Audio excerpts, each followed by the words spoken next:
Hello, everyone. Welcome to the Ireland Esports Collegiate Series 2025 Spring Finals presented by KOKA. Woo! Everyone ready to see some Overwatch? Better be spamming exclamation point KOKA in chat. Gonna get your month supply of free noodles. Yeah, should also mention we're also sponsored by, let me make sure I have the list correct here. Uh, Dogpatch Labs, Stack, GG Machines, PlayId, Logitech. So make sure anything you need that has anything to do with them, choose one of the sponsors. Keep the Irish collegiate scene alive. Exactly. Someone's got to keep the paychecks rolling in. Yeah. I think we should be in for a pretty decent game today. To my knowledge, both teams are missing a support player. UCD missing Barry Keith and Queen's missing Ethan. Keith is here. He's just he's been subbed out. Oh, my It's bad. a rough time for the Barry Keith Nation. They're like Yeah, I know not that people have been showing wanting him to enough. see. People have been wanting to see the Barry Keith Lucio. I've been looking to pick up some tips and trips. Yeah. Need to learn from the best to play like the rest. So We've this is got a our third time with them facing each other in ICS. yeah. It's 1-1 at the moment with QB winning their first go around, 3-1, and then UCDA winning 3-0 in their second one. So Definitely a more convincing showing from UCD yeah, throughout, but Queens could still take it good. no, I believe. They looked particularly bad in the last game against UCD. They did, yeah, but I believe it was just a bad showing from Yeah, the team round. I if think they they lock in. played to their normal standard, it definitely looks winnable for them. Yeah. They are down Ethan, as you said, so I don't know which of their DPS players they've got on support. Yeah, that's where it Oh, really it's comes gonna in. be interesting. If we have Matthew on support, I'm feeling iffy. If we have Uh, Icy on support, I'm also feeling iffy. I think it has to be Trashman on support. Saw that brig, bro. I saw that brig. I don't believe. I It's just the case of the other players are Just better DPS, or just, I think, better DPS, and also I really don't want to see Matthew on support. yeah. We'll get into the map bans or the map picks and hero bans. You've got Li Zheng Tower as QB's map pick, and then they banned a Junker Queen. And then UCD has banned Farah. So it's interesting enough. Yeah, the fire bans freaked me out a bit here. I was more expecting maybe after the Queen ban, you ban the Zarya or the Ramatra. You try target Casper, But but they go for you Farah. can't ban a tank. It Oh, locks that's the true. rules. Sorry. Lock. Oh, my caster doesn't know the rules. But Oh then you my ban Juno. Then you ban Juno. god. They're I'm saving like, it. They're saving it clearly. They just need it for whenever they get that reverse sweep going. But it's just not going to happen. I yeah. believe it's going to be an easy 4-1 for Queens. I believe. There's no way. If we're being real, right? We should say graphic on screen is currently incorrect. It is 1-0 to UCD right now, since they did come through from that winner side bracket. Yeah. Oh, yeah, Um, that's my bad. I should have mentioned that. uh, Uh, but that does mean Queens are getting first ban and first map pick and first ban. So we mm, are it shouldn't be too bad for them if they can come back, win this one, even it up. I don't feel too bad for them. I could see this game going to a no. 4-2 for UCD, but not much better. Yeah, I believe. I think if Kappa's locked in, he's drunk his coffee, he's completely locked in, got his 8 hours of sleep. I believe in him. I think we're ready to go. Unless you have anything else to say. No, I think that's about it. Getting the R's from them. UCD's put their R in chat. And I'm interested to see this Faraban really freaked me out, and I think it will come back to haunt them. Yeah. Because like I mean, from Queens, the Junker Queen ban was very disciplined. It made sense. It was something that Synexes loved playing, and now we're not actually responding in a meaningful way to that ban. yeah. I guess you target Icy maybe, but it still doesn't feel great. I feel like I'm expecting to see a Kappa monkey here. Icy on the Tracer, Matthew on the Genji, and then Jihyun on the Juno and Trashman on the Brig, I think. We got it ready from production, so I'm just gonna start the game up now there.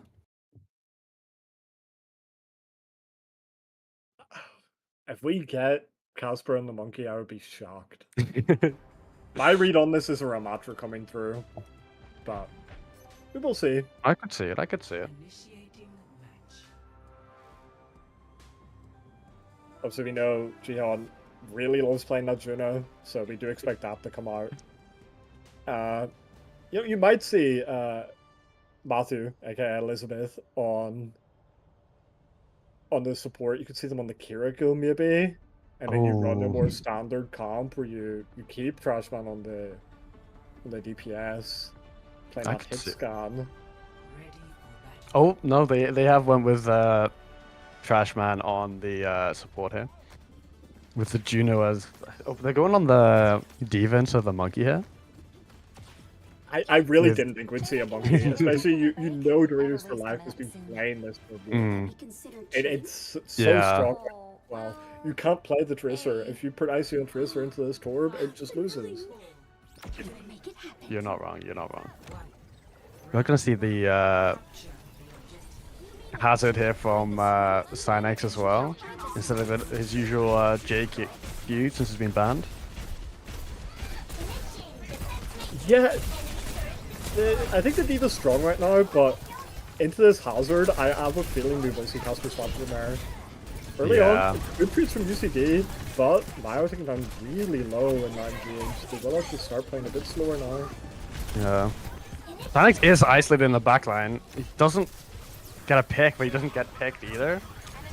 UCD has really good. Possible to kill. Yeah. Oh, they do get 2 picks though. QB is in a good space to actually win this. The Juno is getting dived by the hazard here. They lose their Juno as well. Straight out Junos here. Convincing first fight from Queens. UCD looked a bit lost there, just so split the entire time, and Queens just called their targets well. Much better showing than last week already. I don't think we ever saw them look that organized. Clearly been skimming under our noses. Secret little boot camp. It's like Greece coaching. And all. One coaching session with Ankh made the difference.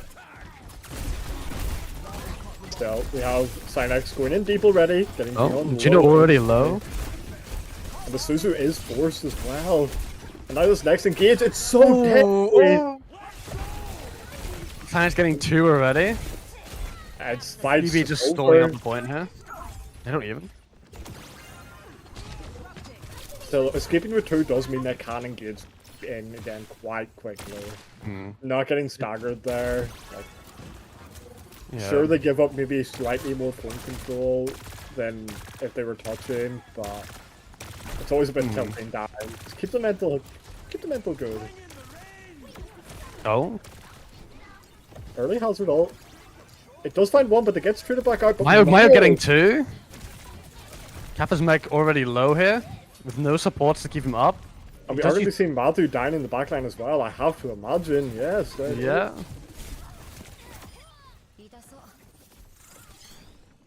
Miau killing 3 that fight.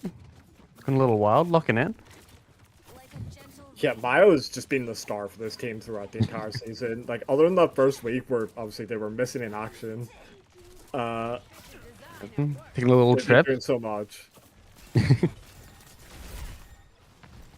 And I don't see how Queens breaks back through this. We had Casper early, but just they disengage quickly. They pop the Kitsune Rush. Doritos for Life getting down. Is isolated here. But they trade that for the Kiriko.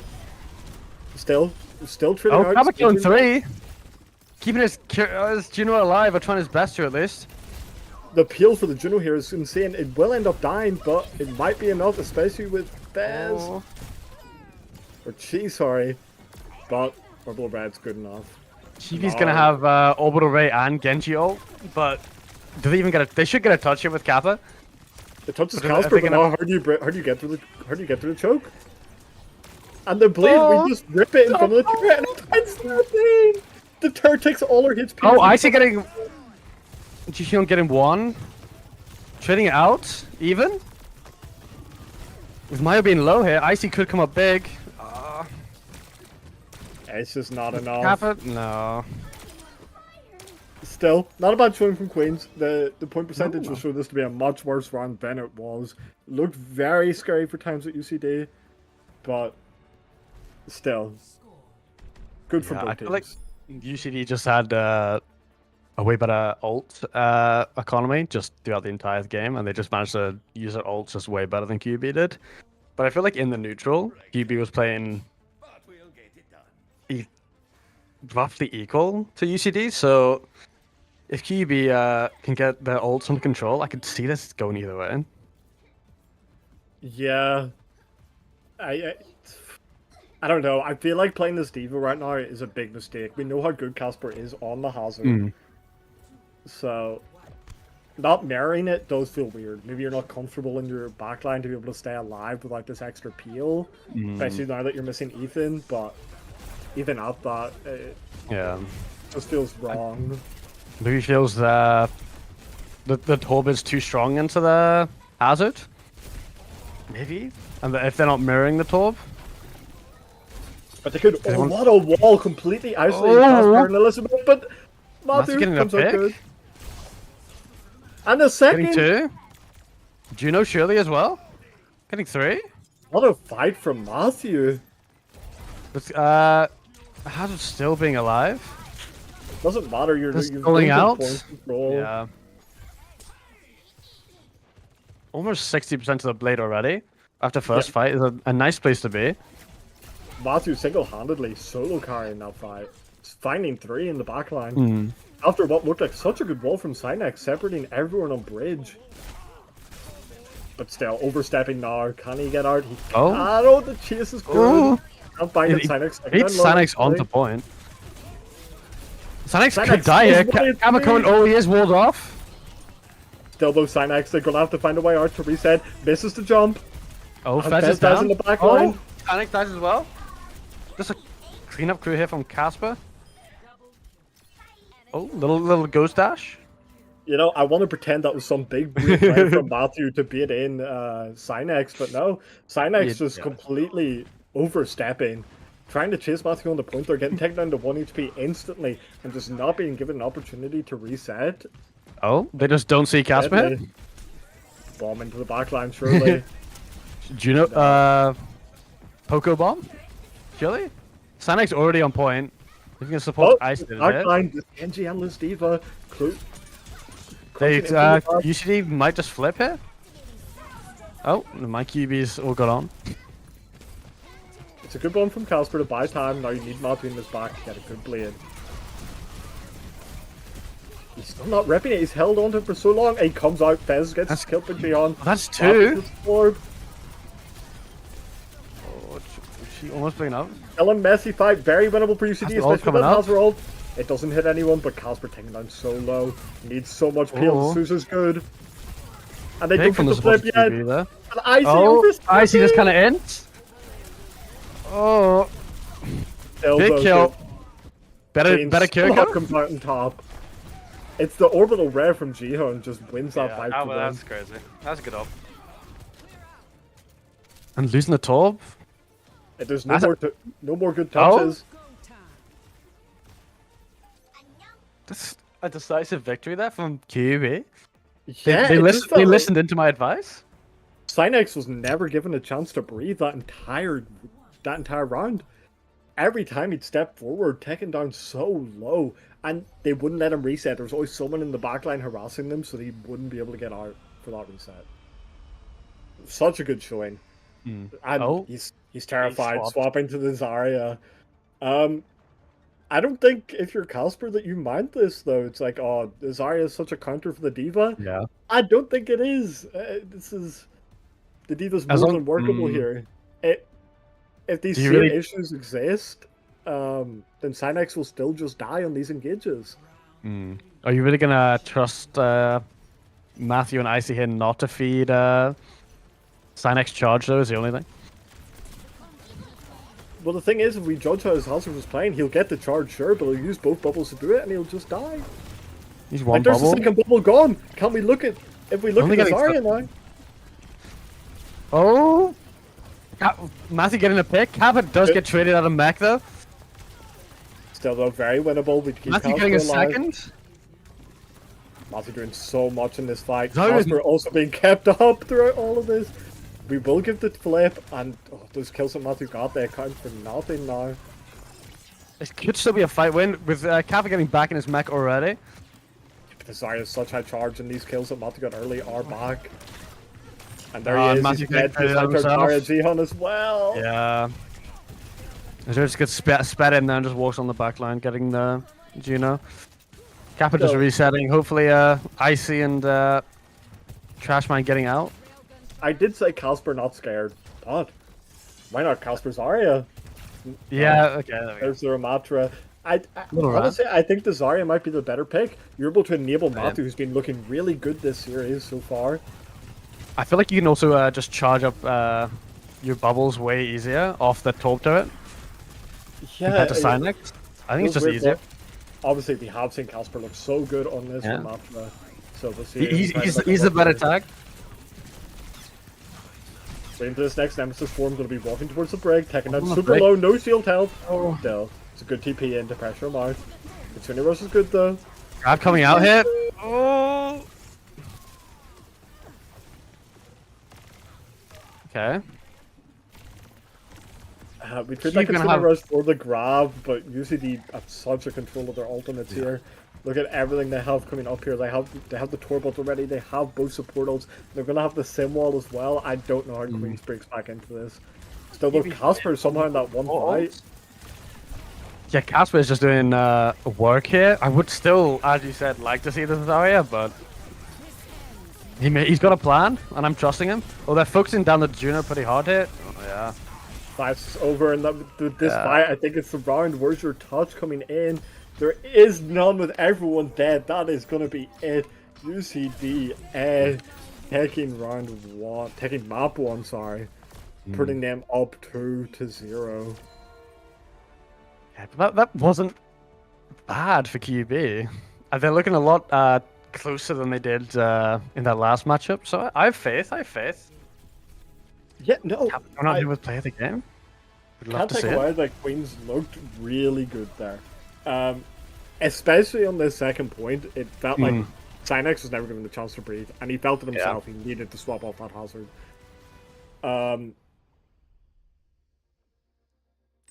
But I don't know. I don't know what Queens needs to do here. If he's on the Zarya, I don't know how they win.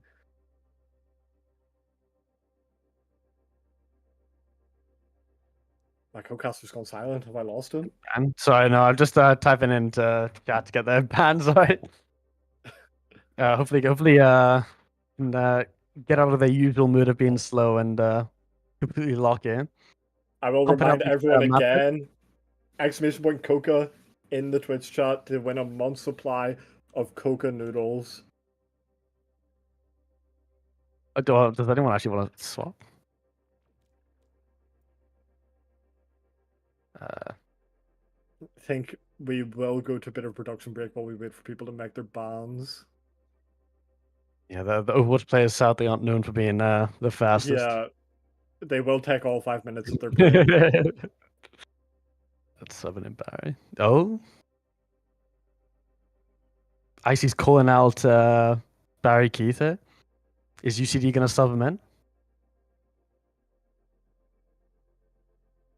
The people want UCD to win. The Queen supporters are in shambles right now. You take a map. Oh, UCD is not unleashing their ultimate weapon, Barry Keith, until QB has won a map. Look, it's fair enough. Barry Keith, you can't let him waste all his energy on these easy map wins. Need to make him prove that they're worthy of the Barry Keith Lucio. Yeah, I feel like it's just game over for QB when they bring in the goat. There's a reason they have to keep him off the main team. Or We'll see. We'll see. QB not sending in their band like QB. I think we do go to a bit of a production to a bit of a break until we get these bans in. Now it could be 2 seconds or it could be Oh, 5 minutes. Bob new Bunny. Okay.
Okay, And we we are are back. back. Yeah.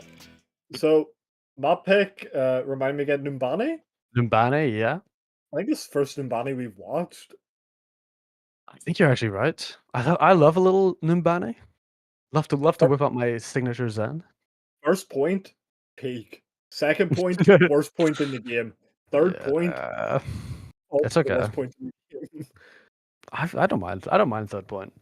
I mean, it's the case of first point is impossible to attack, second point is impossible to defend, and third point is impossible to attack again. Yeah. Obviously, that's an Mbani Queen's pick, which is interesting. I'm assuming this means we will. Does he want to play the monkey? He's got to want to either play the monkey or like a hazard. Yeah. Because the D.Va's been banned out now. So we're assuming Casper and the monkey or the hazard. Yeah, we've got a D.Va banned for UCD, and then Casper's banned Torb here, targeting Doritos, obviously. Yeah, both bans make sense. The Torb is so hard to kill, especially if you're wanting to run like a Winston here. I think you need to ban that Torb. Yeah. Okay. Or the hazard even. The Torb is such good counterplay to the hazard. Let's start up the game here. Get us loaded in. Get a little idea of what the teams are planning to be running. Yeah, no do we more have any subs speculation from the last game? No subs. QB only has the 5 players, and then UCD said they're not bringing out Barry Keith until QB takes a map. You can't unleash the ultimate weapon too early. I'm a bit interested to see what they run here. Obviously, the D.Va ban does make sense. Casper really wanted to run it the last time. Made it work. We'll see here though. We'll see now. Yeah. No, we won't see. Okay, there it is. The monkey. We do see the monkey. I knew it. Oh, they're both going the monkey. Oh. They're both going the monkey. We see Cynex off the tank as well. See, we got Fez on tank. They did this before. This is what they did last week on Dorado. Yeah. Or the week before. Fez must be their off tank or dive tank specialist, maybe. Cynex is in for the brawl. And so, if I'm looking at pure team comps here, I wonder how Queens fights into this. Yeah. I fingers crossed Matthew gets off Tracer and goes like Cass or something, and just stays with his Juno. But no, because you need someone to follow up on the dive. The Sojourn, I think, is gonna be dead on cooldown though. The Echo and this monkey are gonna go in, and yes, you have to slide out, but this focusing beam just chase you down. I don't know. So though, it's gonna be playing it slow early on. Fez is already quite low. And there's the bubble in, and the already. I thought, yeah, they just let him die. No, Cap's just backing out. Anthony had waited out, and I was probably gonna see it jump up onto his high ground. And Matthew does it. He finds Chi. Cynex as well, going to be chasing the way out. Ooh. Very convincing from Queens. No, are they going to get the reap on that go? They are going to get nice little stagger. But here's the thing: am I convinced by Queens, or am I just unconvinced by Fez? Yeah, I'm unconvinced by Fez. Like we far overstay our welcome on that. We get taken down low. We're not getting topped up by our supports, and then Casper's just able to bubble you off, and now there's actually no chance of you living. Yeah, I think Casper just bubbled him off, and he just died. Yeah, like, he just got melted too fast, and Mayo and G just gonna keep him up. Fez was already half HP, and he just did not want to back up. He just wanted to stay in. And it's not allowed. See again, Casper's pressuring at this high ground. Fez going in as well for it now, though. It is just going to be a slow game until those cards get pushed up further. Both monkeys just trying to build up their ultimates. Whoever can get primal first gets such a huge advantage, but Matthew dies early. And he just... Oh, he wasted Pulse Bomb. It was a Pulse Jax. Oh my... oh, they do get Fez again, though. Yep. Oh, Sonic's already back on the tank. He's so unfaithful. Oh, already gets melted. Taken down. I see he can't die here, but he does, but the trade-out's good. Okay, that's fine, that's fine. Jihyun's got his back. Little follow-up. If we look at the ultimates here, though, we trade this Echo Wall for the Tracer and the Kitsune.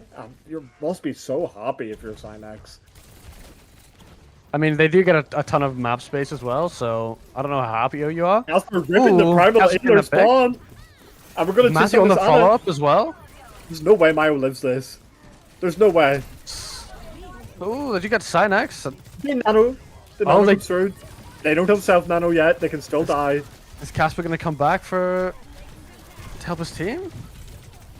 He doesn't need he to. does. He's so low already. Oh my! Even through this primal. Oh, he's dead. Yeah. I don't know what we're seeing. Fez last week on the monkey looked completely reasonable, and now this week is just emptying his brains out. Casper's just locked in.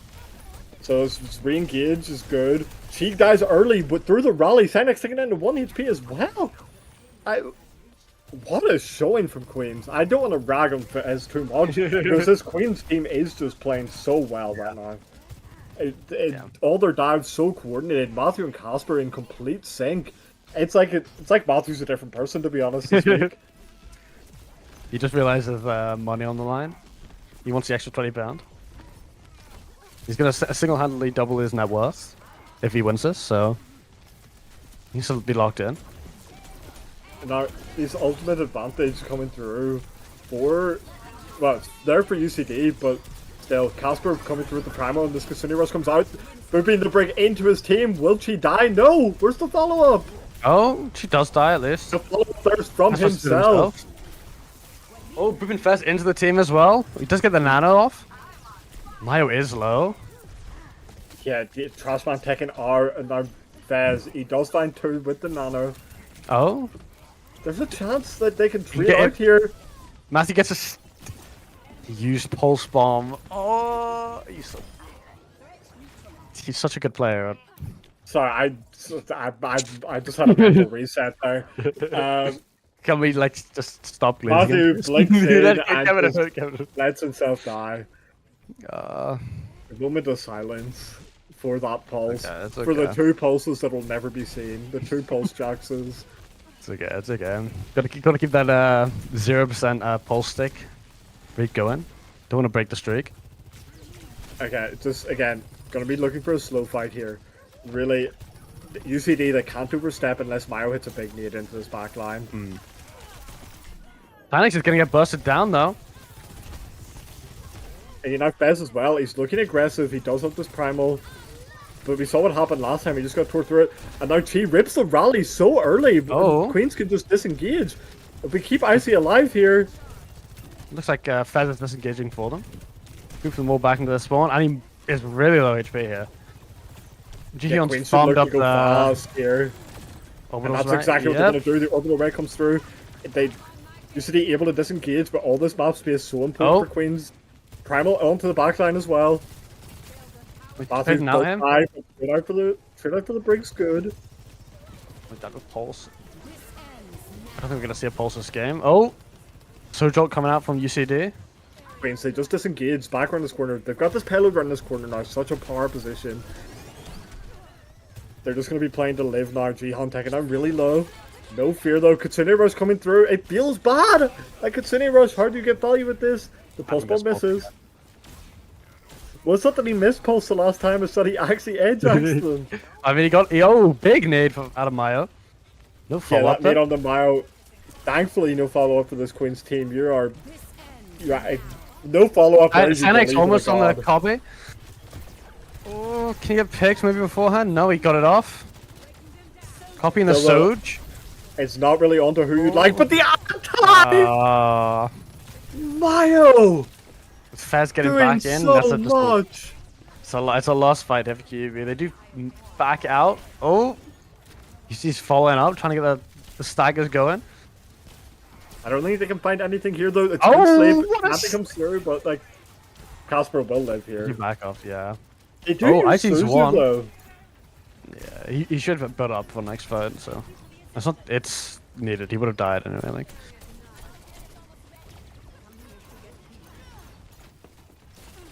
So, once again, UCD, they will just play the slow game here. Look for nades from Mayo still. Never mind, Fez just in the backline, getting Icy and Jihan so low. Kappa's mirroring. But Kappa's also just not getting the same value. Yeah. So both these support ults coming up for the next fight. With a pulse bomb, I believe this. I'm expecting a double kill out of Matthew here. And Bez once again overstepping to use Nano. If Queens can disengage from this is so good. Oh. And they get that disengage, but they have both support ults and this pulse bomb, and they're coming up to the Sojol. Hey, taking down low early, no follow up. This is onto the backline. Icy, looking out. Still though, Icy might as well be out back, but 2 good picks. Casper getting Doritos only as well. Doritos for life as well. And they managed to save the orbital ray here as well for last fight. Yeah, UCD Doritos for life coming clutch though, maybe? Look, Cynex has the touch on this venture. There's no doubt about it. Yeah. So much stall on this hero as well. They do actually have a 5-man recontest. But into this orbital ray and the Sojol that will come through from Icy. Icy needs to die. Matthew into the backline. Oh, we can't find him. Oh, Miau gonna be taken out. Icy finds one too on the Fez. Queens, they are gonna get killed as well. In overtime, but still. We'll take a gap. We'll take a gap, yeah. Anything you get here as Queens, you are happy about. That third point, again, so impossible to cap. Because of how easy it is to stall. You saw that Queens, they wiped that team and still they had a 5-man recontest from UCD. It's insane. It's like 2 CP.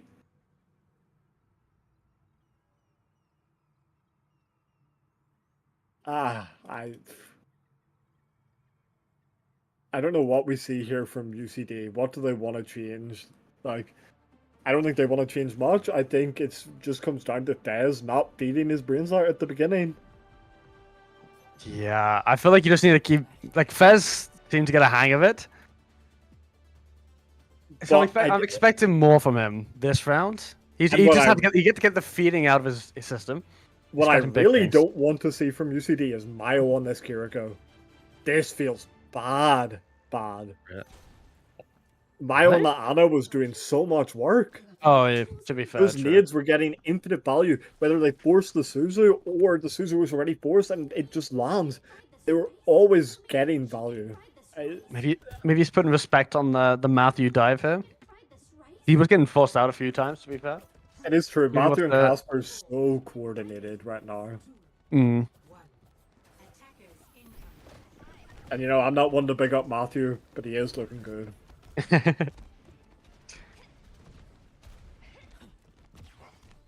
I'm interested to see how this Pharah works with this team comp. I think it's quite difficult for Cynex to actually close the distance here. Oh, so early. Oh. Still, it's not lost yet. UCD still do have to be afraid. Cynex is low. Fez is going in. If Quiz can collapse... Oh, never mind. Cav is getting one. Yeah, any trades here are really good for Queens. There will be a recontest. Casper, does Jihyun get back? Oh. Miau getting a pick on the Tracer, though. I will never doubt the Miau Kiriko again. Yeah, I told you. I'm sorry. He put the Tracer in the bag. And Icy swapping over to the Cassidy as well feels so bad. This Cassidy is so susceptible to getting dived. But right as I say anything about anyone, they do something good. I don't know. Find Cynex early in this fight, but I don't know how much it really leads to for Queens. Yes, they can now push up and try to fight this corner, but it's just going to lead to Chi building up this orbital ray so quickly. Well, Miau's getting picked first here. Kappa's doing good work. Casper 1 HP. He's getting piece back full now. If they can try to get a pick before Miau gets back, because he'll be back in... I know he's already back, actually. And they find Fez! Crossman 1 HP, Jihyun 1 HP. If they can find anything in this backline, it's good. But they won't. Oh, Queens can push up, should they get one more. Get a little stagger going. They're content to fight this corner. Really, can Matthew hit a pulse bomb? He won't need to! She did it early again! Oh. Instantly onto this Kiriko. Gets him down half. He calls out. Good discipline. This Kiriko will now die. Seen the Junker Queen from Fez. Now this, if you're Queens, you're so happy. You're like, wow. Like, thank you. A little nice gift. Because now your one way to punish Icy is just gone. You should just not make fun of Queen's picks. Greece has taught them well. The Queen uses all the cooldowns early. They do find Elizabeth, but I think I'll let DPS. Icy just backing, but the overwhelm comes out. Oh, it's a good start onto this Queen. Queen, no cooldowns once again. All's coming out, getting nothing. It was on to Casper. Yeah, I think it was a little overkill, but you never know with that guy. You never know. I mean, there's always a chance, and he swaps onto the hazard. Did I get tripped? Icy getting a pick. Finds the Juno. Still though, this fight is not one for Queens. Forward. They forced out Suzu. There's also just needs to die. Oh my.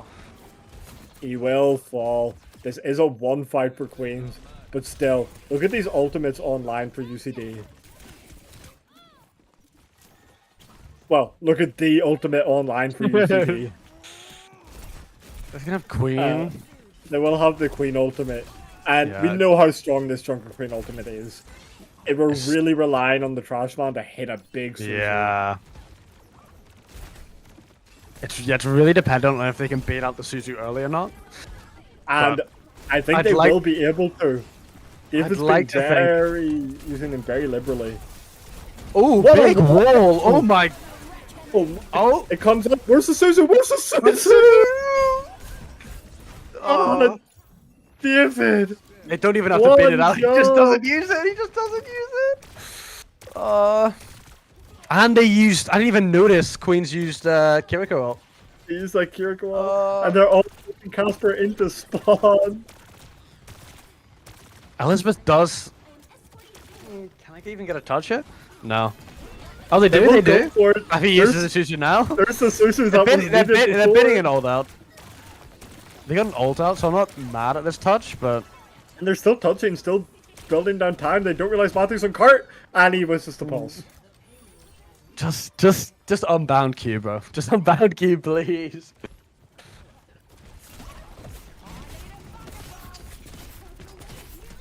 Still, okay. For Queens, this still isn't that bad. No. Once again, really relying on Casper to hit a big wall again. Or not. Actually, just beaming headshots into this Junker Queen. Oh my god, taking him down so low, so quick, and it just lets Queens collapse in. They popped the hazard ult, sure, but that was it. Oh. Thank. My prayers have been answered. We got Matthew off the Tracer. Onto the Genji Sync is a bit more comfortable with. A bit harder to whiff a blade than it is a pulse.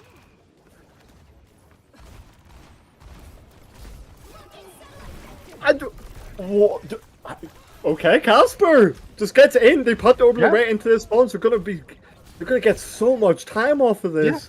Yeah. I like that. That's like such a good orbital array, I think.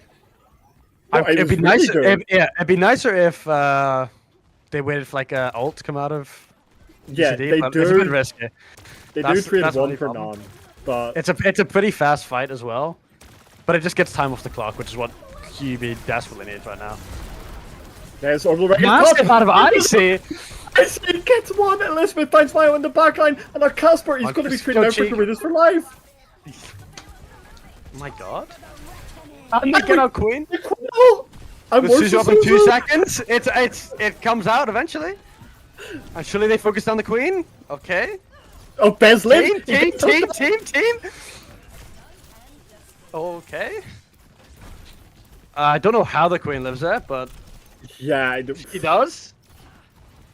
Still though, they have a really good re-engage from Queens here with this Kiriko ult. They also have the downpour coming in as well from Casper. What an engage onto this sojourn! But it doesn't matter! Oh, wait, no follow-up? Getting the 2? No. Oh, Matthew getting the chi here. Copy coming out of Synex as well. Synex is trying to chase it down.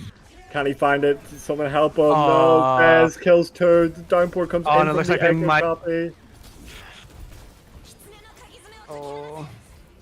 The only ult probably not going to be able to get used here from QB. Didn't even get a last touch. Okay. Yeah, this really all came down to that one fight. Well, okay, it came down to 2 fights from Queens. The first fight, why don't we have Suzu for the Junker Queen ult? The second fight, Yeah. why is the Junker Queen living? Like, Yeah. Fez was just allowed to live on low HP for so long for no reason. That Queen's team, that was a 4v1. And the Junker Queen just lives. And it buys time for the supports to get back into, for the UCD supports to get back into the fight, chop them up, and now it's just winning because that Junker Queen ult had already done so much damage. It really well played that fight from Fez. I don't want to take that away from him. Oh, we can see the Bastion here out of UCD. And the Genji. Sonic's getting a little bit of inspiration from Elizabeth here. No, Oh, never mind. Never mind. I think we will see the Bastion, unfortunately. Or not? Okay, no, we will. If I see the Trash Man Lucio, Please don't let me see that. Please don't let me see that. We're really looking for, as long as Fez doesn't make the same mistake he did last time here, it's going to be so hard for Queens to break through this. We're really especially looking with for... we've seen the way Queens have been playing this. It's Casper going in really far from the left side and Matu playing more towards the height. And it will just happen again. Or not. Yeah. If I'm Kappa here, I'm really going to be scared of this. Miao in the backline. Oh, Bastion already forced out. Bastion, Suzy forced out.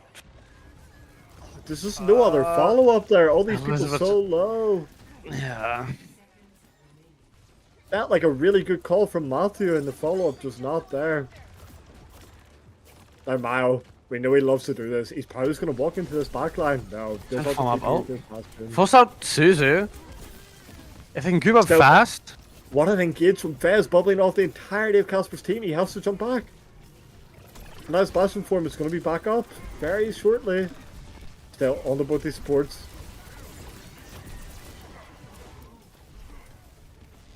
Oh, Bastion, the QB's down 2. They get it. No. Down 3 hits. Looking impossible here for QB. It is impossible, unfortunately. Just more the follow up on that dive from Matu, which looked so good. Everyone's so low, it just wasn't there. If anyone else is there, they'd kill 2. Yeah, it's unlucky. Still, not unwinnable for Queens. Yeah, I believe Queens can get a little draw here. Or sorry, not undrawable for Queens. Yeah. That is unwinnable for Queens.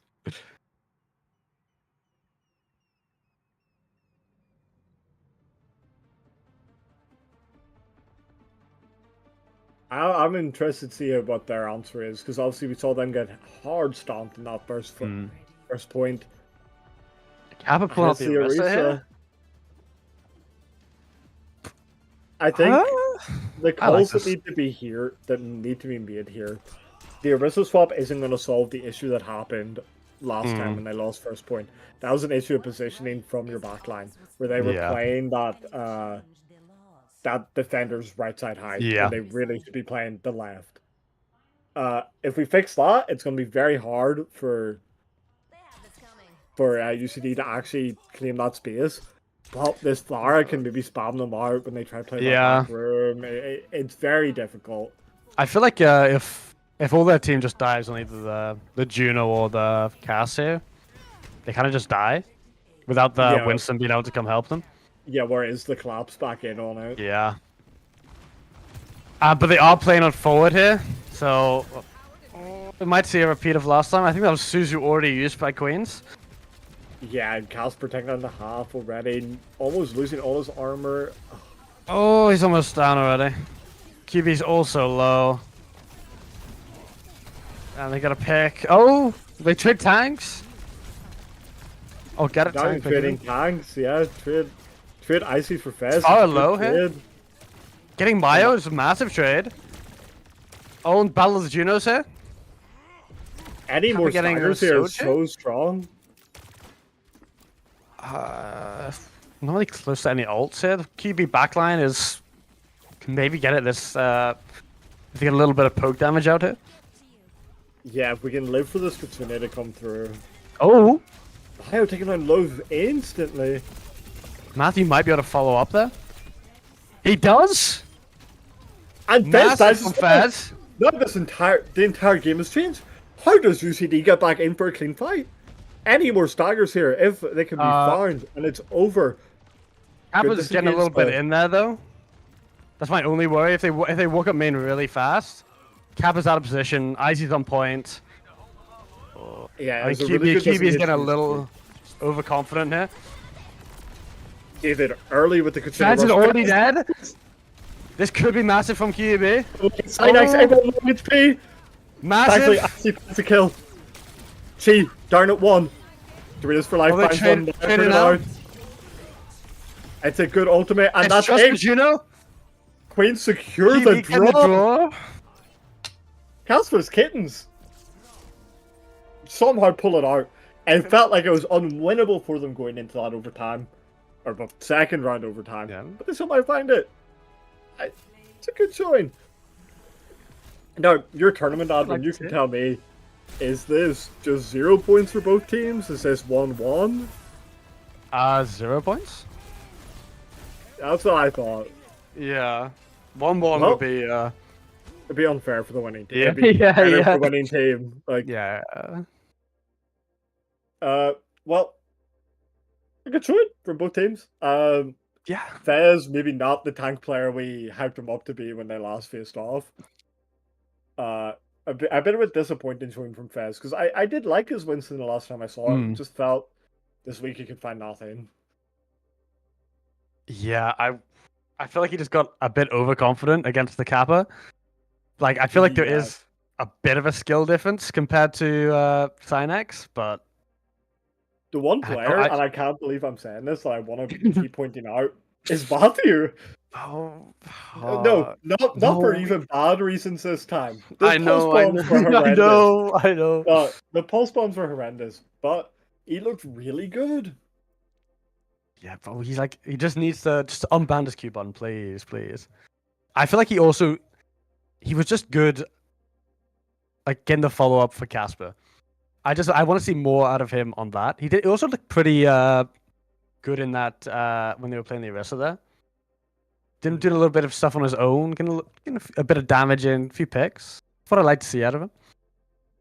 Almost makes you proud. Obviously, DPS on the other side, so good. Cynex on those flyers is near unkillable a lot of the time. It felt like an Echo always had that ultimate up to just survive anything, but I don't know. Maybe you have a different take on that. You look a bit, maybe not. No, I'm just thinking who gets my pick. I assume QB still gets it. I assume QB still gets it. Coin flip. Actually, yeah, coin flip. I think that's fair. Wait, Aaron, do you have a piece of paper or anything? Or can you just like put a number into production chat, either 1 or 2, and I'll let who says first though? I'll let Chi pick. No, put the number in now. Or in Overwatch casting or whatever. Just put it in a chat that they can't see.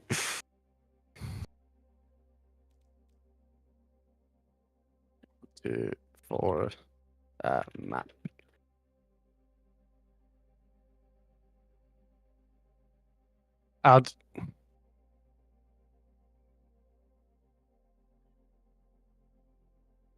What are we saying? What is the result?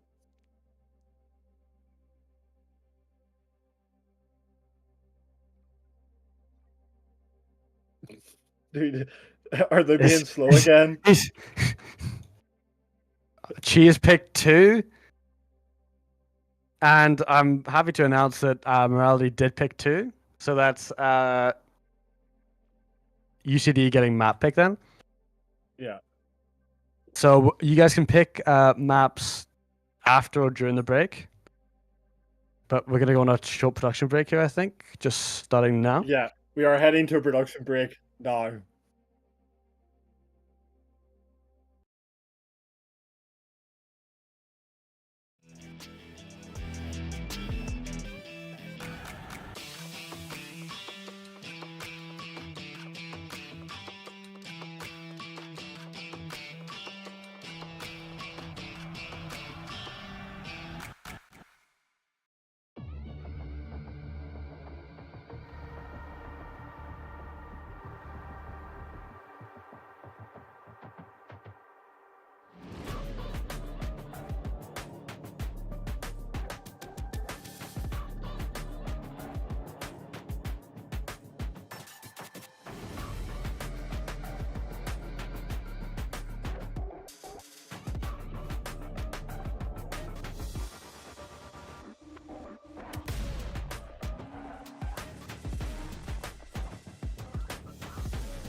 Hey, welcome back, Hello. guys. Yeah, welcome back. Um, yeah, so we're going to Saravasa then with a hazard ban from UCD and Yeah, a break ban from Casper's Kittens. exactly. Uh, It's a interesting pick. the break ban, I guess I get it. She was playing it. Uh, and you really don't want David playing it, so maybe you're just That's a preventing bit your own toxic. teammate from picking you. Exactly. Stop the self end going. But no, the hazard ban is it's interesting. We just seen a chi leave the lobby. That's not good. Okay. Hopefully he'll be back soon. Yeah, he said he'd be back in 1 minute. Good. Should be fine. No, Uh, that last game was really good game of Overwatch. Really mm, good Overwatch play from both teams. Hopefully, you see the same thing again.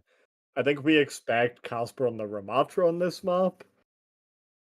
Um, so the Hazard ban does weird me out a bit, considering that every time we really see them playing these flashpoints, it is either like the Ramatra or the Zarya. But yeah, I don't know. yeah. They're all in the lobby now, so it's gonna start it up.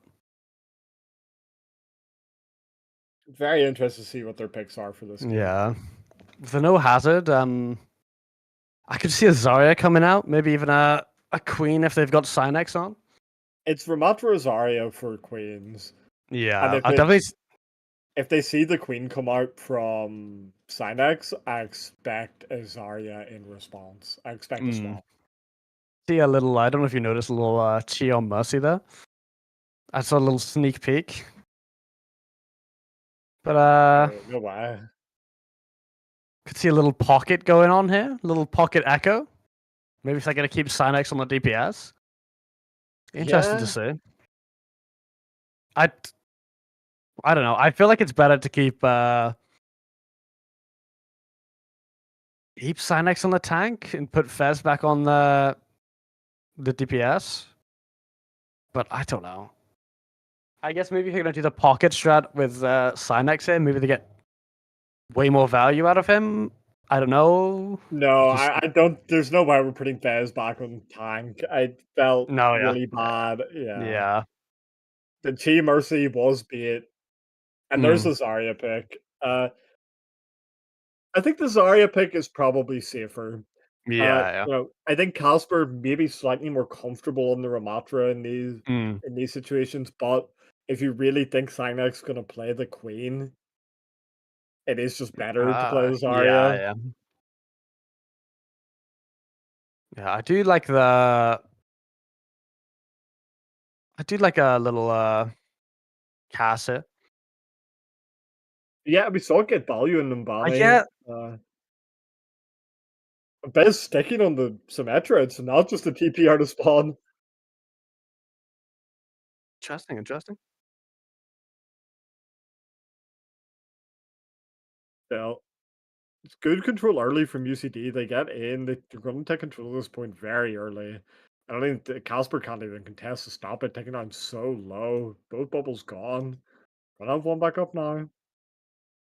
Ooh, is she getting point control there? Ooh, Maya getting picked early. Yeah, they do lose. Queens do lose point control early, but getting these early picks is so important. But onto the back line, Oh, the bubble and the Suzer are good, and big now bubble. Cynex traded out. Still though, UCDB, your UCD in control of this Ooh, point, not for it's much getting longer.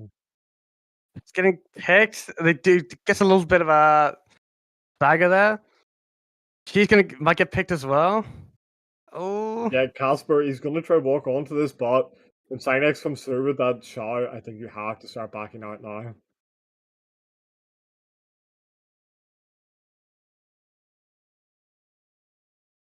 Still though, look at these support ultimates for Queens. The Kiri ultimate already built. That Juno ultimate yeah. 75%. I feel like we're gonna see a Kirill just early. Yeah, Yep, straight down mid onto this back line. Can't find it, but still, we do find the for walking tour. forward. Forced out Suzu pretty early though, but they didn't get the pick out of it. Oh, QB is low. Yeah. And And the grab. I like it. I think it's a bit overcommittal from Queens.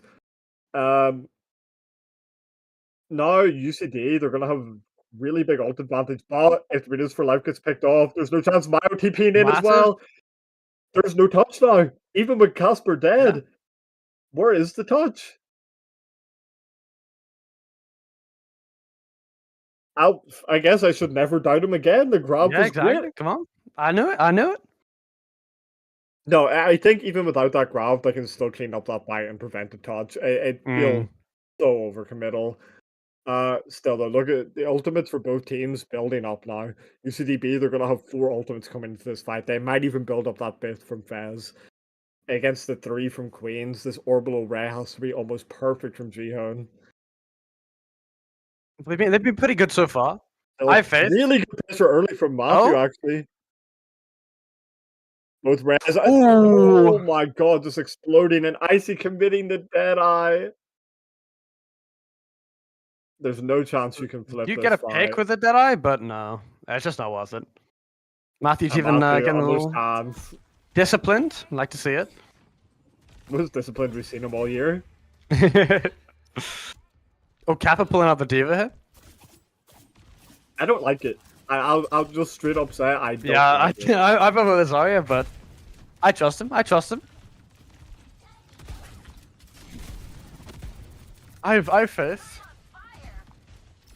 These fights have to be played so well now. We're really looking for Casper and Matthew to crunch in from these 2 different angles onto the back line.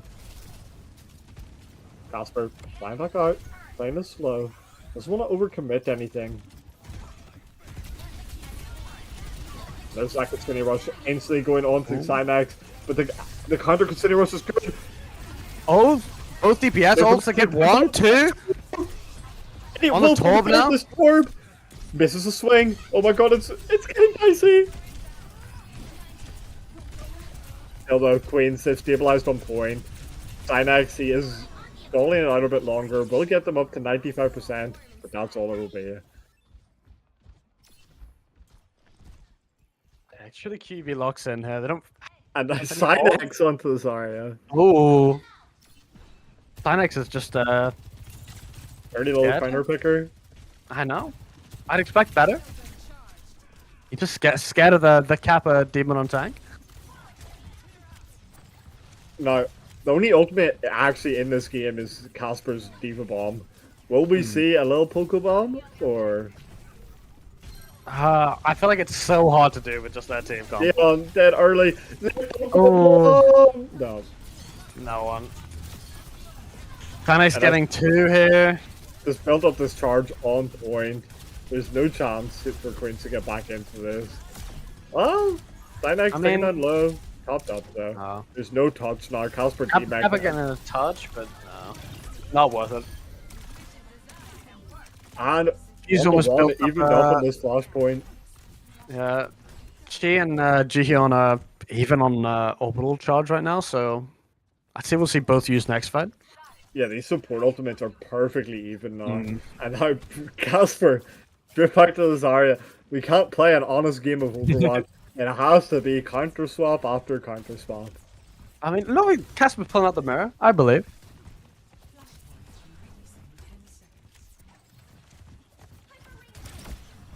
Now, we will see here though. Jihan, looking to build up that orbital right quickly, is going to get it. If they can pop it first before Chi gets hers online, but finds the headshot. Matthew taking down super low as well. This Queen's just going to have to disengage. Those Cynex chasing, I don't know if it's possible, and the grab. Well, the grab. I think that's fine for Queens. A little extra time to get the ult out. I'd say take it. For me, this is the same situation as the Casper grab was earlier. It's just so overcommittal for no reason. You were going to clean up anyway. I can see more of a clean up. You force them back, and I don't think it matters. Yeah. Especially now, I can see it more. Oh, my belly getting the TP in there. I can see a Torbolt coming out here. Yep. Yeah, this is a big problem Queens have. They have to fight into this huge fucking area denial. Yeah. Queens using 2 ults there, getting nothing out of it. They trade 2 for 2, and yeah, sorry, they trade 2 for 3. Yeah. If I'm nothing, they will have a recontest, I think. No, maybe not. Matthew and Queen's Jihan so having... long in this death timer. Yeah. Queen's I has don't 3 even know ults if I coming want to online. go for it. No. I imagine Casper's is pushing up a little bit to get some charge. Yeah. Just gonna disengage here, player for next point.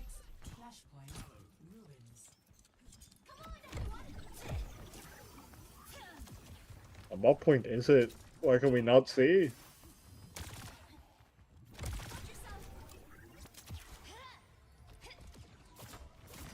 Overwatch fixture game. Show me what point we're going to.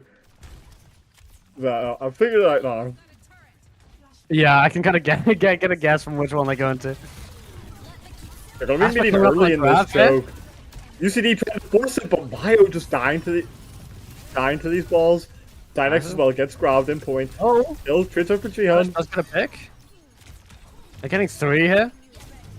Yeah, It will be a nice win fight. And he went for level 3 turret. Am I crazy? Is that not just a bad perk? Especially on this point, because you can throw the turret like up in the ceiling and it's like, impossible to kill, especially with Azaria.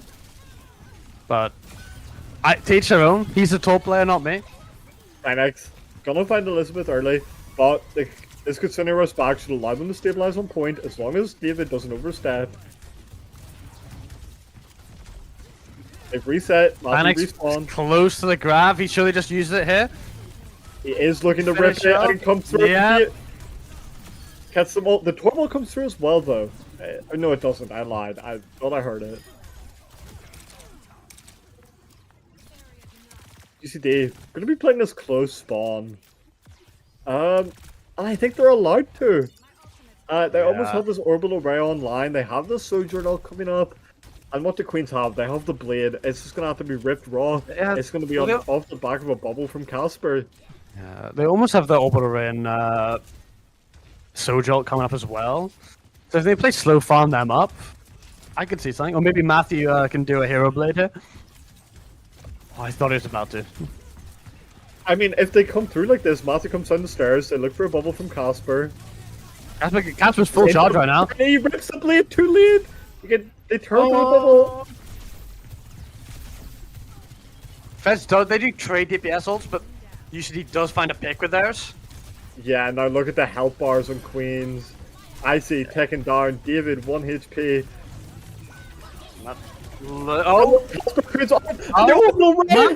Massive! Where's the touch? We're on point, thank God. Get a touch. Did you use that's a big orbital ray combo there? But they always have Icy. They have Icy's ult here. They have David's ult. The question is, how do you get value with this Kitsune Rush into the Torbolt? This Kitsune Rush Mirror is completely in favor of UCD. I feel like you use it to kite her. I feel like you push up, and then just use a speed boost to just kite out of the Torbolt. You cannot, but you can't let UCD get to the point. If you give UCD point, they just Torbolt on it, and there it is. Yeah. I see! Kneeling shots! Can't find it though, Synex is walking it into their back line. He's found 2. Matthew's trying his best to even up. They've got 3. It's not unwinnable. My own says. Oh my God! It's just Jihan and Matthew. They oh my God! Tag team. 2-2. It's suddenly super winnable for QUB. Are they gonna get a map on the board? Their first one. Only 1 point left. They're all rushing to it. Synex coming up on the grab here. That's really the only ult looking to be used this fight. Maybe the blade being farmed up, but that's unlikely. What did Icy swap to and from there? I have no idea. Casper just walking onto his height, trying to pressure out Synex, actually winning the exchange on this energy on the bubbles.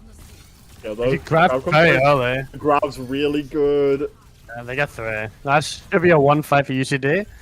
If the Queens doesn't stagger for too long. Well, not when the fight Icy trying to live, but on 5 HP, I think it's better to just die. He's gonna stagger, yeah. That is something you need to recognize when you're playing at this level. And in our grand finals, you need to know that. You're 1 HP. They are going to chase. Synax greedy for these kills. He's a hungry, hungry boy. And he's keeping up the high charge as well. You should just kind of farm up ults. Again. The support ultimate's very close and very close. So Synax low. Fez low too. Big grab from Kappa. But they can get a follow up on it. They get one. It's just not enough. Miau has this Kitsune rush to turn it if they need it. And now this, and if Casper doesn't die early, it's just over. UCDB. I think it is just over. I think they should get a Genji touch here. Little blade on point. They might lose the Juno, that's the only thing. They do get a touch from the Genji. And DPS go easy. Why are you touching as well? DPS in. Oh, he gets one. Oh, he doesn't. Matt Calster is so biased for this Queen's team.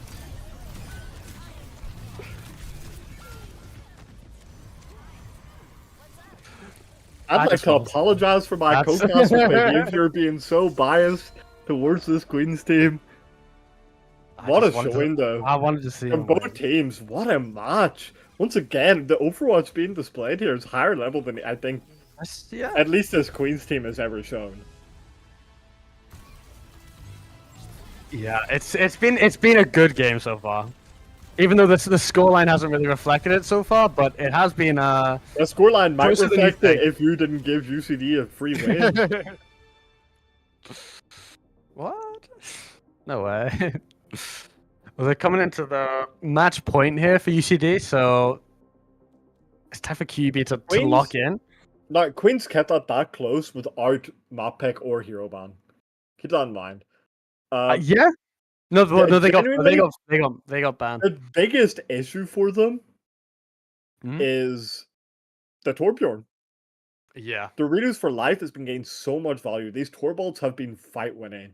Every time there's a Kitsune Rush or an Orbital Ray, there's a Torbolt in the middle of it, making it useless for Queens. Yeah, the Torbolts have actually just been massive. It's like, I didn't expect them to be so big, and QUB just not able to kite them at all. No, because when they're going in with this Kitsune Rush as Orbital Ray, they're trying to commit. And then this Torbolt comes out, and all their, like, the speed ring's been used. Or, once again, the Kitsune, which would give them the speed, they're running forward with it. It's... Yeah, it's rough. It's rough. The Redos for Life has genuinely put on an MVP level performance throughout this series. On the Torbjorn specifically. See, they used their Tor ban too early, I think. They used it on the Numbani, I think. Using it on Numbani, I feel like was a huge mistake. I get you wanted to ban it out so you could play the Winston, but I think you can play the Winston anyway, especially when the main value this Torb has been getting is with the ultimates. Numbani being a less, like, it's not as closed in where this Torbolt just completely nullifies anything you might use. Whereas on this Flashpoint, it's exactly what's being done. Like, the Torbolt covers the entire point. Yeah, the Torb has just been deadly, but Synax was looking good on the tank. I feel like it was the correct decision to get the swap back going on. Fez I think you have to. Like, if you're Casper, you can't keep playing the DVR. Yeah. And if you're Synax, you can't keep playing the Queen. Like. Yeah, I feel like if Casper just stuck on the Zarya the whole time, it might have been better for him. But I do think so. I don't know. We do have map pick and bans ready to go, with that being Dorado, and then Anna as QUB's ban, and then Winton as UCD's. So that's probably looking to go Anna. Yeah. And Dorado. Makes sense. Yeah. I guess I'm just scared of the Miau Anna. Because Jihyun and Trashman aren't really Anna players. I think banning the Winston as well is forcing Synax off of these flyers and on. Yeah. Because we've only really seen them sub in Fez for tank when they're playing the Winston. I don't know if they want to sub him Mm. in for any other tanks, especially considering the last performance wasn't that great. Nah. Maybe maybe we just keep it in Sinex. Yeah. And we haven't seen the Juno ban yet, which I did expect. But they've been playing the Juno as well the whole time, basically. So The Chi they kind of don't Nation would want they not be don't happy want to with hurt us. themselves. Exactly. Don't want to be Someone will go hurting the missing if the fans. Juno gets banned. I don't know. I think we're ready to start up. People are still asking for a R. barricade map. Bit of a tragedy. QB's just got to get that win in, and then they sub in the goal, I believe. The draw wasn't enough. Apparently not.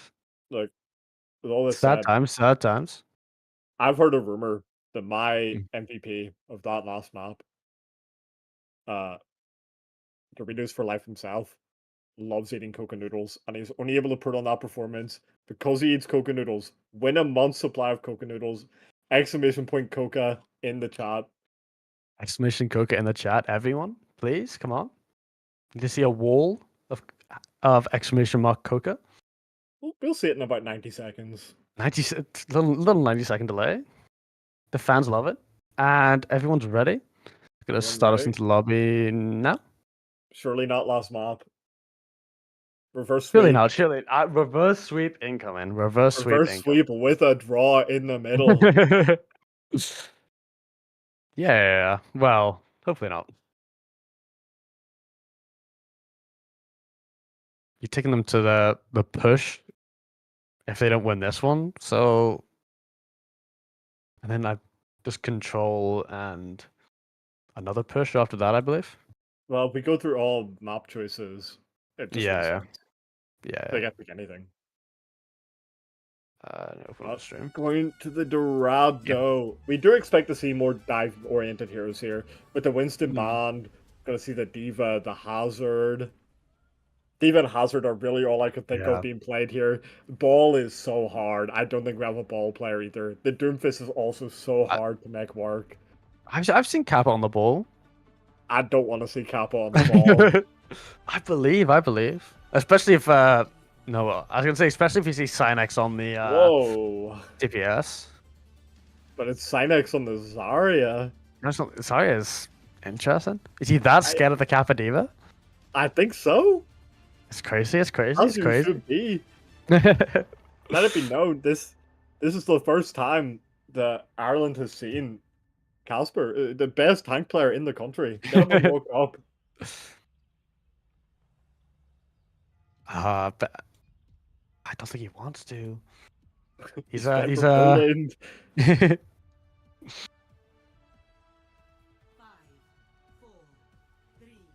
Yeah, I think both of these comps make sense. Now, I see in the tour, bit odd, but why not? Have a bit of fun with it. You only live once. Exactly. I believe maybe Icy's got an amazing torp in the bag. You can see again, Bio loves playing these aggressive angles. Ooh. Not good to miss TP him. Just getting a pick already. They're popping off. I'll bring my torp just out of positioning. Look at these angles that Bio loves to play. They play so aggressive with them, and then they just TP out at the end. Never mind, they don't TP out. They're an inter.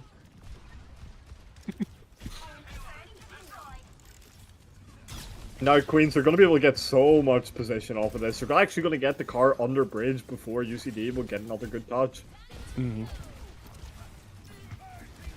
So, everyone healthy in UCD. Oh, big pick can come out. Yeah, you just a curse for these players. Kappa does get forced out. Yeah. Although the Susan's they're investing a lot into him. Oh, you just cursing these players. Stop fucking, please. I'm sorry. Getting Doritos for life we and will Catholic see all guilds, of these please. players from Queens back out. They will get in the spawn. God damn it. Oh my god, please. Sanex on basically no charge though. Miau getting isolated, forcing out TP early. Forcing out one bobble. He has no charge. Yeah, Sanger's QUB can can be get a very nice punished dive. here. We're going up and around. We're gonna play it slow. We do have this Kitsune rush first, but by the time we throw it out, Miau will have his, and she very ahead on this orbital ray. Yeah. I feel like the losing Kappa kind of just has really helped the support. The Kitsune rush is kind of bad. They can disengage from this super easy on Queens. But no, they want to stay in. They want to fight Net, and Casper gets teammates on the ground. Hell, he was seconds away from getting that Diva ult there.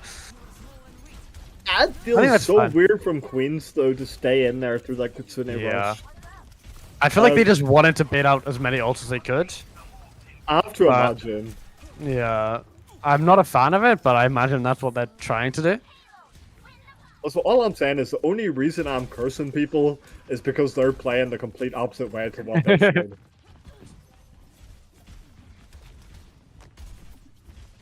Okay, still. We get a good engage here with both support ults for Queens against only this orbital ray. Early on. Oh, big pick out of Casper. It's D-Mech, but it's okay. How's that Diva bomb? Has to invest in Diva bomb. Not reset. Oh, Miau getting a pick as well. Trading out DPS here. And Miau, no TPs. Can Casper get onto his he's gonna punish. He's gonna punish the Torpid instead. Which is doesn't get the pick, but I think it's the right choice. Cynex, Miau taking down to 1 HP. Cynex also dying. Matthew onto Miau in the backline. Oh please. That's where he's deflectable. Get on it. Okay. And our Casper, he's just gonna play to control this high. It's gonna be quite hard to force him off of here. Not if he oversteps, he's so low all the time. Well, UCDB, reclaim this high ground. Queen's just gonna be playing for point control now. They try pressure up a bit in these stairs. They'll have to use the speed ring to disengage. And Miau, once again, the TP's forced really early, and she will That's a pick out of Kappa here. Getting them there. Oh! Just bomb into the back. My bob got a mind of it. You can just ignore it! It's a bad bob! It's a bad bob, yeah. Oh, and almost bust down the Ash there, eating all the turbo there. With Matthew getting 2. Nice out of him. No, there's no way. Let's have a moment to talk about these support ultimates. What is that? It's coming out a little late, but that's the right idea, right? And my Torb's playing support. My Torb is playing to hammer his teammates. Okay, maybe it's a different. It's so weird. UCDB trying to take this position early, trying to play this really close choke. But Queen's just kiting it. Icy taking down low, but I don't think they can find it. And massive pick out of Icy. That's life. You're just cursing these players, man. Please. These guys want to win. These guys want to win. And Dorito's getting a pick. Oh, Queen showing 2 Sonics is low though. I don't know if Kappa can pressure this. The Pokebomb. No! No, I'm stopping. Don't get a Torb. Now Casper both have to try to disengage, but what the D-Mech comes through, just accept your fate. You take the death. Yeah. GG, go next. I still got 2 minutes. Oh, and a pick on the Miau. I know. I'm just joking. Casper, onto a hazard. I like it. Especially now that you know Doritos for Life is off this Torbjorn, that's really big pressure from this hazard gone. Like we saw the original counter to this hazard comp when it was so dominant was the Torbjorn, and it still is. So getting Doritos for Life to swap to this match was really strong for them. Like I say, he does try and get the value. Yeah, he just does it. I just don't think he gets how to use the ult. He's just covered himself in it instead of covering the path of the Juno, which is what I'd like to see, and which is what Doritos of Life has been doing, which is what has made his ult so good. Doritos for Life actually left the game. It was that bad. I think that is a DC from Doritos for Life. Yeah. I can. They're back in now. Let me check the R. Yeah, I was the Doritos for life at the DC. Did I get that right? Yeah, it was. Yeah. Just, yep, I, both I, teams are ready. We can go straight I back actually thought they'd pause, they'd stop to in. talk a bit of trash, but It's yeah. should be live now. Yeah.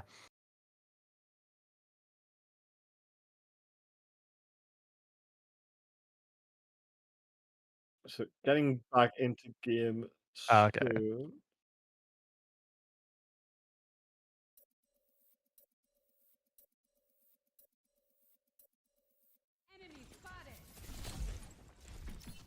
Okay. Now, Queens will have a tough fight coming up here. It's really a question of how well can they approach this, how much ultimate charge can they get out. In an ideal world here, Casper, I want to see Matthew deflect the blade. I want to see it, and I believe he can do it. he's a good engage on the map. Oh, the he does crowd do comes it. around to him. Although these walls keeping everyone alive. Massive Suzu. Can My we look at God. this May? No, we just have to disengage from this probably. Matthew will And he die. just But ends. He just ends. if everyone else can disengage though, this could still be fine. Maybe getting the Miau pick here? No. Oh, the orbital ray. That's We do. That's rough. That's rough. But it's okay. And now Queens. I asked before how they push into this. Really, how do they push into this? Only with the downpour, into the mail, into the sojournal. Yeah, this is such a hard push for Queens. They kind of need to like find a pick, but There's no one's just going gonna present himself. Yeah, exactly. And usually he's been more cautious this point. They've not just been giving themselves up so easy. Still, we're beating out these bubbles and we're actually gonna try hazard ult. Oh, massive! So good. He fucks down his area, massive. They do trade out the Jericho, but they trade out both supports. The May wasn't good enough. Queens. It's not even contesting pots. May got staggered there. Got in a bad spawn. And we're gonna be giving Trashman the TP over with this Kitsune Rush, the only ultimate in the game. We just need to live for this Kitsune Rush to come through, and we need to engage with it early before any of these other ultimates can be built up. It's a Leon Jax! It's a Leon Jax! Oh, they almost C9'd as well. To get doing this for life, but it's not looking good for QUB. No, I think it is over. That Leon Jax sealed the deal. Yeah. I mean, it's not a bad push. Leon Jax, Path Jax, Rush Jax, like what are we calling it? I don't know. Path Jax? Yeah. I like Leon Jax, but I don't know how much sense it makes. It makes tons of sense, right? Yeah. If you never want to Jax an ultimate again, eat KOKA noodles. Exactly. I heard that. KOKA in the chat. Exactly. Get your full month supply. Get you nice and well fed. Get locked in for your games. That's what you need after the grind streak for 12 hours. That's what I hear you need to hit Masters. Maybe if you can win it. The other requirements are like Logitech hardware.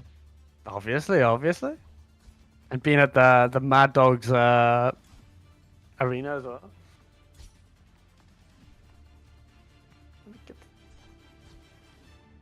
Yeah, I'll say we should thank all our sponsors for making this finals possible. Yeah, of course. Everyone on the list, it does so much for the Irish collegiate scene. Yeah, we have Stack, Dogpatch Labs, GG Machines, Play It, Logitech, and especially KOKA Noodles. !KOKA in the chat.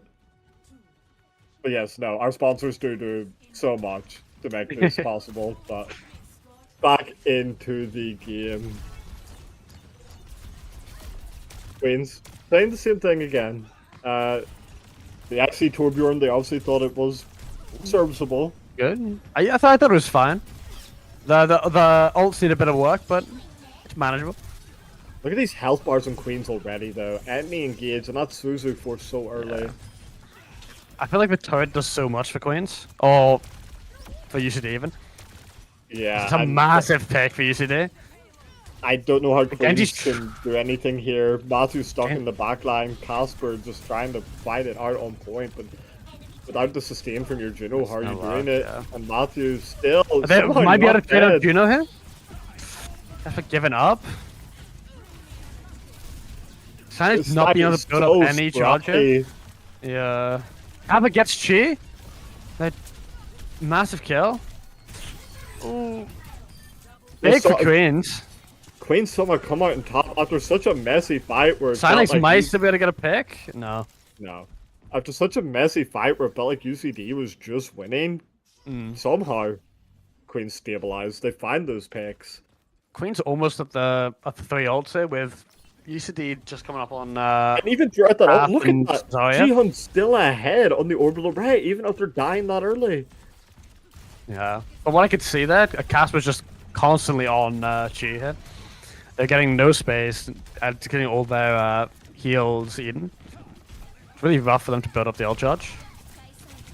Yeah. No. Oh, this could be a huge misstep from UCD. It's the orbital. Considering what's comes in from behind, there's no disengage. Suzu gone? Play from David. Massive. She getting picked first again. Who's for life and Miau getting traded out and just Synex left? I would have liked to see a little stagger going, but that's fine, it's fine. You're happy enough with just the fight winning for Queens. You took it well, you took it clean. That's only one ultimate you used. You still have 4 coming into this next fight. He's still on only 64% ult charge. Look, ignore it. I've trying. He'll get I want to see more. I want to see more. Big grab. In the corner, it's good, but the orbital ray comes out. Oh. He claps in this and clean up. They trade out for the Torbjorn. They kill Chain. They kill massive. Queens. They still come out on top of this. No, not yet. People take it so long. They trade out for Matthew. Synex is getting staggered here. Yeah, Synex just going to fall. Can't stagger him for too long though. That's fine. That's fine. Should and give enough time for. That fight was so big from UCD. Yeah. They commit the grab. They commit the Kitsune rush. All Queens they used was the orbital ray, which is massive for them. Yeah, Queens only used the ray. No, granted, it is the ray. Yeah. But UCD still doesn't have their ray, so yeah. It's like no, and I see we talked a bit of trash about his last ultimate, but he can shut down this next ray that comes up. I'm sure Casper's calming this. They've already used Suzu there. UCD just playing second control of the card. Oh!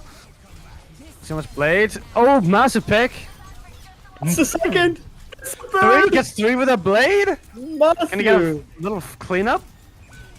I'd like to see. Oh, okay. Still no orbital ray. They're gonna have it for last fight, but that's gonna be their only ult. With and QUB having 3 ults. Just to touch. Michael, right away. She with the orbital ray. Do we have the Torball to come in, please? She just getting they just get burst down instantly. This Sombra, we're looking for Sombra's fight check. And it's just one for Queens. I don't even know. This entire it was so well played. After that first fight, it looked so scrappy. It was scary for Queens. Yeah. But after that, on the defense for them, it was so easy. UCD, they were trying to take control of the card. It looked good. But then they drop in from behind. They have these ultimates coming in from behind UCD, not letting them kite out. Extremely well played. And then you also have your hero moments. Mechanically, these Queens players looking so good. Matthew playing actually the best Overwatch of his life. I'm just in shock. No, I'm surprised. It could be, as you said, a little 4-2. Maybe even a 4-3 for Queens. Yeah, reverse sweep starts now. The reverse sweep is on. And after that dominant of a showing, the UCD might be forced to bring out Barry Keith. Oh?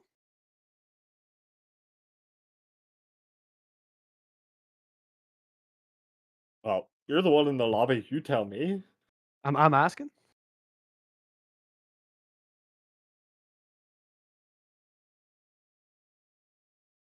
No, I don't know what maps do we have left? Is it just push? Uh, Or do we have yeah. a payload left as well? Uh, No, that I was our think they payload. used That that was was our payload. payload. Yeah. It's just push? Yeah, just push. What about yeah, no, just push. They've used everything.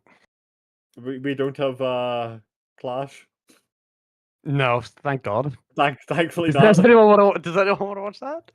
Not even in competitive. Is Barry Keith coming in? I see a player missing I've from this UCDA I've team. I've asked, but they've just been ignored. Uh So unless yeah, we're gonna go right, to a okay, yeah. break here until we get these players back in the lobby. Uh Stick around and chat and remember !KOKA.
Welcome back, Yeah, guys. We've got welcome back.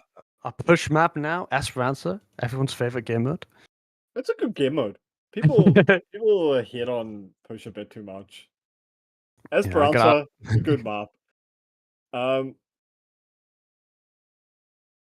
I'm trying to think about the last time these two teams played Esperanza because the first time Queens won, I think they did play it the second time as well, Mm. and I I can't think they remember. did, yeah. Well, UCD would have won the second time because it was a blowout, but I can't Yes, remember how yeah. close it was, if at all. I don't think it was very close. I think it I was. I think it don't was think. a blowout. I believe it was. I think they had capped with like 5 minutes. So that's But I believe QB can come back. We've got the bans for QB was Zarya, a little target on the Synax, and then a carry ban coming out for UCD. It's very interesting. Targeting the trash man over here. But I Yeah, have seen Mayo playing a little bit of KOKA as well, so it's kind of hurting themselves. it's an interesting one.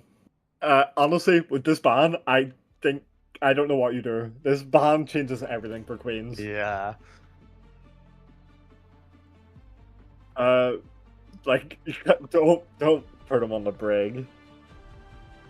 Please, don't make me watch that, please. Okay, it's on Moira. I don't want to see this either. I don't, but I thought she was the trash weapon. Like, I was like, oh god. Okay, no. I feel like maybe even the Mercy. Do you pull out the Mercy or? You can't pull out the Mercy. You have to play the Moira. But if you're playing the Moira, why are we playing the Diva? There's just too many questions here. If we're playing the Moira, why not play the Ram comp? Yeah. Like, we've seen Queens play this Ram comp. I'm not hallucinating. Just because it's not being shown yet does not mean I'm crazy. If Kappa just doesn't believe. The Ram didn't work last time against him, I guess. It was doing God's work, but maybe not enough. With the no Zarya, he is free to play Diva. Getting Sonic's getting burst down. They will just have to de-engage. Oh, he is really low. Getting focused down by Casper. She's about to. Yeah, she just drops. That is getting my first picks. Sinek's gonna get picked. Oh, it is. Oh, my bad. She. You would never. You just being an enemy of the Team Nation. What are you doing? Okay, Matthew looking to clean up. Good right click into the head. And getting this forward as well. 70% to rally. That's the big 7-0. What the hell? Is representing the good guy. Casper already has Diva Bomb. We'd like to see. And a massive ult differential coming out here from the two Junos. Yeah, Jihan pulling so far ahead on this. Oh! Casper, connect early. Oh, please hit a shot back on. Please hit a shot. Still, Sinex goes up for Jihan, but it won't be enough. He will just still die on point here. But it's an impactful trade, especially if they can avoid getting the close spawn here. Well, Jihan should sit and spawn. TP over. I don't know if they will though. Can we see the blue walls? Have they done it? Have they TP'd over? They did not. No. Push the hazard ult here. Yeah, this hazard ult. The problem is, it's like it can be eaten by this Diva. Yeah. It can be dodged by the Moira. It can be deflected. It's such a bad ult and a broken hero. Yeah. Well, that's why he's not completely broken. Pressure onto Chi in the backline. Sinex! Sinex won already. You see why this Torb is so good into Miau the hazard. Picked already. Sinex is gonna go down as well. Genji go down as well. Oh. Miau just tried to steal bot from behind. You're not in Kiriko anymore. You can't TP out. What are we doing? Chi getting run out.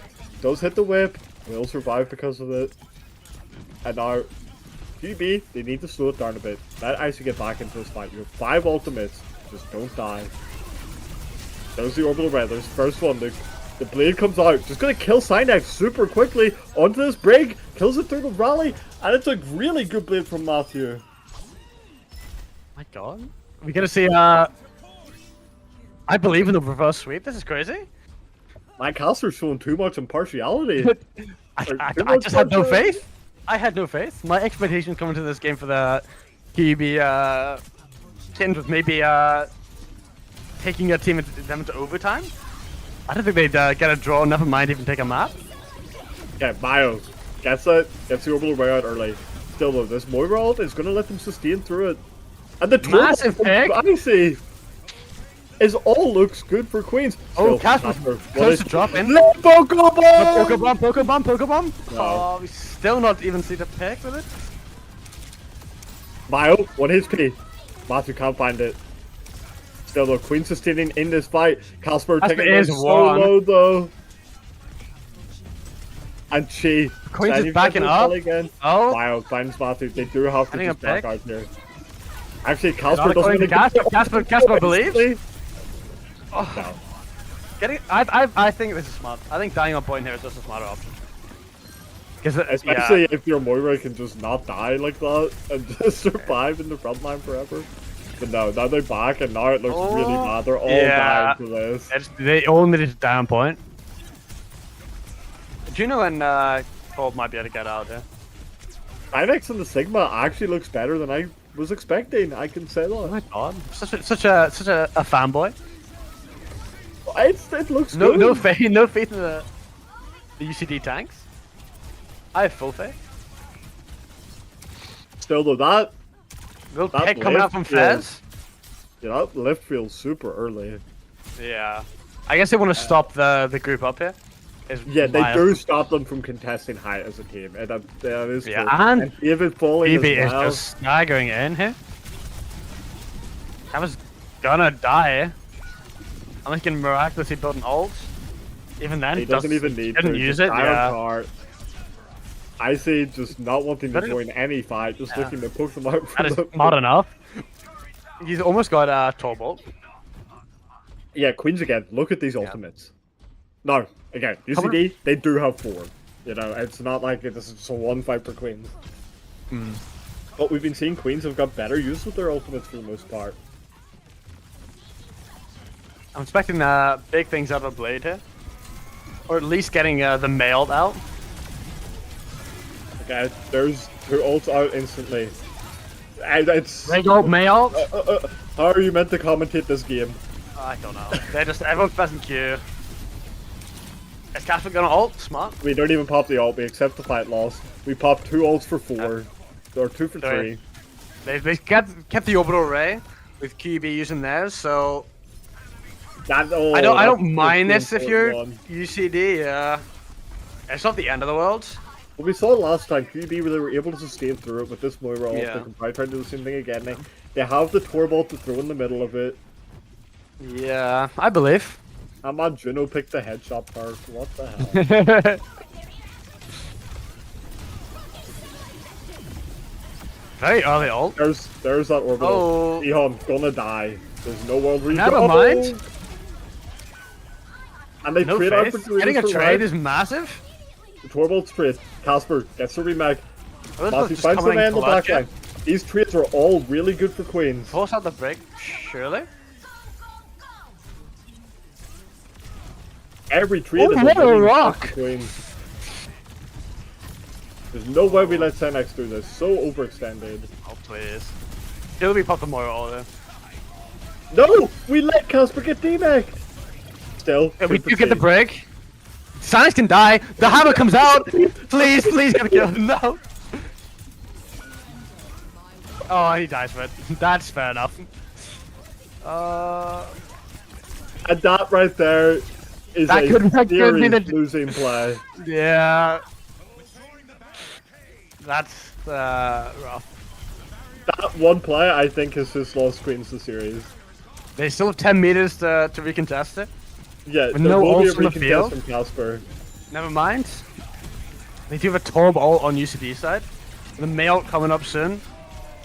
There's that Torb. They're just trying to just get distance with it, but Synax taking so low. They can't find the kill though, and Fez has the May ult. They will try to turn it with it. Still, where's the touch? You cannot let them 2 get meters. distance. QB might. No, they won't. They're trading artificially. Chicken died. Massive waste. Through the rally. Fez on one the May HP. ult. They don't stagger, which I would have liked to see. See better. Thank his Dez. Like it's not over yet. I know what this man looks like. I know where he goes to school. Yeah, I can find his address very easily. Alright, that's too far. Oh, hey, my bad. Okay, Synax with his ult. It comes in early. Still, the orbital ready to try to sustain through it. Matthew does die, and so does Casper. Okay. I would have liked to not use the Ray, but well, the Ray and the Flux come out at like the same time. Yeah, they both come out. I think it's fine. As long as you traded 1 ult for 2, you take it. And now there's no ultimates on the side of UCD. Yeah. Actually, that's so good. If you have a touch here, what you do with Casper? Oh, but he might get melted. Oh, never mind. Well, he has Forcing the May block out early. Force it out. No, he has his Nemesis form and he'll be able to refresh armor with his ult. And now Matthew Oh, hanging on so so low. low from QUB. Casper Massive pick out of Casper. Walking onto this Walking on that support. It's not good enough though. We're trying to turn on Cynex, completely separate from his team. Look at Cynex, look at Cynex. Massive. And now this Torball. They find Chi. Or they find Miau. Sorry, Team Nation. And somehow, through it all, Queens weather the storm. 3-2 in this series. Fez can't find the touch. Okay. Icy almost throwing it all away in the finals. Oh my god. Players from everyone on this Queens team. We doubted it. We thought it might be over when they banned that Kiriko, but somehow David makes the Moira work. Matthew on the Genji, finding permanent value with these blades, and Casper looking as good as always. Not to take away from this UCD team where everyone looked fantastic. Miau always having raised at good timings. 3-2 though this series. I'm gonna say it. I feel like they should put Chi back on the Juno. I think Chi's Juno is better. Yeah, that's my crazy take. That's my crazy take. Shoot me, it's fine. UCD. Yeah. So we are gonna head to a break here. Little break, yeah. Let these teams get their picks in on the map ban. So we see these guys in a couple minutes.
Okay, welcome back again. 3-2 for UCD now.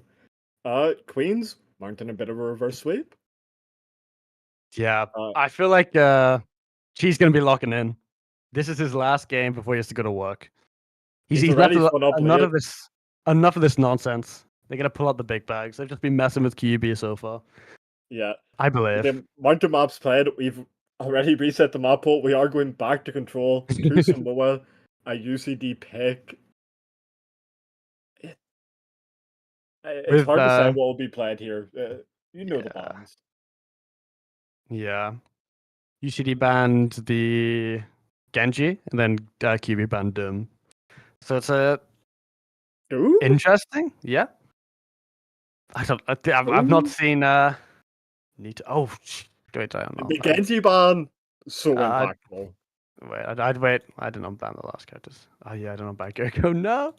1 second. I need to reset this. Genji.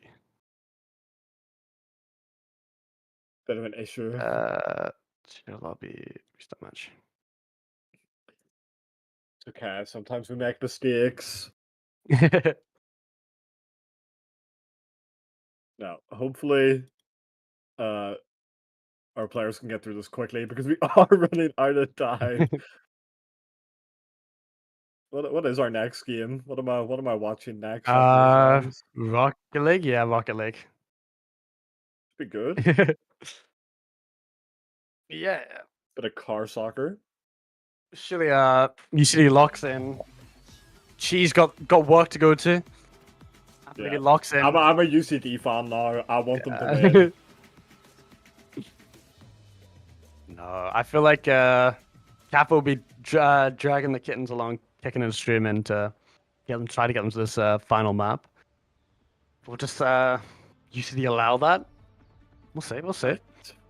I mean, these matches have been so close the entire time. Yeah. Like, that Esperanza went to the wire. Yeah, it was a 2-meter lead that Queens had. With Ravasa going 3-2 as well. Literally, yeah, all points going 99. It's crazy, yeah. And again, the level of Overwatch being shown for both teams is insane. It's impressive. Like, it's impressive. Especially from like, this is our first time running this event. Like, I don't think we were expecting this level of play.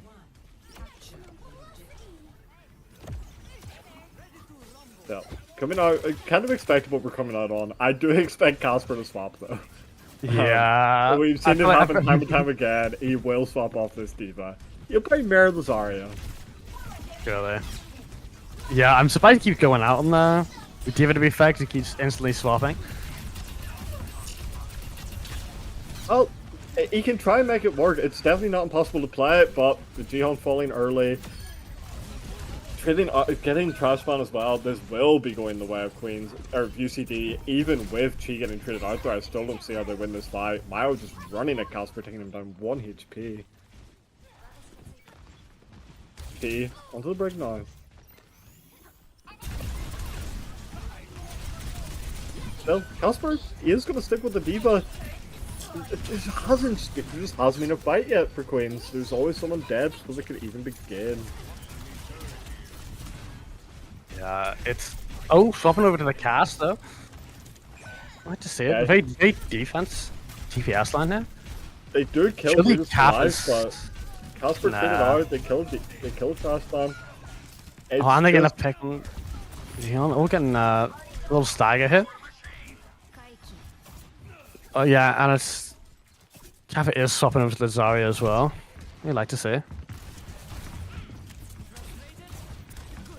Yeah, this is sort of what I think we expected to see when he was out in the diva. I'm surprised it took this long. Swap over Merlin. Sorry, he's so comfortable on Matthew. I don't know how you find that kill, but the continuous back from UCD, it is good. Miau just into backline. What? Those shots are insane, Miau.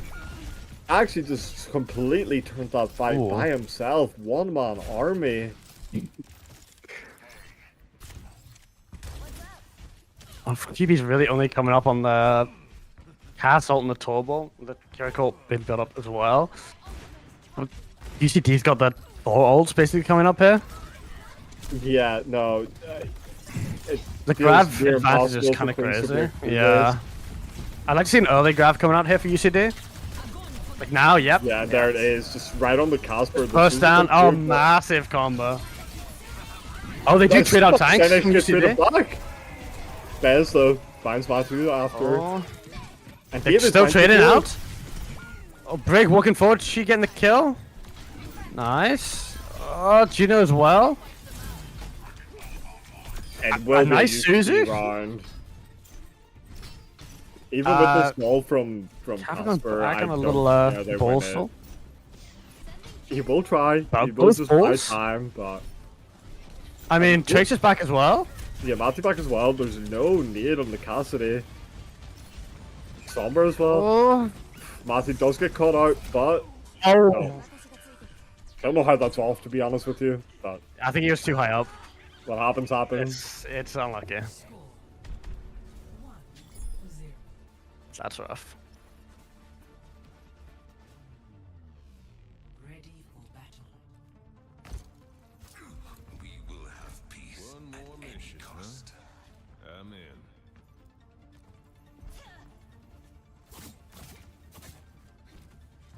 I don't know why I've gone silent all of a sudden. Casper, Oh, I do like that. Yeah, I really like the QB team here. I think this pick makes sense. Obviously, Matthew, not someone we've seen playing a lot of this hit scan. For the Queen's team, it's normally been Icy or Trashman. Yeah. But I don't feel like he's not uncomfortable on it, so it should be. Yeah. It should be winnable. I'm expecting big things. Good, but it's a question of how. Maybe his brain is not good. By UCD instantly sending Cymex into that back line, and Casper trying to do the same thing, but the peel is so good. Yeah, Icy does find the reasons for life.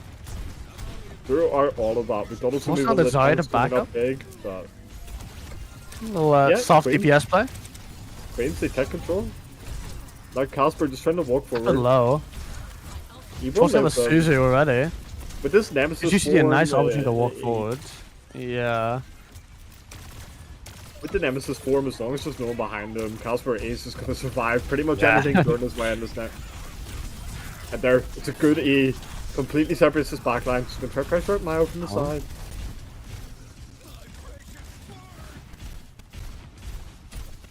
Now, Icy just doing what he's been doing all game in this tour, just sitting on the backline. But Dynex finds him somehow.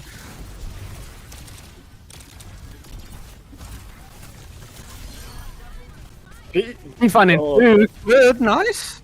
Like to see out of tornadoes from Chi. Fez finds Icy as well. It's a clean fight win. No ultimates used from either side, and that actually favors UCD so hard. Look at those ultimates.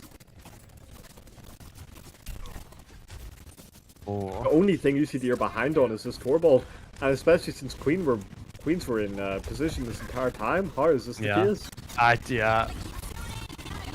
They do use their ults first though. Oh, yeah, I take this advantage, but Fez just pops a high noon in it.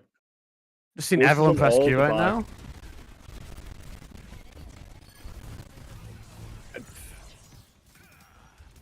No, UCD, they use everything. Fez somehow gets up to 62% again. It is. Oh, it's the part. It's the part. Casper trying to live in this Nemesis form. Does he ult? He does ult. He does up the confidence on this man, but he finds nothing. It's all just to live. I hate it. I was gonna say I don't hate it, but I hate it. I hate it. I hate it. And I definitely hit it. Using the Juno here, I like that. To be fair. Oh, like in the grab at least. Oh no, they got a Tobot in the. Oh. Keep getting one at least. A dominant showing. After this first fight win from Casper's Kittens, they found nothing. They did use basically all the ults. We're only Fed's ult coming up soon. They have the Deadeye there who's going to have the carry ult before David. It feels impossible for Queens to push back into this. Massive, unless Sinex is in. Unless Sinex is in. Sinex. And it finds T as well. Matu, such great performances this entire series, comes up big when it matters the most. Recaps this point. Queens looking for more, but Miau in the backline always loves doing this. Like Queens fighting a player down. Out coming from UCD. Fez, really low here with all. Oh, finds a Kiriko. I think Casper already won. Casper dead, and that is it. UCD, UCD, your Irish Collegiate Series first Overwatch, our first Overwatch split. UCD will win, and honestly, I think the expected result. Yeah. We may have been getting hyped for the reverse sweep from Queens. Yeah, but And a great showing. Again, from Queens as well. But UCDA. But so good. just dominant, yeah. Sinex and Miau in particular. Well, I mean, honestly, I feel in this series, the Doritos for Life did so much. Yeah. Doritos Life, like, even forced the Torb. Maybe Torb is meta. Maybe we've discovered a new. I've been saying Torb is meta. Forcing Icy onto the Torb is crazy. Yeah, no, Doritos for Life put on an MVP performance. I don't even think that's up for debate. Yeah,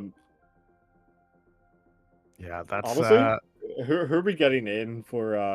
I think we're getting a post-match interview. Who are we getting? Yeah, in? I have no idea. I'm already in. Oh, Chi said they can interview. That's what we love to see. Sacrificing their precious time at work. We should get Chi in a sec. Oh, we got Chi in. Let's go. Congrats on your big win. They are still muted. I don't know why we got Chi. I think they're leaving for work. No, Chi volunteered. Chi volunteered. Yeah, I'm walking to work right now, but it's fine. That's what we love to hear. Dedication. So are you hyped with getting the first Irish collegiate win in Overwatch?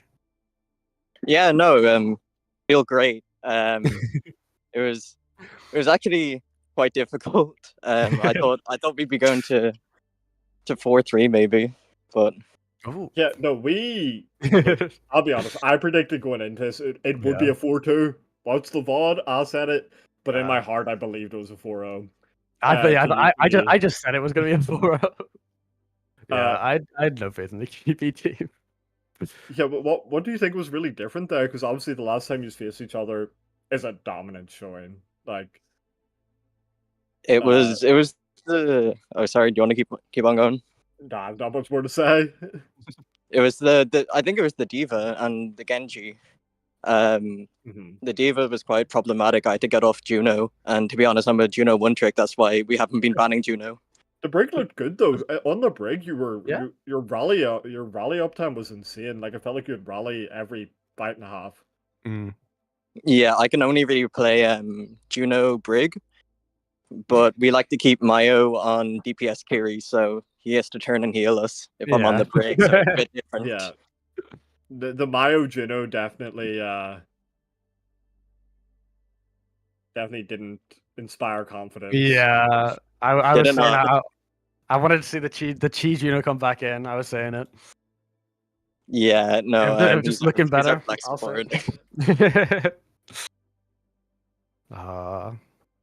But yeah, Next is looking to be dragged in as well, I think. Oh, so next one's coming. Let him in. Or Fez. Look, I always ask this to people who come in. Who's the MVP of the game or your top 3? I mean, I think you have to give it to Senex and Mayo. They have to be in top 3. Yeah. Actually, or I don't know. I don't know if Casper or what's his name, Matthew deserves the 3rd one though, because obviously he's consistently good, but it was a bit of a surprise seeing Matthew like going insane this series. Yeah, we've been saying it all season. Like Matthew's a great player.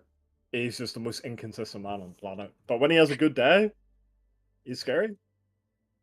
He is very scary. Because our MVP, I think, or my MVP anyway, is Doritos. Yeah, it's Doritos was doing God's work on the Torb. Forcing the mirror is crazy. He's our stay alive man. He puts damage and he puts in the work and never dies. Well, we are gonna have to wrap it up here, I think. Yeah. Again, congrats on the win. Really good showing from you guys. Honestly, that is the most fun match we've watched all season. Yeah. I'm so glad it was close. Thank God. Yeah, GG guys. Yeah. Yeah, I saw the script you sent me. You said you wanted a 4-3, but Whoa, Yeah. whoa, whoa, I had to go to work. whoa, Whoa, Wait, that's- wait, wait. I thought you wrapped it up. I thought you wrapped it up. No. Yeah, thanks for coming in for the interview. Yeah, and thank you for Aw. for Yeah. the team, my team, and actually your guys' team as well. Production team, the casters, great people. Yeah. Yeah. It was probably the best game we've seen all year. Better So, than the congrats. QB mirror. Yeah, that's yeah. Yeah. You can say that. Yeah. You can say that. You can say that. Okay. We will have to wrap it up here though. Yeah. Thank you everyone for watching Overwatch. I genuinely such a great first season. So fun to do. We hope everyone comes back for next time. Again, yes. Thank you to remember this event is presented by KOKA Noodles. Exclamation point KOKA in the chat for a month's supply of KOKA. Exactly. Keeping you well fed. Thank you to all our other sponsors once again. Logitech, Dogpatch Labs, Stack, GG Machines. Really, they do keep the scene alive.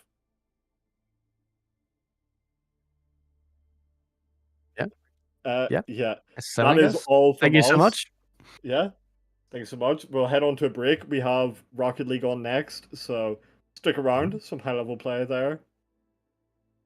See, I can't wait to see it. A little bit of Rocket League, my favorite. Yeah, and that's us. Thank you guys so much. Goodbye, Goodbye. guys.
Hello, welcome to Ireland Esports Collegiate Spring Series 2025. It is, of course, the grand finals for Rocket League this afternoon. I am joined here by Magic. Magic, how are you doing? I'm doing very good. Very nice to be here. I'm very glad that we are going to be going into some insane matches here, keeping it very close. How are you keeping there, Gib?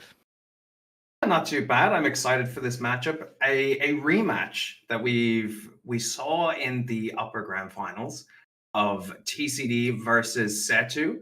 TCD were obviously knocked down to the lower bracket and made their way back into the grand finals this afternoon to kind of reface their rivals of this semester. So going to be an interesting one to see. We of course have Tomster, Panda, and Shallow on the side of Setu versus Nuss, Waffle, and Freeze on the side of TCD, and definitely an interesting matchup for the ages, some might say.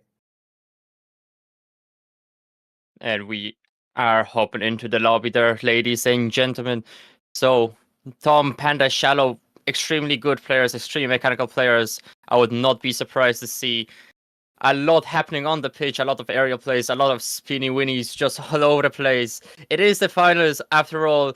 Setu going in with a game advantage, best of 7. What do we expect to happen? Yeah, I think it could go either way here. It could be a case of Setu are going to come out the gate swinging and try and get an easy, quick win for themselves.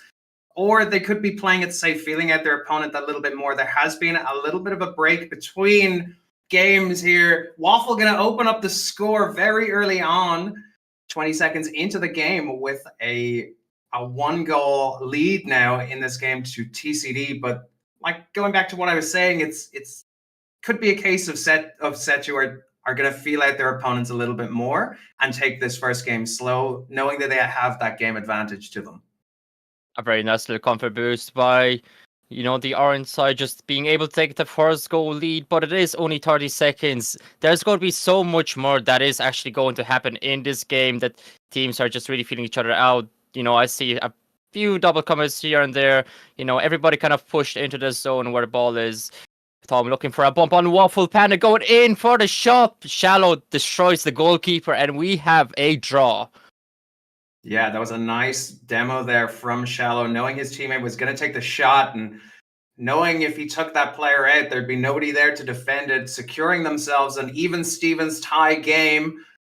We're only just under a minute into this first game one, and everything seems to be heating up very quickly. Both teams are trying to get into the flow of things as quick as possible and really pounding down on their opponent. We know that Setu are dangerous in those positions where they're kind of on the attack against their opponent's defense and really just whittling it down as much as possible. So TCD are definitely going to be wanting to keep Setu away from their side of the pitch, and seeing it getting a little bit scrappy in the midfield there. Tom getting a nice pinch off the backboard, but back towards the midfield now. Panda able to intercept, sending it back towards TCD's corner, but Freeze able to bring that off the wall back towards Setu's side of the pitch, getting a touch, trying to center it for his teammate, but nobody there to send it home, and Setu get the clearance. They're in danger now. TCD need to get the clearance that they want to stop Setu from scoring another goal. Shallow gonna go up, but not quite getting the touch he wanted. Nuss is gonna clear that back towards the midfield, but Panda able to intercept that mid-air. Tom going in very strong, getting a nice 50 on that, and Shallow going up for the high balls. That's the second time he hasn't quite gotten the touch that he needed on that one. Indeed. And it feels like a volleyball match there at the moment. A lot of heavy touches from both sides. TCD trying to look for those big clears. While Setu, Panda goes in for another shot. There has been passing plays, there has been strong touches, there hasn't been way too much control, obviously, as I speak about that Shallow actually being able to control the ball into the midfield area, but it is the first few minutes of the game. The moment they will start controlling the game a bit more, the moment they will start feeling the openness a bit more, the moment that they'll start adapting, this is where stuff will start being a lot more interesting. TCD, they need to be able to get out of their own half. They are struggling at the moment with the pressure from Sedu. Tom looking for some sort of an infield pass to Shallow, who is going to go for the shot, but goes wide to the corner. Waffle waiting on the back for Suntroy, trying to press Shallow. Waffle off the wall, looking for a big pinch, but can he do anything with it? No, he can't. It just keeps on going from the corner to corner. TCD, whenever they do want to make a counter, it just goes back to the Sedu corner, and as we know, the corners is a place where Sedu would like the ball to go to, because it makes it a bit easier for them to actually generate another good counter attack. Yeah, it definitely seems like TCD get the ball up towards Setu's side of the pitch, and then they kind of almost get in their own heads, and everything falls apart, and Setu's able to easily come on the counter attack. Setu are also trying to keep possession in the midfield area, and they're doing a good job of it, making sure that it doesn't get too close to home for the most part. Nice pass to Tom there, but Tom not quite getting a touch on it. Waffle's going to clear it, but Panda again in with that swooping aerial in the midfield to cut out possession, cut out the danger. Freeze on the ball, getting a nice read on it, but Nuss is there to clear it back towards Setu's corner. Tom there to stop the play for a time being. Very close attempt from Waffle, but a little bit too high for his liking. Freeze on the ball now, taking it towards the wall. What can he do for it? Tom able to cut that out, get a nice clearance back towards TCD's corner. Waffle there, but getting a very heavy touch on that 50, putting himself out of position. Freeze on the ball now. Panda gonna intercept that, and there's nobody there in goals to stop it. That was a very slow ball, but Panda knew once he hit it, it was going in. 3-1 to Setu now. TCD really need to buckle up their boots that little bit more and really try and put that pressure back on Setu if they want to take this game. Indeed, we have a hat-trick there by Panda. What we actually see is that Sedu, they have no problem trying to give a lot of pressure onto the TCD side. They are trying constantly to look for as many opportunities as they can get. They have a lot more shot advantages in comparison to the TCD, right? They have 3 goals out of, what is it, the 7 or 8 shots that they did actually take. TCD only took 3 shots so far. But here's the thing. Sedu are keep on trying. It doesn't matter if they miss the ball in the air. They keep on trying to test their fields. They need to get that feel. They are trying to get the field as soon as possible, as quickly as possible. While the TCD side, it feels like they're just waiting a bit in the defense, maybe looking and lurking for some sort of a counter-attack play. Shadow trying to get a corner, but Panda controlling it. Kind of get a 50. He does, and Waffle doesn't make it just to get a save. Panda scores another one just before we go into a game. Yeah, that was a nice play from Panda, getting that bump on Nuss, making him out of position. Open net apart from Waffle, but just couldn't quite get the angle off that touch, and in it goes with 2 seconds left on the clock, and it's going to be Setu taking game 1, which essentially is game 2, because they went into this series with that 1 game advantage. Yes, there was a game advantage there from Sedu, and, you know, after looking even after that game 1, Sedu feel very, very dominant. They have a lot more shots, and even speaking about the saves, they don't actually have a big difference between the saves with the TCD and Sedu side. It is because Sedu are trying to test their grounds. They're trying to see where the opportunities are going into, where they're coming from. They're trying to actually lurk and see what they can actually do out of it, right? So, can TCD prevent the opportunities? Can they actually control these opportunities into the counters that they're actually looking for? Or will they start looking for different ways of playing out the game? Yeah, it definitely, I think you hit it on the head, the nail on the head there earlier of TCD are almost waiting for those opportunities to present themselves rather than where Setu is creating them a lot more. And TCD might need to be going on the offensive in the idea of the best offense is a good, the best defense is a good offense, apologies. And as saying that, a 5-second opening goal off of kickoff from Tom, just reading that ball beautifully and sending it home into the back of TCD's net. Not much the side of TCD could have done about that, but here we go, another kickoff. 1 goal down already. What can TCD make of this situation? Freeze in the midfield, trying to read that ball. Nice touch, nice bump from Waffle, I should say, getting his opponent off the ball, sending it back to his own corner. Freeze going to be bringing it up. But Panda there to read that ball, get a touch on it. Back to Waffle now, but not quite in a position to do anything with it. Nice 50 playing for time. Tom bringing it over to Shallow. Beautiful attempt on goal, just hitting the crossbar a little bit too high. But here we see Walk and TCD making this situation. They're trying to play it back into the corner now. As we all know, the corner is a somewhat safe place to be with the ball. Not much can happen there. Nice pass from Freeze there over to Waffle, who's just going to slot it into the bottom right corner of Setu's net. And that was a beautiful team play there. The communication must be going wild on the side of TCD for that to happen. Yes, indeed, and even as we mentioned the corners are a really good spot to keep the ball at, but not facing your own net from the corner being front post, making yourself a bit awkward, where TCD were able to actually capitalize on that position error. They were able just to find a midfield pass, so really nice to see. Both of the sides seem to be able to, they got the warm-up in the first match, right? Well, technically, it's said to have 2 games now because, of the game advantage, but both of those sides look to be a lot more dominant. They actually are, a good rivalry against each other. As we see a shot, Shallow. He's able to find the back of the net. It is 2-1, but there's only 1 goal difference. Over 3 more minutes to go. There is going to be a lot more goals because the goals are going in left and right, center, backwards, upwards. They're everywhere. They're lurking everywhere. The opportunities are everywhere. Both sides are leaving the gaps. Both sides are leaving the opportunities to arise. So, is it going to be looking like they will control? Probably not. They will want to look for as many outplays. They will want to play aggressive. And it might be who will actually die under pressure first. And here we go. A crossbar with a new ping sound and Shallow. Here it is. It's 3-1. Wow, I just want to say that was a beautiful passing play from the side of Setu. Tom to Panda to Shallow. That was insane passing plays going on there from the side of Setu. I was not expecting that. But in it went off the crossbar from Shallow.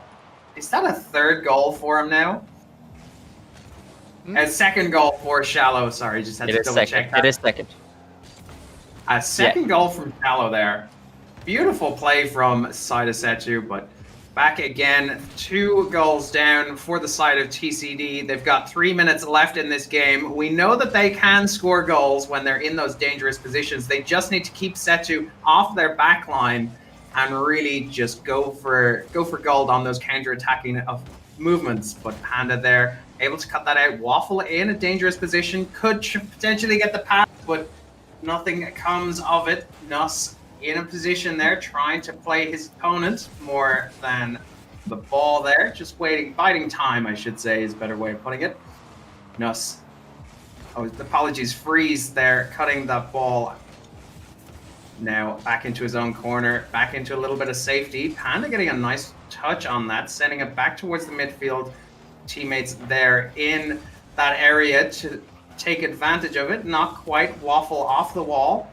Shallow intercepting that very quickly, knowing that they could have been in a little bit of danger if he'd gotten that ball a little bit further up the field towards their own net. Nice little play from Panda, trying to trick his opponent, trying to get that in under the net, but not quite. It seems to me that Setu are trying to pile on the danger, but TCD are doing a better job this game of clearing it when they can, rather than letting Setu pile that pressure on even more.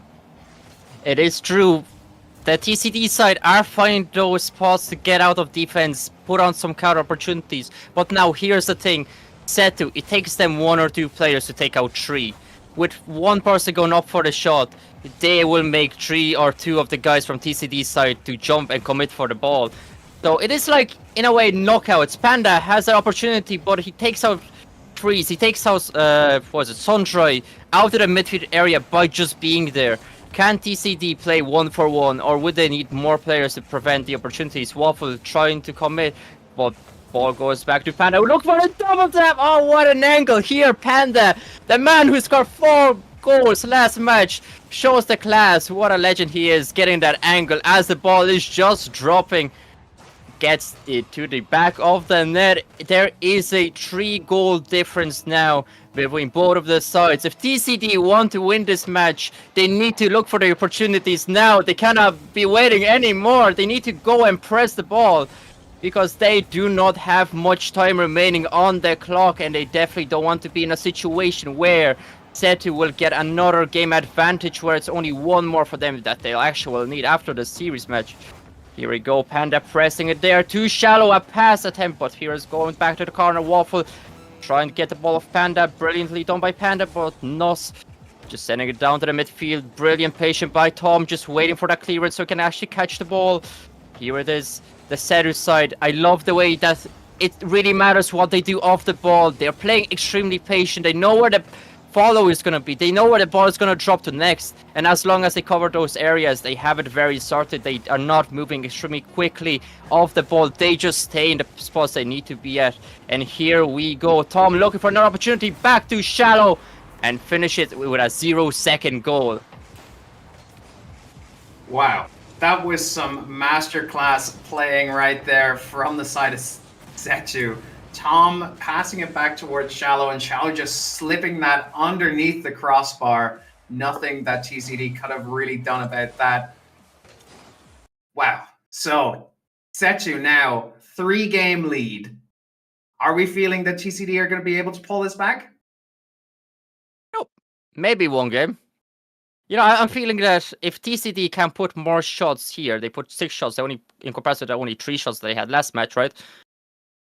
Are they able to bring back the momentum? Are they able to get the regain? Because the regain is very important. Here's the thing. They know that Setu have the upper hand in the series right now. But it's up to them to fight for that one more goal.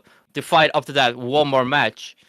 Now, is TCD able to do this after losing with a 4-goal, difference? And previously was like a 3 or 4 goal difference as well, right?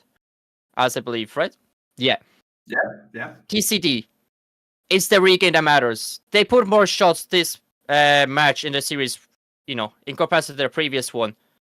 I do believe that they actually can put on so much more pressure, but Setu, they feel really, really dominant. So if they want to do something, it is going to be extremely difficult, and it's going to be a very big challenge. Yeah, definitely an uphill battle for TCD. That being said, I would like to remind you all that today's event of Rocket League Grand Finals is presented to you by KOKA Noodles, KOKA being Ireland's favorite noodle brand. And of course, if you would like to get your hands on some of those sweet noodles, you can. In the chat right now, type !KOKA to be in with a chance to win a month's supply of KOKA noodles. I know, me being in college, I would have loved something like that, but alas, that wasn't around for me back in my day of university studies. Also, a big thank you to our other sponsors who have graciously let us do what we do here at Ireland Esports Collegiate Series. So big shout out to Logitech, GG Machines, PlayAid, and Dogpatch Labs for making what we do a possibility. Indeed. And it is those guys that really, really help us go and help us flowing. It is what keeps everything alive, and we are going to have the spirits high going into another brilliant match of Rocket League, getting in the hype. I don't think so. We are going to see just one more match. It is going to be a match. I want to see more pressure involved from the TCD side. I want to see more aggression. I want to see more passion in their gameplay. They showed that they can do that. They showed that they have the opportunities, that they go for the opportunities, right? Do we believe in the TCD side? What do we think, Gib? I think TCD have it in them to take a game off Setu. They've proven that they can. They've proven that they can in the past. We saw in this series, in this semester, I should say, we saw them face up against each other a couple of times. In the playoffs, we saw a matchup, a best of 5, where TCD managed to take 2 games off of Setu. In the playoff stage, we saw them go against each other in that upper bracket finals. It was 4-2 to Setu. So again, or 4-3 to Setu, I should say. So again, we have seen TCD be able to take those games off of Setu. It's just a case of, are we going to see it this afternoon? Because if they want to stay in this competition, if they want to stay in this grand finals, they're going to have to pull out all of those cards that they did on those previous matchups. And Setu will definitely not make the job easy. They are looking extremely dominant. Tom and Panda waiting at the same area very patiently, trying to go for a play. Tom faking the ball, letting Panda go. Nos trying to control it back to Freeze, but Shallow, a brilliant interception, goes straight in. Panda look for the opportunity, doesn't manage to get the touch on the ball. It is still just 0-0, and it's only 30 seconds that we have been witnessing here. A lot more happening than to the previous matches. Freeze trying to get the ball towards the right side, but it only goes as far as to Panda. Waffle would have interception, but it was Tom that was waiting to make the pass to Shallow, going from the corner back to Tom. Panda trying to make an interception. Waffle is not able to actually reach the ball. A 50 in the air. Tom with a follow into the corner region. Shallow has the opportunity. Goes for a shot, but it wasn't enough to go past Freeze.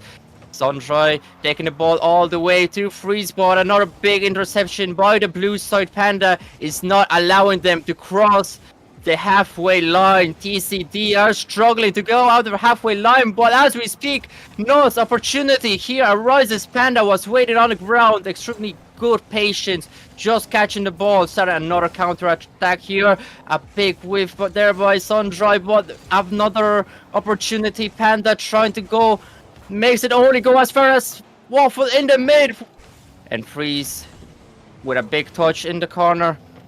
There's a lot more happening, a lot more interceptions, a lot more opportunities, maybe a bit more whiffs, but it actually does force your opponents. And here it is, Panda, the man that was scoring so many of the goals, gets another one for himself in this match to make it 1-0. Yeah, it looked like Freeze had a touch on that, but just not quite at the right angle, sending it back into his own net. Potentially would have been a save in another world, but beautiful goal from Panda. Setu now leading the game with 1 goal, 3 minutes left on the clock. What can TCD do to come back from this, if they can at all? It seems like Setu are really trying to drive home a quick win for themselves in this grand final, take home that prize for themselves. Panda bringing it up off the wall. Freeze on low boost, couldn't really read that too well, and Panda's going to slot it home for a second goal to his name in this game. So many for him in this series. And yeah, looking like Freeze just didn't get the read he wanted on that ball. Didn't quite know where it was going to go. And back to another kickoff. 2 goals to Setu. That could have been an easy goal for TCD. It looked like the net was wide open, but it was just a little bit wide, and could have been the advantage they needed to get them back into this game. Unlucky, not going to be the case. Nuss getting a nice touch back towards Setu's corner, but Tom there, able to read it, able to intercept. Freeze gonna bring it back. Shallow again, there to intercept. Tom, bam, booming the ball back towards TCD's side of the pitch. Panda trying to get a read on it, but not quite. Freeze now, back to Tom. Tom gonna try and get a clearance, but Waffle able to intercept that mid-air. Back to Nuss. It's the open, the goal that they've been searching for. And here it is, 1 goal difference. 2 more minutes to go. We were speaking about the spirit. We were speaking about the regain. They are showing they can get the regain. It's only 1 goal difference. TCD, they have a chance to take this game into an upper hand, but a double demo coming from the center side, making the net wide open, and it is Panda once again getting another hat trick in another match. What a player! He's definitely being, very, very proud of his, dominance on the field here. Panda just basically everywhere where he needs to be, and not only being there when he needs to be, but is also utilizing everything he has to. He's doing a fantastic job here. Big shout to Panda and Shallow with Thompson just being able to intercept anything that they do have to. TCD, they still have a chance. They still are fighting. They are not letting Setu just go off nice and easy. Sundry looking for something in the air. Intercepted by Shallow. Freeze looking for some sort of maybe a ceiling shot, but he doesn't have enough boost. Just tries to pop it back to Waffle. But it only goes as far as to Tom, who's making a big pass to Shallow with a redirect attempt.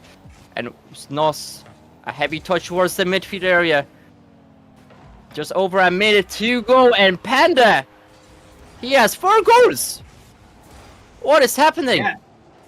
That goal, I feel like there should have been somebody there to stop it. Bouncing off the ground, off the post, and almost just slowly rolling in. And TCD, no players were back able to stop it. It's almost like they had to watch that go in from where they were, and nothing they could have done about it. It's now 4-1 to Setu, and after that kerfuffle, I don't know if TCD are going to have the wind in their sails needed to bring this game back. But that being said, Freeze attempt on goal, very close to going in, but no cigar for the time being. Another attempt from Waffle there. Tom able to easily cut that out, read that beautifully. Freeze up again, trying to just slot it in under the crossbar, trying to get a little bit fancy with it.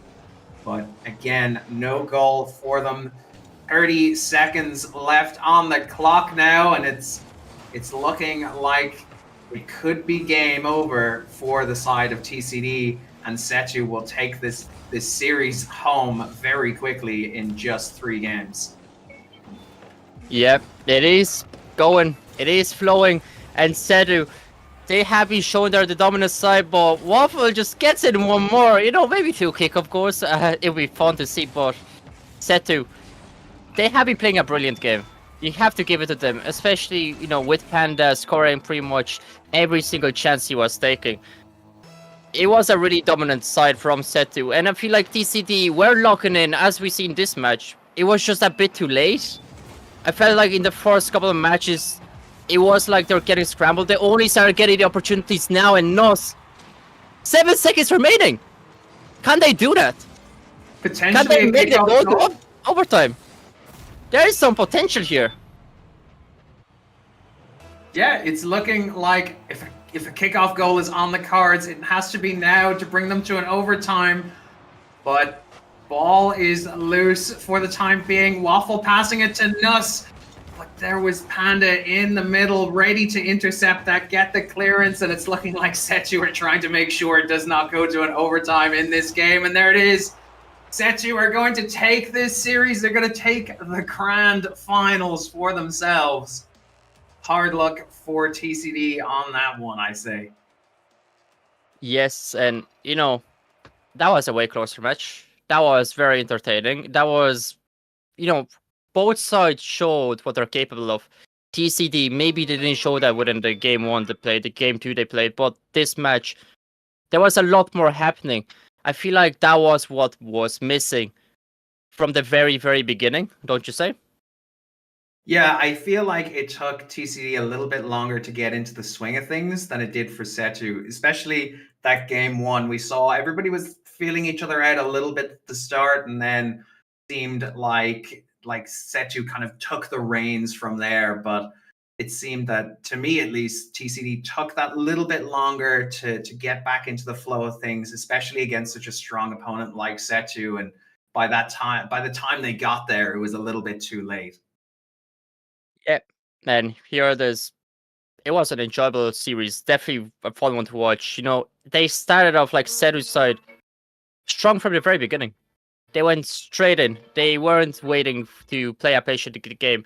They weren't waiting to just, see what they can do. They went full in, and they really just had that same dominance from the beginning all the way to the end. So another big shout to Panda, because if I was to choose a player between those, players that played there, Panda was doing absolutely fantastic. Not only that he was pretty much the top goal scorer of, most of the games, he was always there, always ready. When he had to be patient, he was patient. When he had to be aggressive, he was aggressive.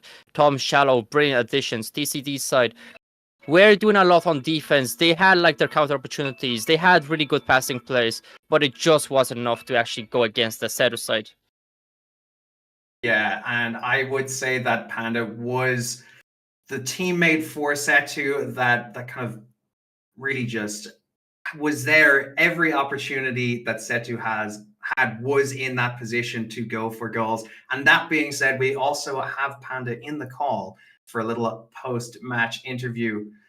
How do we feel about that, Magic? you want to take the reins on this one? I would be delighted to see him. I've been complimenting him so much that it would be nice to see what he has to say. Panda, welcome, welcome. You are live now with us. How do you feel about those matches that you played? You played a very dominant game. What was going through your head? It was a good series. We felt quite confident going into it. We wanted to get it done in 3 games, and that's what we went and did. Very good. And you have been scoring a lot of goals. Was there any sort of like preparation from the team effort, or did you guys just go with the flow? How was that going for you guys? It was just kind of. Oh, I think that's my bad. It was just kind of go with the flow, really. That's pretty much it. No real game plan, really. Just kind of see how it went, and it went well. Very nice. And you had a lot of goals, especially I mentioned the like little double that you had from like that crazy angle, right? You were putting a lot of effort on the pitch. It seemed like you guys were just comfortable playing the game you wanted to play. So now that being said, was that what you guys were expecting to do? That you were just gonna go full in, full out? It didn't seem like you guys had like any worries. So you really put on the show, right? Yeah. Now, what do you think about the future? What do you think that with this team, what do you guys think that you can achieve now? I think we can just keep doing the same thing, winning the collegiates as much as we can. But yeah, I don't know. We were just quite a bit faster than them, so it was just kind of smooth sailing. Yeah, Yeah, very good. You definitely seemed to be in control of the game from the get-go. You got into the swing of things a little bit faster than TCD, and definitely seemed to be the dominant force on the pitch from the get-go. Of course, thank you so much, Panda, for joining us for this little post-game interview. It's something nice we like to do with the winners of the match. You're obviously got stuff to go and do now. After you went in, you quickly sorted the issue. You made sure that TCD knew you were the dominant team from the get-go. And of course, we are going to leave it off with Rocket League here for the day. Of course, thank you all for joining us in this grand finals presented to you by KOKA. And we are going to be back at 4 p.m. with League of Legends for you. So don't go anywhere. That will be with you very shortly.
follow, we have felt it all come crashing down from far above.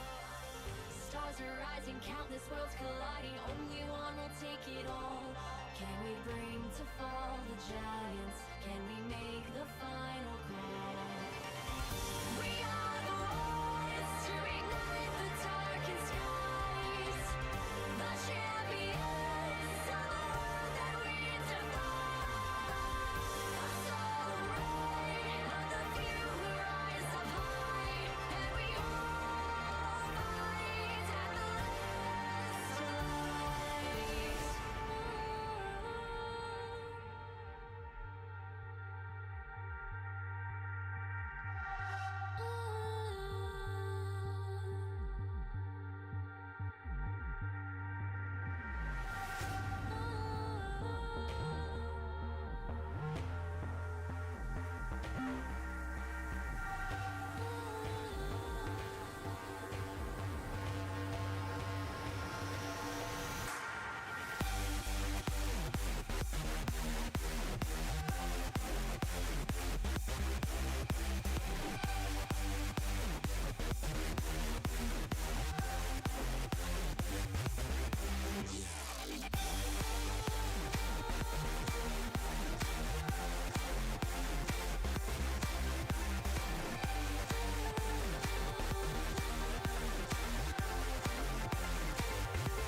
Visions in my head of this, you don't know the half of it.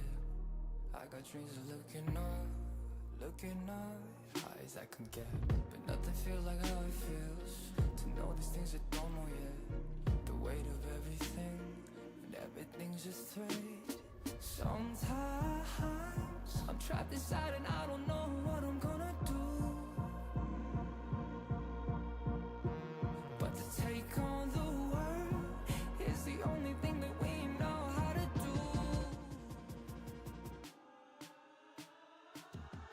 I've got dreams of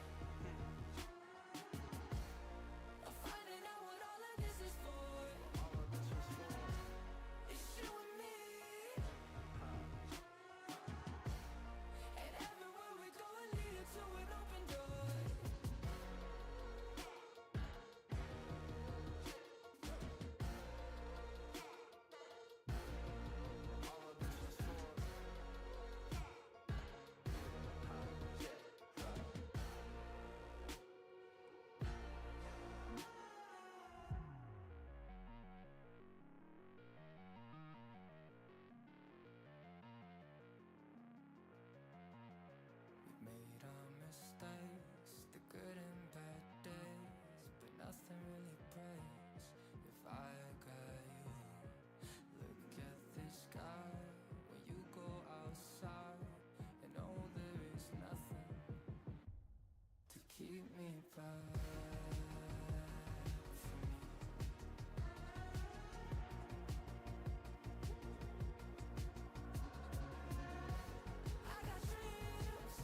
Hello, everyone, and welcome to Ireland Esports Collegiate Series presented by KOKA Grand Finals, where we are just about to get underway after a bit of a delay, where we're about to get into the first game of this best of 3 series between TUD Miau and QUB Bleh Cats. With me is obviously Zastos. Zastos, what do you think about all this catastrophic behavior going on between both of these teams?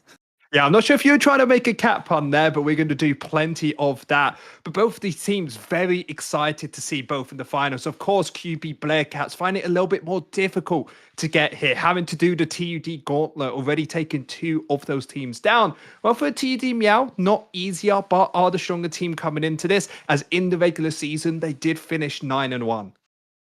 I mean, yeah, 6-4 end for QUB Bleh Cats in the group stage. Maybe you're not the favourites going into it. I know UCD came out kind of strongly as well, but they were on the same side as TUD. So I kind of make sense there, because I would have expected a TUD UCD final, but it kind of, the way it shook out, it seems Bleh Cats were the benefits of it. And I mean, looking at their players, they have a strong roster. Wiggy has returned, and here he is, and he's made it to the finals for the second team. Former champion Wiggy in the mid lane. I'm hyped to see it. Not Wiggy Wanderers, none of this time. They're just going to stick with the Cats theme and working. Honestly, we can't call them the second team. The only reason that we class them as that is because they were just a bunch of friends who weren't going to play and then decided, screw it, get everybody together and have someone. They have masters, they have grandmasters, worked with natives before. Everybody here is of that high level. And I'm so excited to see about who's going to come out on top, as this time I actually can't tell who's going to win. Honestly, it's a very interesting matchup, and something to keep a note as well is this is a best of 3 fearless draft. So not going to see the same picks every time, and any pick that is picked is not going to be available for the rest of the series, which is something that both these teams need to keep in mind. So you're not just playing meta for a lot of this. You could hold the meta picks to later, and you can just play comfort for the first game, and then maybe game 2 or 3 whip out the meta picks. But it's always, do you want to use that pick now, or do you want to use it later mentality that really makes this fearless draft a lot more interesting to watch than just a standard best of 3 format. Yeah, and the thing I'm excited for is you have the 2 very high priority picks of the Gwen and the Neferi. Not sure if both of these teams like picking it up, but after that, we might get to see a bit more comfortability. I keep messaging Wiggler saying, hey, when's the ASO? Are we finally going to see it? And maybe we are going to have some cooking here, as I did hear behind the scenes. The stuff I haven't been told yet, but we might have some spice this series. I mean, it's going to be interesting. We've seen some interesting picks from both these sides. Actually, looking back at the picks here, I haven't noted them. Oriana, Tristana, Corki were picked in that last series for QUB for the mid lane for Wiggy. Hopefully we see continuing picks like that. Tristana also can do serious work. Corki, super aggressive early. It just makes the game more fun for us to watch. I don't really want to see any Oriana gameplay where you just sat for 40 minutes waiting on a shockwave after 4 dragons. This is why you're play-by-play. Okay, very simply, play-by-play. You get to shout about everything that's so exciting in this game. I want, that proper gameplay of going around the map nicely. But instead, I get the Tristana and Corki, an incredible flex pick for both of these teams. They can pick it up early. We still need to see what the picks and bans are for first, because I think TED should just ban away a lot of these flexible picks. If you're scared of the Fairy Gwen, get rid of that. But on top of that, maybe get rid of the Corki or that Tristana so they don't have that flexibility. Looking through the picks that they picked in the semifinals, the only pick that sticks out being the same is the Wukong, which is an interesting flex pick for both teams as well. Something easy, they can go for it. And they're hovering the Varus. I love this immediately. You can go attack speed Varus later on, play a scaling matchup, or if you see a squishy team, just go full lethality. Go AP. He's such a versatile champion, and I'm kind of hoping they don't ban it and maybe they opt to pick it. We'll have to see. Yeah, there's plenty of different options for this Varus. However, so Tristana still have Corki, isn't 100% locked in for the side of QUB, as it will actually get locked in, while on the opposite side, the MF already going to have that counter. Of course, not going to be good in that 1v1 against the Varus, but it's mostly saying the side of TUD want to go for this heavy team fighting comp of having the MF, pairing it up maybe a Nautilus or Braum later into the comp, so you can make sure to get those easy engages. I mean, I'm hoping for Leona here. She's strong right now in the current meta. I'd like to see her be picked. I mean, currently with the team it goes well, especially with the Gragas, a lot of engaged potential and a lot of capitalization already with the Gragas MF. Varus locked in, what do you pair it with? I mean, if you're going on hit, you could pair it with a Lulu. Lulu pretty strong right now as well. Enchanters are doing okay. I know in the last series as well, we did see a... what did we see? Kadak and Dig pick actually the Nico support. I don't know whether that's something that could be picked this series again, but it's an interesting option. It's flexibility, right? And it gives you the option to have high priority and lane, roam around the map and help your jungler. But I just want to quickly focus in on this Gragas pick because, yes, it can go towards top, is flexible towards the bot lane as well. T1 are absolute fan favorites of it. The main reason is you have that cast that can get Gragas in towards a position, or sorry, the Varus into an awkward position where you can try and burst them out. And if this Orianna's locked in, the exact same scenario goes. As it's very clearly QUB are going for a front-to-back late-game team fighting comp. On the side of TUD, they're just going balls to the wall. They're doing exactly what you want here. Honestly, I really like what QUB are locking in. They're going standard. They're going what's working at the moment. Whether or not that will matter after games 2 and 3 when all of those picks are gone is interesting. Oren also puts a little timer on it as well where he can put these ornaments out to his teammates. I think as well. It's something to keep note as well. Oren does add a bit of late game scaling. So it's a heavy late game comp versus another kind of nice comp that TV have drafted there with the Gragas. Akshan locked in as well. We're looking at ban face here. 4th ban. Did we get that from TD? It's going to be the Viego band away against large. I don't mind the Viego at all. The main reason Viego isn't too bad is if you pair it with the Orianna, you find yourself one of those resets, they will just take over those team fights. And this Akshan pick, I'm not sure if I really like it. I understand the MF, you have high priority, you want to go for these big team fights. But wouldn't you prefer to have maybe Nazir there, maybe somebody else that can follow up with that damage? And especially when Gragas is your only AP source, it forces them into maybe an AP jungler like Lilia, which I'm expecting in this second ban phase. As on the side of QUB, we said that MF really wants to go in. Braum, amazing counter that, of course, because of that wall. Braum's also pretty good in the meta right now as well. We've seen a bit of that being picked in LPL in the last few days. I think it's definitely something that could be go with both comps. TD would probably be the ones benefiting of it a lot. Leona is still available if they want to pick it. Also, other engaged supports, as you were saying, the Nautilus is pretty good. MF can just do her own thing as well if they want to pick a support to go elsewhere and just start putting some pressure on mid lane. There are other options available there as well. QUB though, I think they might want something spicy in the jungle for this game. You got the tank or on top lane. What do you think to go with it? They're getting rid of the Nocturne and the Viego, already too aggressive junglers. I think a J4. Honestly, for me, J4 is absolutely incredible here because you can play for the bot lane 3 versus 3 if the Varus you already picked up. He uses ultimate, finds the engage. If not, you Cataclysm, and there's no way for this MF to get out, or even, of course, the Akshan because you can't E out of it. So plenty of opportunities here as we're still going through the second ban phase. And QUB, I'm preferring their comp a little bit more just because of the ease of execution and the side of TUD. I said they needed a little bit more of AP, not looking like QUB realized that. So a lot of these AP junglers are still available and they have locked in that Lilia. Yeah, I was kind of expecting the Lilia. It's something that Cephalon or Align Dr. House, if you weren't aware, lads, was been picking a lot during the Collegiate Series. He does play it a lot. Makes sense to pick. It's comfort as well.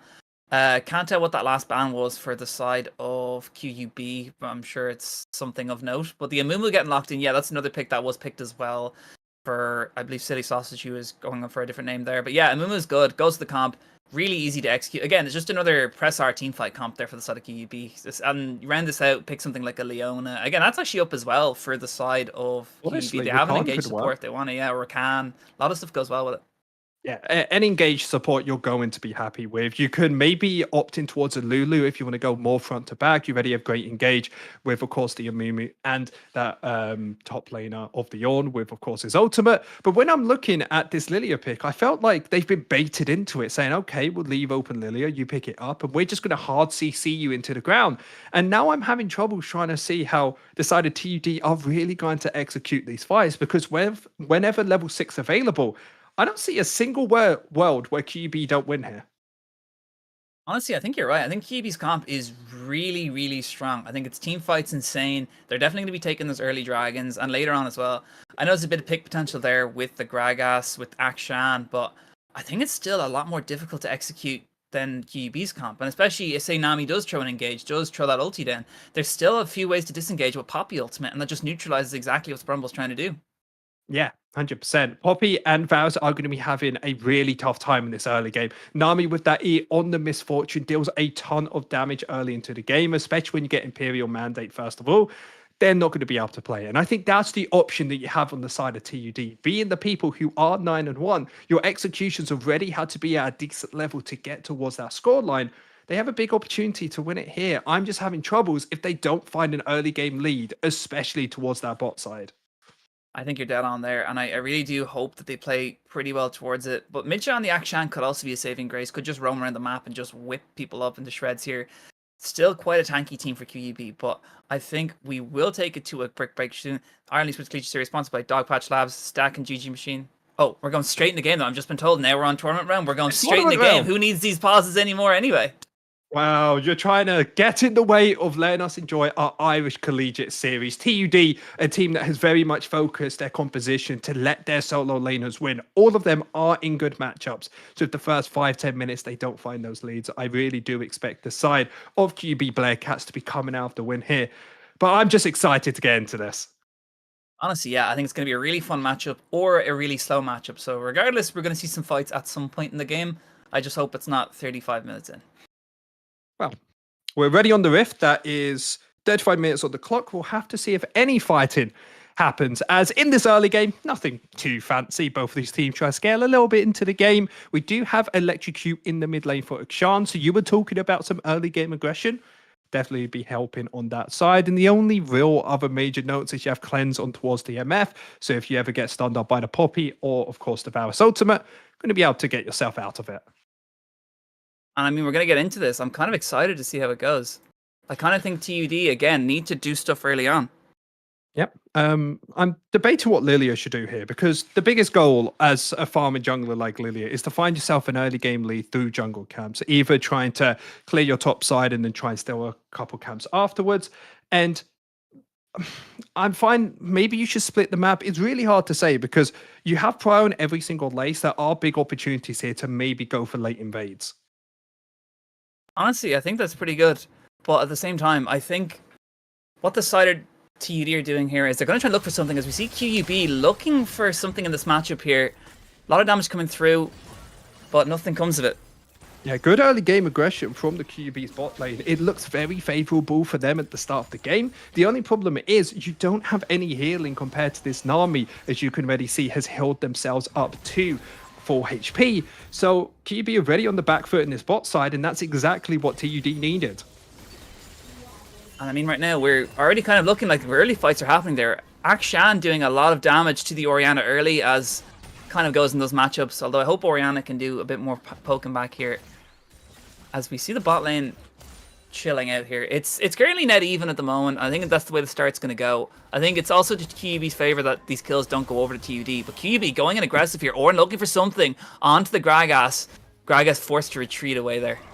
Yeah, still with the flash available, he will be okay in this lane. But most importantly, look at what the jungle of TUD is doing. I said that you maybe want to split the map, make sure that you're able to steal away camps with the Amumu, and that's exactly what's happened as Lilia's walking towards her Crux now, while Amumu's looking in towards his top side, and there's nothing there. It's been completely stolen away. Honestly, look right now, top lane though, as we do see the Orin nearly getting the solo bolo onto the Gragas. This Gragas is in such a tough position. And I mean, I'd be really worried for White Raven right now. He's currently just trickling his HP bar, nearly dead here. Also in the bot lane, the bubble does connect onto the Poppy, but nothing does come of it. Yeah, and the passive is going to be available for, of course, the Gragas. So healing up slowly in these trades, his biggest goal is just not to get burst. And I mean, look at this first blood going straight over against this Gragas. Yeah, first blood going over towards that Ornn, exactly how we're expecting it to. Ornn, one of these champions, which yes, is a tank, can get towards that late game and be amazing, but early on has a lot of damage which you don't expect. And because of that, first blood going over towards the Ornn, who should be able to push in this wave and find himself the reset. But more importantly, even though he finds himself the kill, it won't really amount to much more. I mean, yeah, at the moment, but look, you see Ornn trying to run away here. Gragas trying to push for it, doesn't have the flash, and nothing happens. Yeah, his goal is to try and set up a freeze here if possible, Gragas. Make it where the Ornn has to reset, got yourself the tier on the back, and you scale completely fine into the game. But this isn't the major thing that happened early on. It has to do with this Lilia being able to 3-camp clear this Amumu. Already found themselves in the jungle Dr. House of Zephyllon on your screen. And this is super important as we wanted to find an early game lead out the jungle. We wanted mid and bot lane to get themselves lead there. And they've done that with a nice 4 CS lead in the mid lane. Is going to keep growing with the amount of pressure Mitcha has been able to put onto Wiggler. Meanwhile, yeah, you see in this top lane, Gragas, who got his killer, kind of already got killed early, is already super low against this Ornn. Ornn's just outputting so much damage, and look right now, TUD kind of in a really worrisome spot. If the flash gets used there, Bots takes out Kerwaxis. Down goes the Gragas, 0-2 against the Ornn.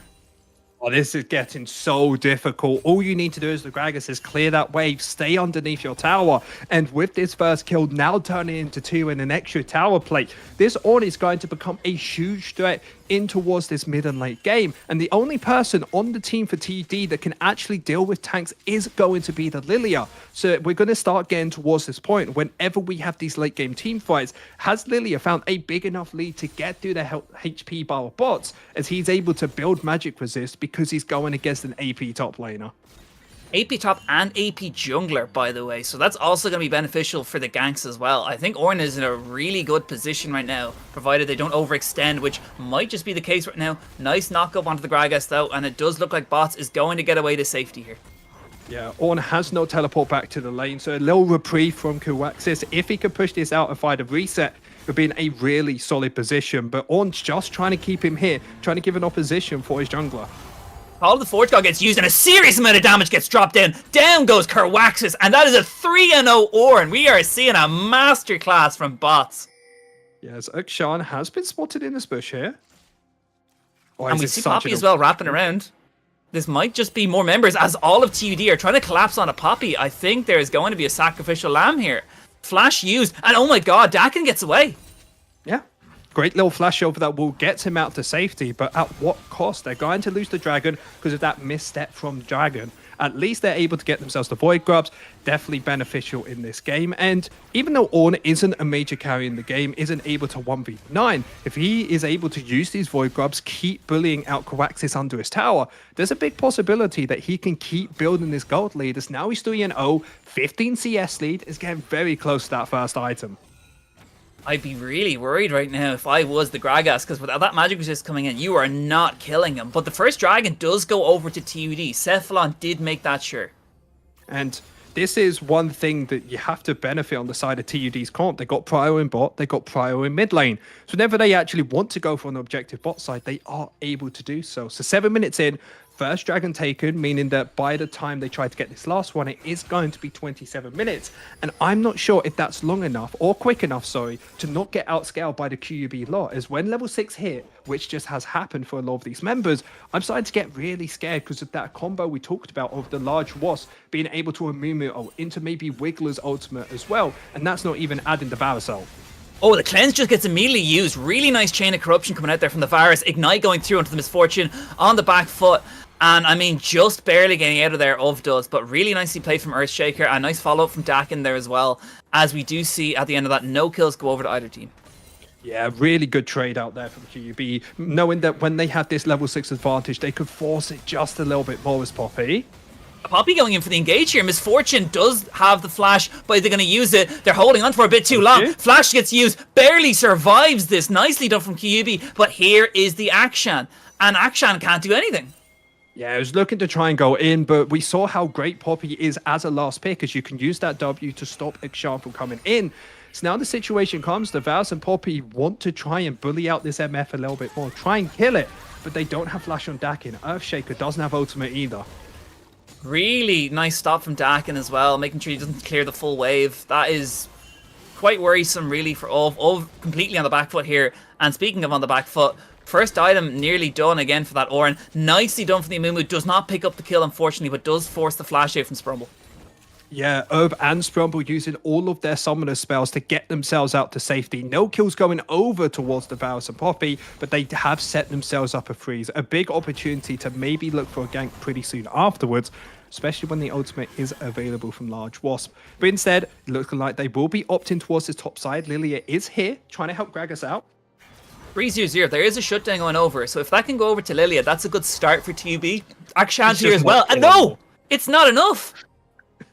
Oh, he's too tanky. This is the problem you have when you aren't the solo AP carry on your team. It just allows the enemy top lane, if they find a lead, to just build magic resist and not be scared of anyone. Speaking of magic resist, it looks like Orianna might have just got caught out there. Wiggler trying to walk away. Amumu is a bit too late. Does have the ulti available. Are they going to use it? Nice Seedor and Shockwave. Are they going to go in? Orianna just barely staying alive. And Akshan going to use that ulti as well. But here's the call of the Forge God. Amumu using the ulti just a bit late there. Doesn't have enough damage to stop anyone. And that's a double kill for Mitcha, which is super big. But here's the Orin. Here's the Poppy. No AD carry though. So where's the damage to stop this happening? QUB might have just made a massive misplay, even though TUD have absolutely no health bars.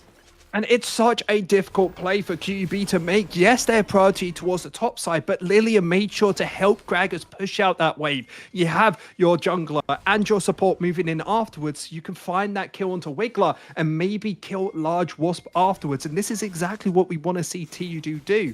Use the pressure you have from your pushing lanes in both the mid and the bot lane. So now, only a 200 gold deficit for them, but most importantly, look towards that mid lane. Mitcha, first item completed, has that static shift. Now this is the time where we want to start pushing it forward and start looking for more kills. Something to note as well is Misfortune has not died yet neither. I know the summoner's been blown, but at the end of the day, Misfortune is still even in this, and that's pretty good as well. If thinking into going into this mid game, having your Misfortune not behind, especially with these mid game dragons come out, will be super huge once one or two items start coming online. Especially since you already see the pickaxe and the BF sword completed as well. Yep. Very good job from the Misfortune, very close to that first item. But Akshan actually down a little bit in CS 20 because of the amount of roaming he has been trying to do in this game. As well, Zephyrlon, a champion that wants to keep pushing the lead further and further, did incredible early into the game to get themselves a couple more counts, but since then, it's been pretty even. Only a 12 CS lead against Amumu, a champion that has a pretty weak clear before he gets himself a couple items in towards his pocket. So for now, I'm still in favor of QUB. I think they're in a fantastic position. If they're able to hold on for a little bit longer and start looking for these major team fights, they're in a great position to win this game. Look at the damage, by the way, that Gragas did to Ornn versus the damage that Ornn just did to Gragas. This is look at such the a tough item position. It's yeah. so I don't even think with two items, Gragas is going to be able to get through that HP bar. So top lane, very much in the same situation. Ornn's biggest goal is just try and get as tanky as possible. Have that ultimate, but most importantly, be there for the next major team fights. Because yes, he has a lead, but he needs to start converting it. I mean, this is hyper carry Ornn. You're seeing hyper carry Ornn gameplay right here, Zaf. This is all you need. 1v1 gameplay. This might be a 4-0 solo bolo in favor of bots. Fight might break out here though. Poppy going in with the engage. Nice ulti used by the Nami, but the shockwave hits too. Poppy ulti doesn't actually stop Akshan. Ignite is through. They're all incredibly low. Ulti is used by the Amumu, but no one goes down for the side of TUD. Drowsy comes out. Cephalon picks up a kill onto Large Wasp. Look at TUD's health bars, yet they're still surviving. Misfortune picks up a kill. Wiggler goes down. Varus is using the barrier. That's not enough. Double kill for Ov, and a really, really well played fight for TUD wins them that. OBK, how does nobody die on the side of TUD? I swear, QUB were winning out at the start of it, but somehow skill they're not able to difference. finish it. I mean, honestly, yeah. We talked about them having priority, being on their comfortable champions, and they have used it to perfection. Once every ultimate is down from QUB, they don't have as much damage as the side of TUD, and that's exactly what happened. They just overstayed. TUD bullied that, especially with Cephalon picking up that first kill, and afterwards now they had themselves a 2,000 gold lead. They get themselves that second dragon, and this is all on top of Bots being the person with the most amount of damage. He just wasn't in that fight.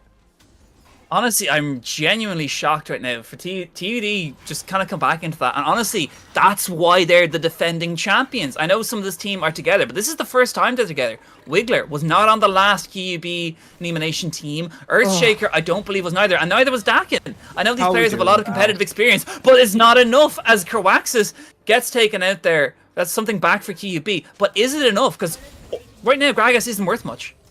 I think we're not going to call him Coaxus anymore. We're just going to call him Baby Bouse, as that's exactly what he did. Pushed out 2 waves towards the top side, meaning that even though Bots wasn't able to be part of the kill, he gains absolutely nothing from it, as he's only just barely able to hit the tower now. And this gold lead, if Coaxus keeps playing the way he does, it will make it a lot harder for Bots to try and transfer his lead. Honestly, I mean, I'd still be worried, and I still think that's why Cephalon is pathing towards this top side. There is just a little bit of that fear in there, but at the same time, Ornn can't really push turrets too quickly. I mean, he's not like Sion, you know? So it's not the biggest fear for QUB. I just think right now, QUB really need to be careful because TUD might be getting out of control here. 2 kills right now in the Akshan. Shockwave connects. In goes a Mumu. Ulti, it might not even be needed. Nicely done there. Large Ross holds onto the ultimate and gets the shutdown, which is fine, but I think it should have probably gone to Wiggler. Yeah, Wiggler this game has done a super good job of using those ultimates. He's been able to find a 3-man in 2 of the fights and then found a pick towards that mid lane as well. And I think there's a new boot in town that everybody's super excited to build. No, it isn't the symbiotic souls you see on Koax. It is going to be the swiftness boots. All 3 bot side members of QUB have built it. And of course the mid laner as well, 4 Mitch has built it as well. And they've also just got the feats of strength, the feats there as well. So that's upgraded boots on the cards for them as well. They're in a pretty solid situation as looking top lane always amuses me when people are just able to proxy like this.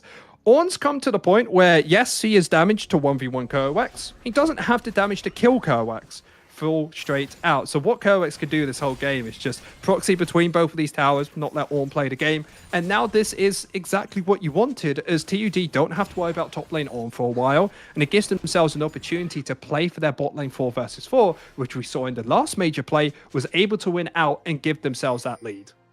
But in a lot of these situations, particularly the matchups where this TUD team in particular have gone up against UCD and fallen behind early, it's always off the back of Cephalon and maybe even Mitcha, where this kind of just goes right later. And as we can see, they're trying to get proactive in this. They're looking for these kills. Poppy going to use the ultimate there. Amumu not going to connect, forcing the flash out there from the Akshan. But look at Akshan still pushing for it. Second charge used. Meanwhile, top lane, they're just trying to get something back in response potentially onto the Gragas. Just a bit of gold in the pocket. Is it going to last though? It doesn't look like it. As Orianna going to try and shockwave, maybe not find the ball out just yet, but nothing's connected. Oh, the only thing that's mattered so far is the tier 1 top turret. That is the only thing that's taken. This is so messy from QUB as a playbot. But here comes the ulti from the Misfortune there. Bullet time, can it take up the coffee? No, Poppy is actually not going to get the fall down there, and Cephalon is going for the one to fall. 1 kill for QUB in a TUD 4-man engage. Yeah, double TP towards his bot lane as well. And QUB tried to go for 2 different plays, having Wiggler go up top with bots to get that top lane tower. Sure, that's fine. But then afterwards, they're hard engaged on bot lane 3 versus 4. This is where that problem would lie. And because it didn't work out properly, TD were able to abuse that, but then they just went too far again, and QUB were able to capitalize. So on the back of that, Poppy, with those 2 kills going into your pocket, not exactly the person you want, but still a big enough lead to make it worthwhile, as now Poppy with that extra movement speed is looking top lane. Here's Ornn as well. They're not gonna have a fun time there. Poor Gragas is absolutely worth 60 gold potentially at this stage. Yeah, 0-5-0. Rough game to say the least. Towards the mid lane, Vaus going to be able to push this up as much as possible. And this game has really come down to TUD trying to make these plays, trying to find a way on towards the enemy team, but they don't have any major engaged tools. All you have is Cephalon finding the sleep in towards that Misfortune ultimate, but except for that, you have maybe Tidal Wave from Strumble, Cast from Koax. All of these abilities don't give you that snap engage that you have on the side of QUB. And honestly, I think TUD are kind of slowly going to trickle down here as the Ornn items start to come online. I think it's only going to get really worse for the side of TUD, so I think they really need to be careful. Now, they're obviously not out of it. 201 MF has Bloodthirster completed, Akshan 213, but I really think they need to be maybe proactive, but they need to get these kills and these proactive plays. Otherwise, it's a lot of wasted resources and a lot of one fights for QUB. And now both of these teams trying to contest for this dragon. TP coming out from Koax to join themselves in towards the mid lane. But it's so difficult to find an engage here. It's really hard, especially for the side of TUD, when, as you were saying, they're missing some key engage tools here, whereas QUB have engaged for days. They have the Chain of Corruption, they have Orianna Shockwave, they have a Mumu just walking in, they have Ornn Call of the Forge God. So there's a lot at play here as we look for the engage from QUB. Call of the Forge God actually didn't connect there because he was stopped. The ulti didn't go onto TUD, so that's actually pretty big right now. Meanwhile, though, on his own, Gragas up against Amumu. We know how this one's going to end. Large Wasp actually decided to use the ultimate there, which is a pretty big cooldown. I'm a bit shocked that was used, but TUD still looking for something in this 4v5 situation. Dragon's been started by Amumu. What can QUB do here to push this? You see a bit of chunk damage coming through onto the Nami, trying to look for this engage. Lilia is still hungry for something, as you see Ornn trying to push the remaining members of TUD off. Not going to work today. In goes the Lilia. 1000 on Dragon. Can they pick it up? Yes, they can. Look at Poppy going in there, taking out the Nami. Lilia potentially going down here as well, but TUD still looking for that fight. No ulti from the Amumu. Means Amumu gets taken out. Back comes the Gragas. TUD now on the front foot pushing for it, but at the end of the day, Dragon going over to QUB. Oh, Wiggler saving that play with another 3-man ultimate. Even though your jungler goes down, you get yourself the dragon, stop them from stacking up the rest of them. And yes, you use a mid lane tower, but she'd be very happy with how this game is going. And we're seeing the exact problems just exemplified by how TUD are playing this. You have Gragas in the backline trying to split everybody on the side of QUB, but it's just too little too late. You're too far behind, you don't have the damage, and now the team comp, when you're trying to go for these major engages, are in just such an awkward position. I mean, 2 items are being completed here, and Carwaxis still does not have the first item. Can we class boots as items at this point? I really wouldn't. I would agree. Really awkward situation. Using the cars to get themselves out to safety. No real pressure there, as there has only been a 2,000 gold lead. Even though these last 2 fights, QUB has been winning out, they haven't been able to push it further and further. And that's because they haven't been able to win a team fight that convincingly. Yes, they have major engage tools on literally every member. They haven't been able to combo it correctly and burst somebody out. TUD has always been able to get them out near the end of that fight and turn it around to pick themselves up a couple kills. So now, with 1 item complete and all of the members except the top side, once they get towards 2, there's actually a big opportunity where if they could do that again, that Cephalon can win the game for them.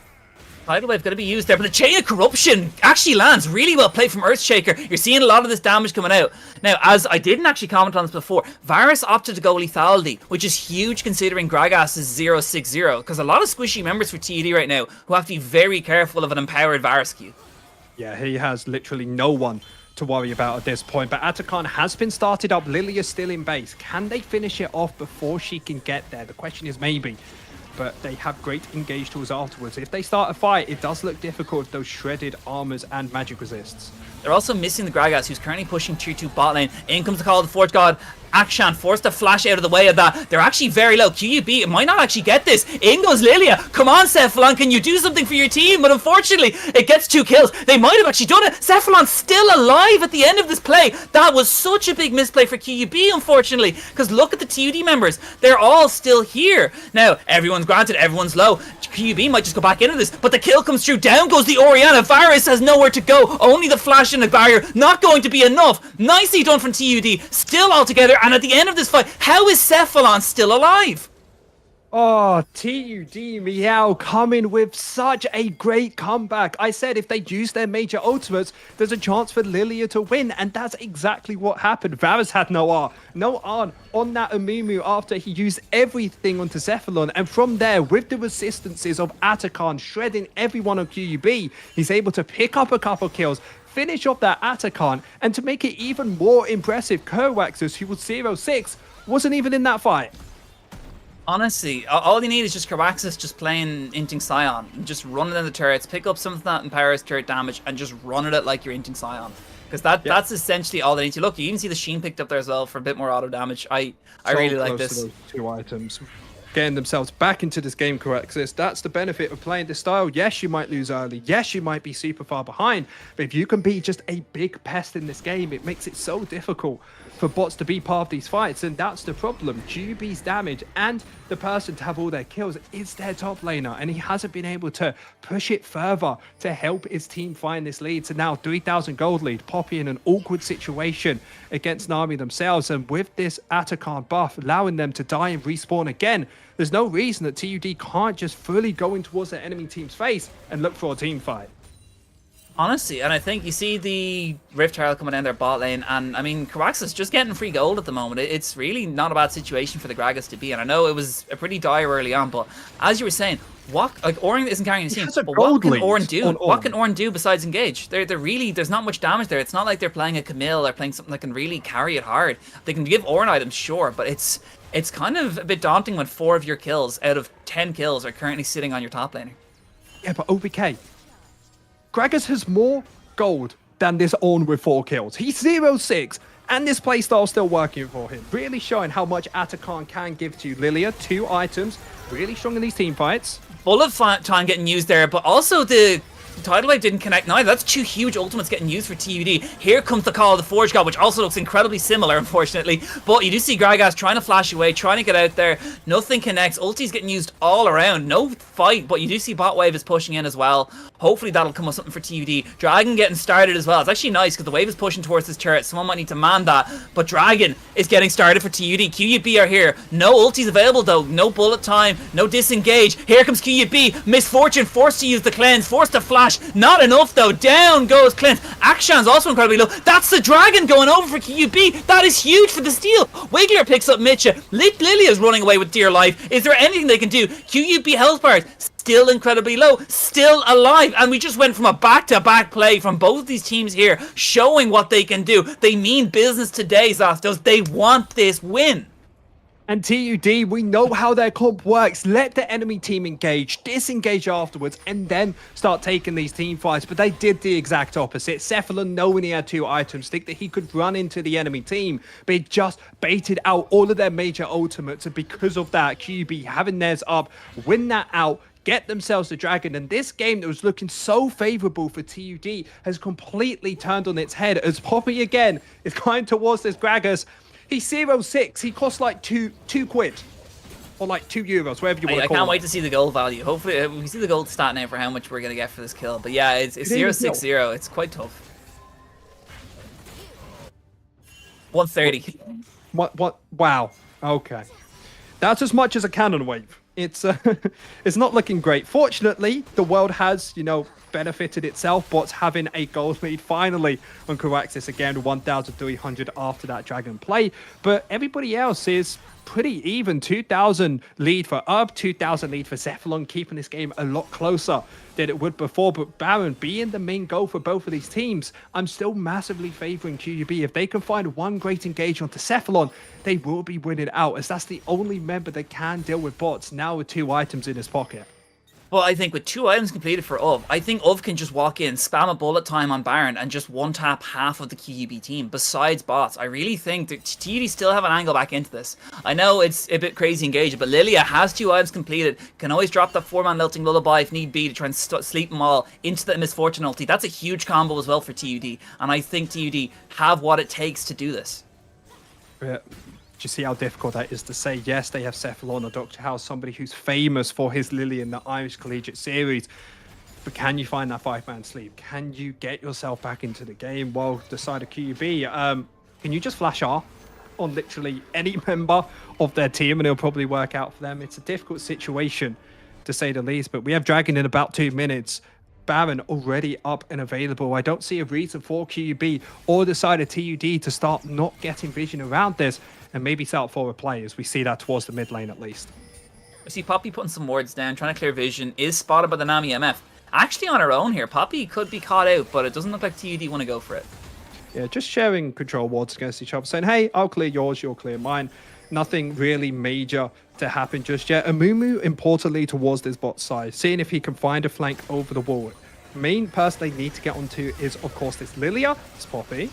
Well, they can get rid of the disengage. That's pretty big as well if they take out the Poppy. But look, the Vanguard's going to be used there, trying to get something to keep it before it doesn't land. But down goes Ov off, and it connects by TUD, getting onto Poppy there. It's actually Ov who pays the price. Poppy is still alive. Look at the health bar right now as this fight happens. Okay, Akshan picked up the kill. MF's back in. This switches things up. Call the Forge God. Gonna be used there in the backline, but it doesn't connect on anyone besides the Gragas, who isn't worth much. Nami trying to run away. TUD are actually in a very tough position. Lilia gets taken out there as well. Meanwhile, Amumu goes down. Gragas picks himself up a kill. That was not on my bingo card for this game. Definitely not. Gragas getting taken out yet again, but most importantly, that jungler Cephalon isn't anything for this world. They use everything to get his flash at the start with that Amumu ultimate, and after that, he gets taken out by the Ornn, and Ornn is literally unkillable. He's walking in, he's not giving a goddamn anything about this TUD lineup, and yet again, winning out on that team fight. 200 gold lead, not very much on the side of QUB, and both of these fights are just being so close. I mean, right now you can see it's such a close game, but TUD are only down 300 gold. It is such a close game at the moment. Armor penetration finally coming through from Akshan, seeing if they can get through this on, who has got towards those 3 items. Healing reduction as well by Large Wasp, making sure that Cephalon doesn't have as much fun in this game. And one thing I do have to note is at the start of that fight, Poppy was the one who was meant to be taken out by overstepping. How the hell could Poppy flash, kill an AD carry, and be completely fine afterwards? I actually don't know. I was wondering that myself. I actually thought TUD were in such a good spot when they caught Poppy up. So I'm actually genuinely shocked that Poppy survived that. And not only survived that, but managed to set up the kill onto Ov. Ov, especially with the bullet time being used as well. It was such a big play for TUD to go in. They put all the resources into it. Didn't pay off. But look at the items right now. 3 items are online. Infinity Edge is actually in Ov's hand, which I think is a big matter if they want to take out Varus, want to take out the Orianna with that bullet time. They're looking for something here. Tidal Wave is up for the Nami. In it goes. Nicely done. Connects onto the Ornn. Flash getting used there, but Amumu didn't actually connect with the bandage toss. Ulti also didn't land on anyone. Here's the call of the Forge God. Here comes the ulti from the Misfortune, but the Shockwave connected onto Misfortune. Super big play from Wiggler there. TUD not out of it. Look at the Arakan. Akshan looking for Orianna. MF is in this game. TUD might just win this fight. Ornn has a sliver of health left, but in the meantime, actually gets taken out back in response. It's a 4v2 in favor of TUD. Well, 4v3, but MF's back in the game anyway, so we're still in an advantageous position for TUD. Even though they're down in kills, they're up in gold.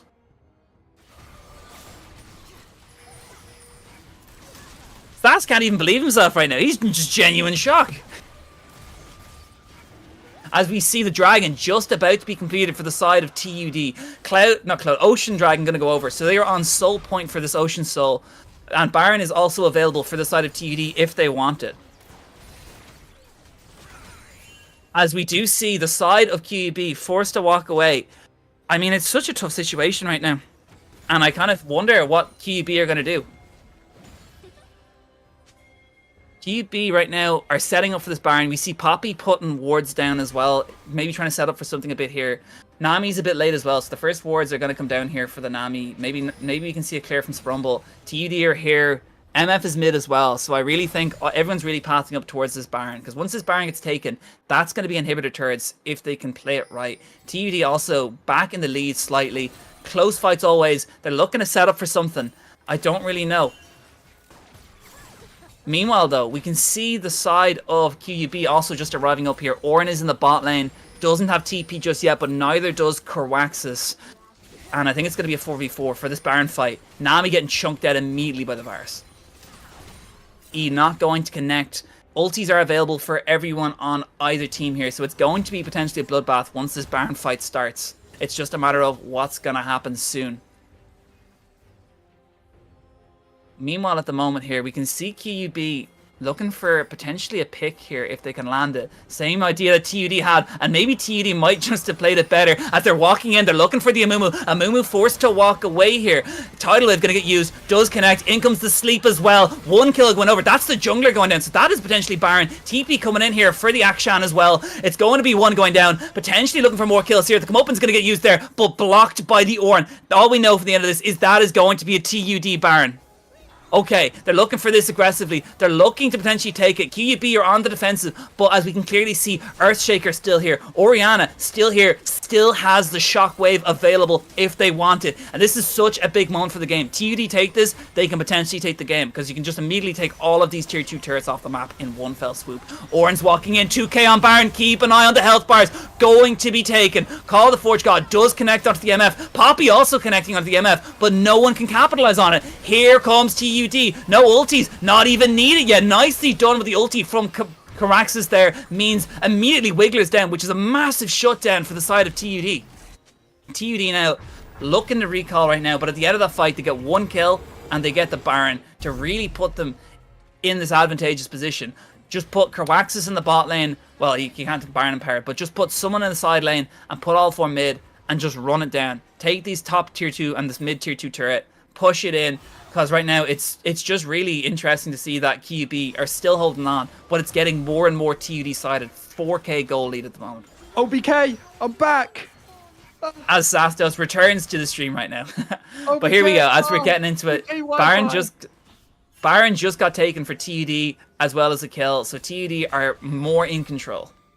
Oh, it's terrible. You know, the game was that exciting, my Wi-Fi couldn't handle it, you know? Too much bitrate, too much outplays coming out from Cephalon, as they will have themselves a 4,000 gold lead. And the last team fight I saw on like 2 pixels, the main thing was that QB wasn't able to find that first engagement to Cephalon. It's just so slippery with the way he's built. Take a look. 2 items for damage. The rest is armor. The rest is tankiness. And that's the problem. They just don't have enough to get through his tanky frame.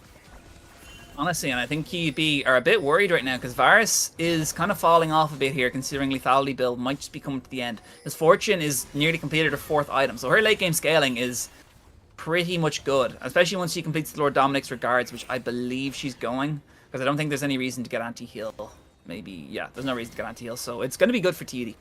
Yeah, it would definitely help out against the Ornn as well. Gives yourselves the possibility of maybe being able to deal with him if you're not named Cephalon on the team, as they have the bound in hand, trying to get these outer towers. But they just don't have a lot of damage to get them from far away. Yes, you have the Akshan, but you have to be so scared of getting bullied on the sides. Maybe a hard engage from Large Wasp. So not finding anything just yet with this game, but with Dragon spawning next 1 minute 30, this is going to be make or break for TUD. If they can pick this up, we said about Cephalon not being killable, he definitely won't be after picking up that objective. Honestly, yeah, I think Ocean Soul is huge for TUD. I know Baron's big, but Ocean Soul is also a really nice marker when you have Akshan, you have Lilia, and you've Misfortune. Anything really benefits from the Ocean Soul benefits. So I think TUD are just really pushing for it.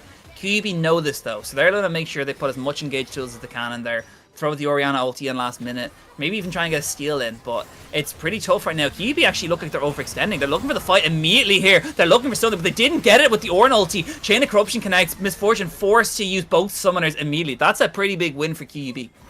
Oh, you think so? But look at what ultimates are left. They have a Mumu, or they have Wiggler. All they have to have this lockdown. Look bot lane! Look bot lane, Zasdos! Look at the split push coming out here from the Gragas.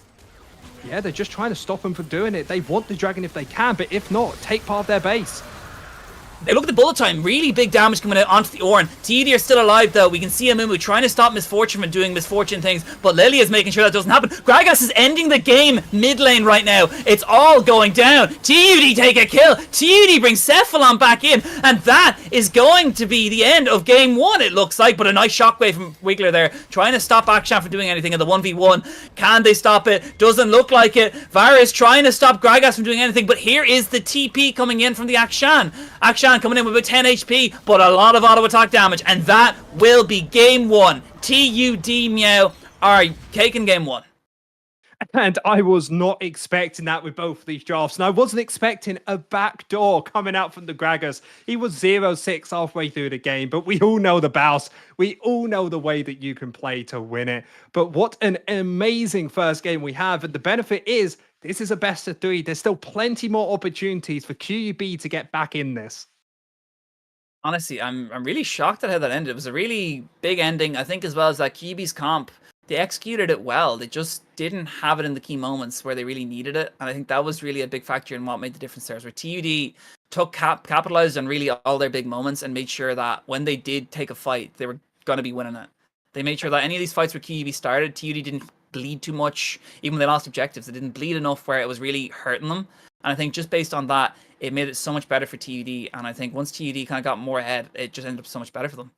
Yeah, okay, honestly, if we want to put this down to simple terms, QUB whiffed everything. They couldn't find an engage. The only person I saw hit on towards Cephalon at all was going to be Wiggler. He found 3-man ultimates basically in every single major fight. But without that, they didn't have anything. And in this next game, if they want a chance to win, I don't think QUB need to change their composition. I think it was very smart how they did, especially well played to bots up in the top lane to have so many 1v1 kills. But you need to push that lead together. And most importantly, you need to make sure your engages stick, because you can't have a comp like that and mostly miss. Honestly, yeah. From how they played it and how easy their comp was to play, I'm genuinely shocked that QUB couldn't finish it. But, I mean, it was more just the benefit of TUD than the detriment of QUB. I really think they played it as well as they could early, especially with the Ornn. I think Ornn played an absolutely stellar game against the Gragas, but I just think they were hard done later on. I think Gragas just got a bit too far ahead and they just said, well, I'll just cosplay the Bouse for a wee bit and then see if we get on. And it actually worked out very well with that backdoor at the end of the game. I can honestly say, might not get MVP for the series, but I think it was a safe bet really for the side of I think he's TUD, won our so we hearts. put him there. Yeah, they won my heart. They won my heart. 0-6, win the game with a backdoor. How can you not love League of Legends when it's played to this level? Ireland Collegiate really showing up in this first game. But we have to give massive props towards TUD because yes, QB missed their engage, but why did they? It's because of the way TUD was able to back up, so-call that pressure and find that re-engage. Cephalon being able to understand that yes, I built 2 damage items, but afterwards I need to be a little bit more tanky. I need to be the front line for my team. And small decisions like that were the difference between TUD winning that game and losing it. Honestly, it was just really well played, but I think we're going to have to throw it to a break. But that was the end of Game 1 of Ireland Esports Collegiate Series Spring, presented by KOKA, sponsored by GG Machines, Play Aid, Logitech, and we're just using a wee bit, lads. Don't go anywhere.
Welcome back, everyone, to Game 2 of this Ireland Esports Collegiate Spring, presented by KOKA Noodles, Grand Final, where we just watched an absolute banger of a first game between TUD Miau and QUB Bleh Cats.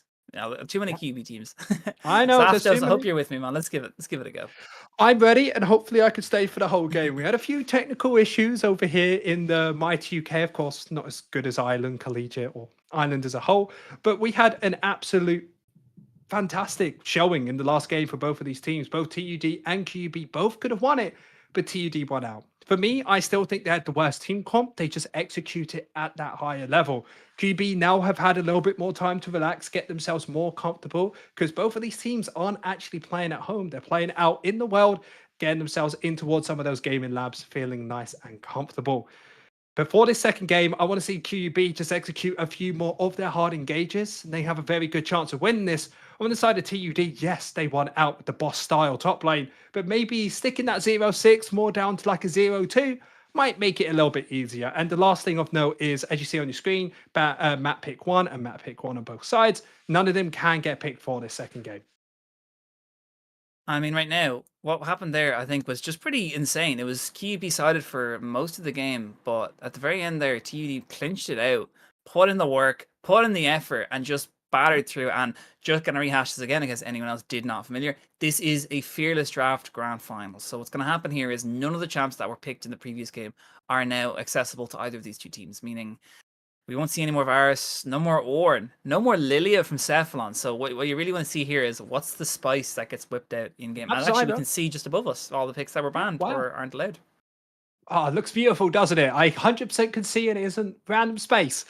But yeah, with Cephalon not having his main AP carry jungler, you still have Zyra, very high priority for him. Even a Shyvana, if we get very lucky from Cephalon, you may know him as Dr. House. But down below you are going to be the first couple bans. Gwen still very high priority on this patch, especially Neferi as well. Usually blue side bans away Gwen when they think that they could pick up Neferi instead and not have to go for that mirror matchup. While on the opposite side, Fiddlesticks, champion that makes a little bit more sense. Cephalon, somebody who can pick it up, but more importantly, an amazing counter is it's flexible towards the support and that jungle role. So we technically have 10 bans going into this right now, which is already pretty difficult. So what are you going to do on the back foot if they ban all top laners? Like if you did a 5-ban top laners, what would you pick then? I think you just ban it a whole roll and just see how they react. Honestly, with the Bowser style, and we know that TD's top laner loves that, they could pick anything there, even picking up a Kayn, Singed, maybe a Rammus. But I really like the Rakan ban, mostly because having Poppy banned away makes very high priority for, of course, that Rakan Xayah. Start off the table, Xayah still a big opportunity. As now QB have to decide, do they want to go for a massive team fighting comp again? I think it is the best opportunity. You don't have a Mumu to be that hard engaged. Instead, you do have champions like Wukong, which they are debating. Wukong, J4, anything of this style is exactly what QB want. And it looks like the Wukong's going to get taken away, which is also a takeaway from what TUD also played last series in the semifinals. So I think they're familiar with the comp, so they must be familiar with the counter pick or some pick of that as the Yorick gets slapped in there. Oh, I love it. Yeah, they're cooking hard here, and I'm so for it. For everybody who doesn't know, Yorick's jungle has a 54% win rate, and he's still pretty strong in the top lane. So great flexibility coming out from that pick.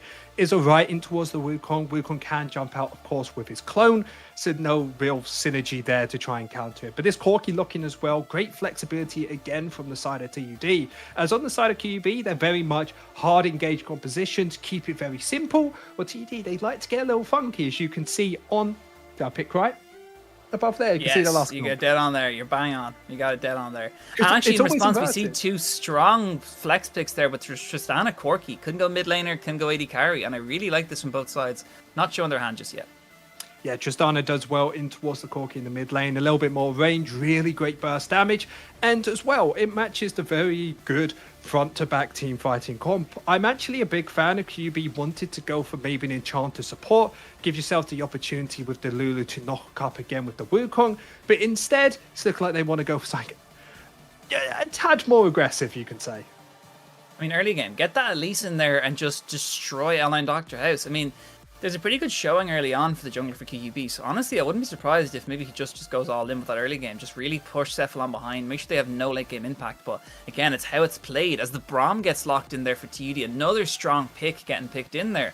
And is that going to be the Corki Braum, or we could pair that with something else? We'll have to see going into this what's going to happen. I love the Braum, honestly. I think Braum is an amazing position here, because QUB, when they are looking at least say, hey, we're very early game focused, we need to find a lead. Otherwise, I'm going to fall off the face of the earth. So then, on the side of TUD, you understand this. You already have a great scaling composition with the Yorick and the Corki. You add the Braum to have a lot of disengaged potential. And everything that TUD have done so far has neutralized what QUB want to do. And this is the power of the red side. So if they can keep doing a great position where they just front to back everything, they might actually win this draft here. I'm actually not surprised right now that they do, because QUB were playing well early on. Their draft was insane game 1 as well. It's just unfortunate how it ended up. I do like TUD. They bring a lot of spice in. They make the picks interesting, and they make sure in a fearless draft they make it fearless, because they don't have any fear going into it with some of these picks. Yorick getting locked in. They got the claws, you know, they got the cat claws going on there, you know. Whereas who's the small little kitten in this chat, you know? Just so everybody at home knows, we have been holding ourselves back from making these cat puns, because of course we've got QUB Bleh Cats against TUD Miau, and there was also another cat name here. And apparently during this all of Irish Collegiate Series, even outside of League of Legends, there's just a ton of cat names for some reason over in Ireland. But coming through the second ban phase, having the Lux taken away, Diana makes very much sense with the combination that QUB want to do. But it seems like QUB on their own bans have actually learned, understanding that Dr. Hauser wants to have these hard junglers or hard AP junglers, already got rid of that Zaya, and now looking to get a little bit of that AP out again with the Victor. Meanwhile, actually, the last ban gonna be the Victor there as well, which is nice, because I think they need a bit more AP for the side of TUD if they want to put Corki 80 carry. I do like that. Corki Braum's good lane, does well as well, but yeah, if they want to put it mid lane, let's just make sure that we don't get any comfort mid laners neither, just to push that into the 80 carry role. So we'll have to see what happens here. QUB, maybe they have to go Tristana mid and put something else 80 carry, but I don't know what you want to pick. Kaisa is up as well. That's a pretty solid pick as well. Nautilus up, a lot of engaged support. Stacken has played that previously. Blitzcrank's been picked before. I'm looking at the semi-finals here. So, like, the world is your oyster here for QUB as to what they want to pick into this comp. They're kind of hovering here. What does Earthshaker want to take? Well, they want to keep with their idea of front-to-back team fighting comp, and that's exactly what the Rise is able to produce for you. It's able to do the front-to-back, has the ultimate to be an incredible side laner as well. Most importantly, gives that flexibility for Yorick to still go towards that jungle or towards that top side. As you started to show a face, going to have that Veigar locked in, and so far, I don't really love it. Where is it going? Because right now, is that elite support? It has to be elite support. Is that elite support? Are we seeing elite support right now? LCK, LPL, very popular for this. Kerio, very notable for picking up this champion. And it's seeming like QUB have decided to go for a hard engage composition with the Elise and then start pivoting back, saying, okay, we're not allowed to engage in towards a Braum. Let's just front to back this, have the Veigar, help the Tristana, most importantly, be that main carry source for the team. As I talk about major champions, Yorick now having to decide if they want it towards the jungle or towards the top side. And I absolutely love it if this Mundo's getting locked in. Mundo's pretty good. Tank, not much AP, but he is a tank champion. But Rise getting locked in does provide a bit of AP for TD. I did think they needed it with the comp. They couldn't just round that out with the Mundo and something aggressive, the Akshan. Although I guess they can't take it in Fearless, but I do like the Rise here. How well it will do into Veigar, I mean, I guess it's just going to be kind of sitting back farming. Honestly, this game is screaming sit back and farm to me. Yeah. I don't know use that still, but 100%. Mid lane, sleeper fest. Nothing is happening there, but the champion I do want to talk about is this Mundo. A champion that, like Yorick in the jungle, is very off meta, but very strong in towards that position. And the main reason is Mundo, once he gets himself that wall mugs and himself an armor belt, he never has to reset. He could be on the map just like that on, but most importantly, his passive, first form of CC, never lands on you. So we talk about Elise, that cocoon lands, doesn't matter. You have a Veigar cage, you walk straight through that. So Mundo this game, if he's able to find a lead, he can absolutely run over the side of QUB. And I'm just hovering there right now. That's actually Veigar bot lane.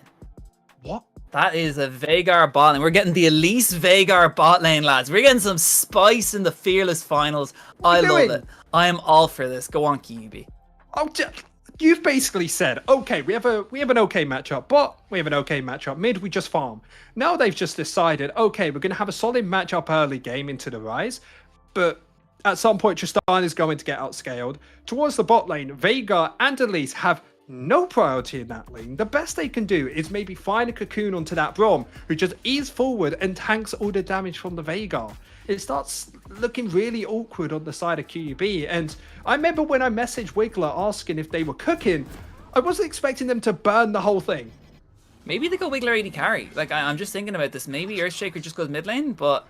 Well, it it's depends kind of what you mean by interesting. AD carry. He is playing Well, I mean, Tristan. yeah, they'll have one anyway. But we are just on the rift now for Game 2 of this best-of-3 grand finals of Ireland Esports Collegiate Series Spring, presented by KOKA, sponsored by Dogpatch Labs, Stack, GG Machines, PlayAid, Logitech. And we got to mention there's a KOKA giveaway in the chat, lads. Enter with ! KOKA to get your month supply of KOKA. Try and do it, lads. As we get onto the rift for Game 1, we're looking at some early invades here from the side of both teams, although I think TUD are just defending the invade. Yeah, both of the teams just relaxing, not really going to amount to much, trying to find a lead somewhere onto the map. And you talk about KOKA, I still have some in my cupboard now, all the way from when I was over 6 months ago. Pretty good food.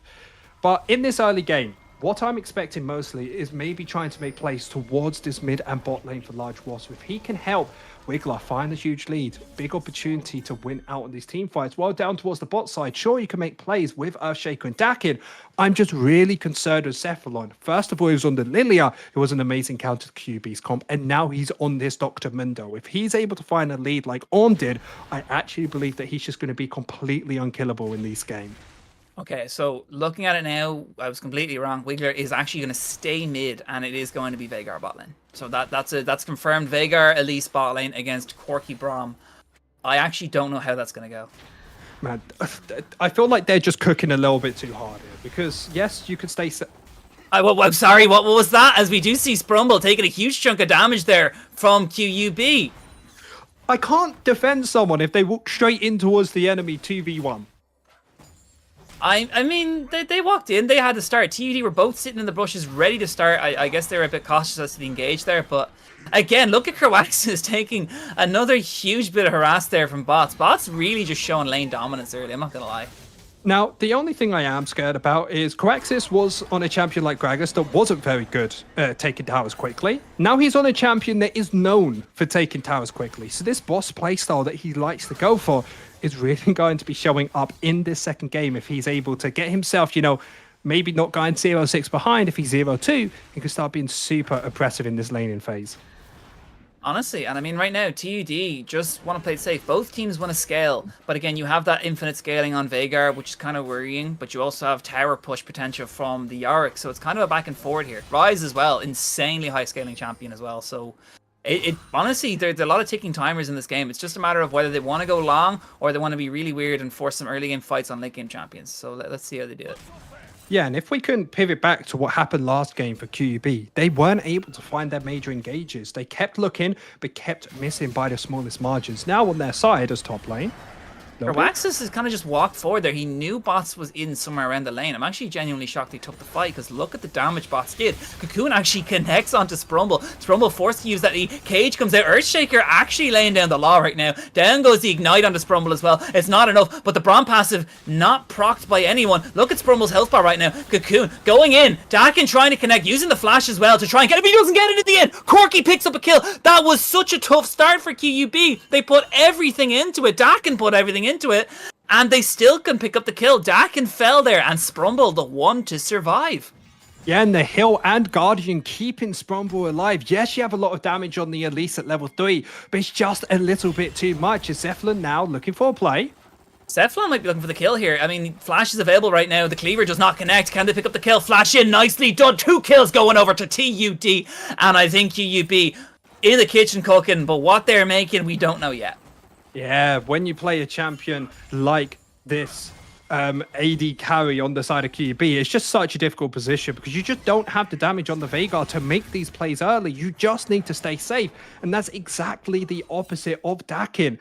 And because of this composition, QB now a 1 kill down towards the bot side, and importantly as well, Cephalon, the person, if he finds this lead, will become unkillable, has found himself a slight lead with that first kill going over to him. And look right now, Mitcha, they're just trying to force an engage now. Really nicely done. The Cocoon connects, procs the E, but the E doesn't actually do enough damage to take out Mitcha. They didn't get anything for that really, so they're just kind of in a weird position here. Yeah, Mitchell doesn't have that teleport available, so a lot of the damage that was landed onto him is going to stick for now. At least has 1 HP pot to get himself up a little bit higher, but this puts them in a situation where if QB actually wanted to get themselves this bot lane objective of the Dragon, they're in a very good position to do so, as Wiggler could just push out this wave, find himself a reset, and teleport back with full HP. And Mundo's also towards that top lane, so he's nowhere to contest this at all. This is just a free Dragon for QUB if they want to take it. Yeah, the question is, do they want to take it? There's another great opportunity where you just stay in your lanes, use your pressure. Yes, Corky found that first kill, but that doesn't mean he will be winning out on these long extended trades. So unleash a champion that just has such great base scaling that you can be a kill or two behind and still be in a great situation. Here's Cephalon looking for the gank, but Coaxus might have bitten off more than they could chew.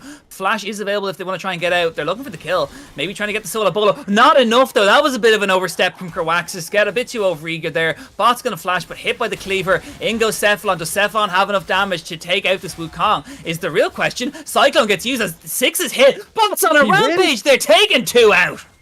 Oh, you were not expecting that coming out from Bots, winning out in the last game and winning out here in a 2 versus 1. All he had was a sheen to his name and an ultimate as well. Using both ulti came up mid-fight, to be fair, as well.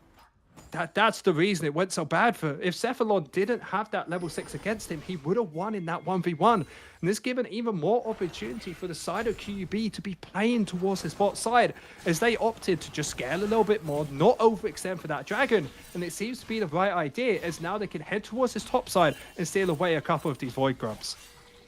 I mean, Coaxus has spotted large wasp on it, but Cephalon is nowhere near it at all, really, at this stage. They're going for the Dragon. QUB actually not going to do anything. They might just trade objectives here and go Dragon for Grubs, which is fine. That's a fine trade for them. Wiggler passing towards this as well. I think Cephalon is found there, so I think they know they're on the Dragon. I think they know this is happening, but yeah, just going to be a trade. Yes, there's bot lane. Bot lane, they're looking for something here. At least actually going up in the air, does use the repel, does manage to get out of there alive. Very nicely done there for Dak. And end of the day, though, it's 2-2, and it's dead even in gold, essentially, at this stage. So it's anyone's game to play for so far.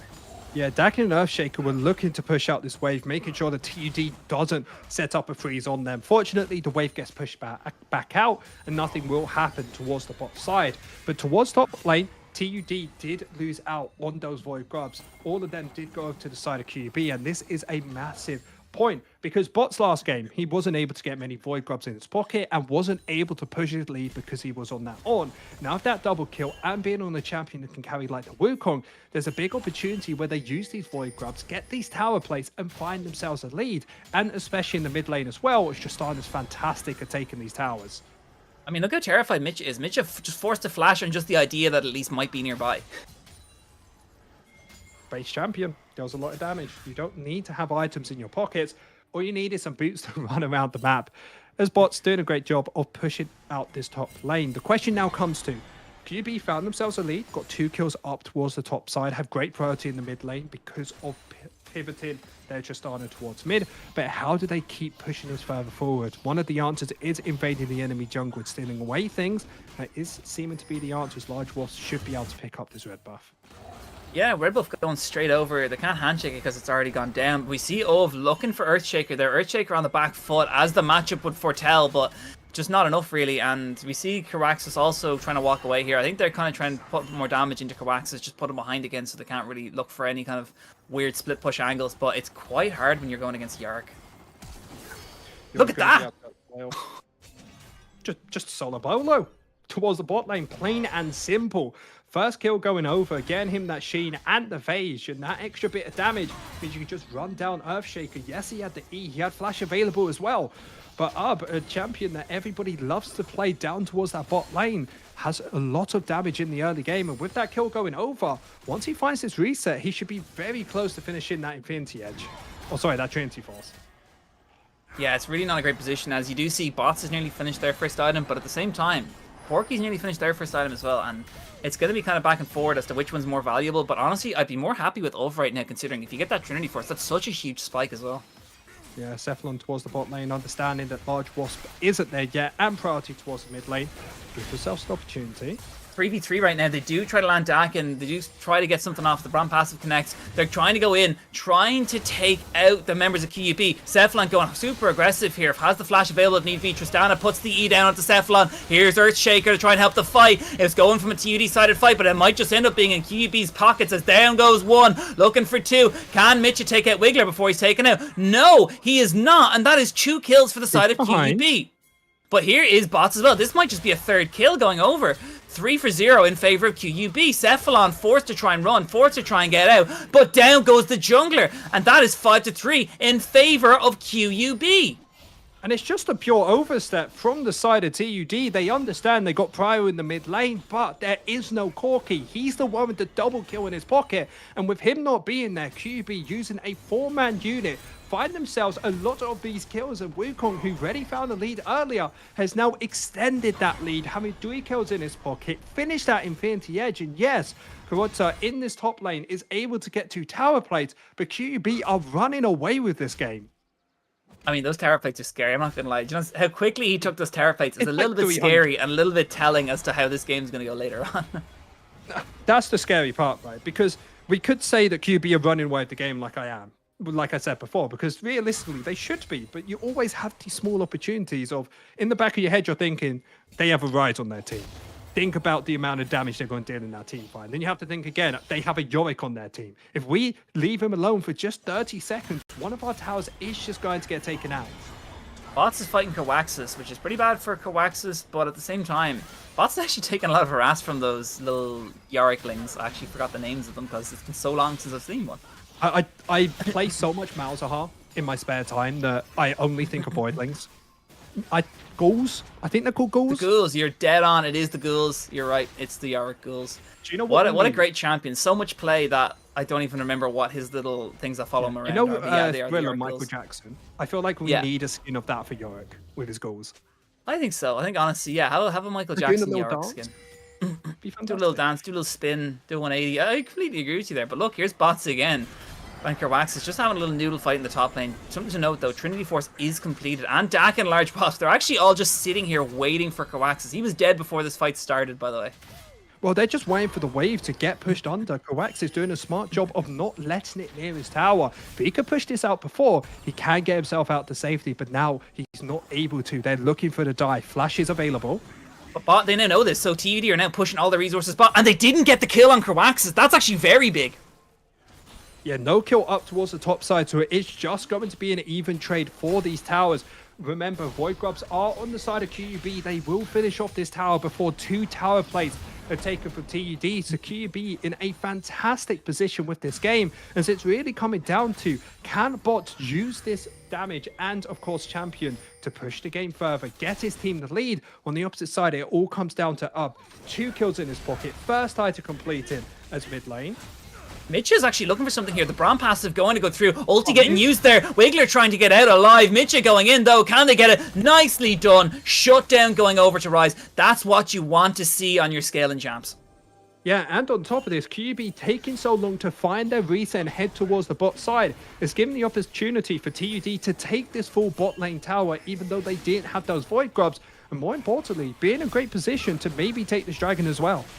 What they're looking for is the stun does connect, but it doesn't matter. Spromo gets away. Cocoon does nothing. Passive is on Large Wasp here as well. Braum passive, can it be procced? No, it can, and in goes QUB, taking out the Braum. Cyclone, such a massive ability, and it's all off that Triforce. Insane damage, but Bots is still alive. Okay, they finally take out Bots there, but Bots nearly survived the entirety of that fight without being taken out. And 500 gold shot down for Cephalon. QB still very happy with how that play happened. And this is all we wanted from the first game. We wanted to see Bots have the lead that he's able to gain in that 1v1 and get it to help out the rest of the team. And he did exactly that. 2 kills going over to Large Wasp. A kill going over towards Earthshaker as well in those fights. And now you just need to keep pivoting it. You need to keep helping them push the pace of the game. And so far, QUB only have themselves a 500 gold lead.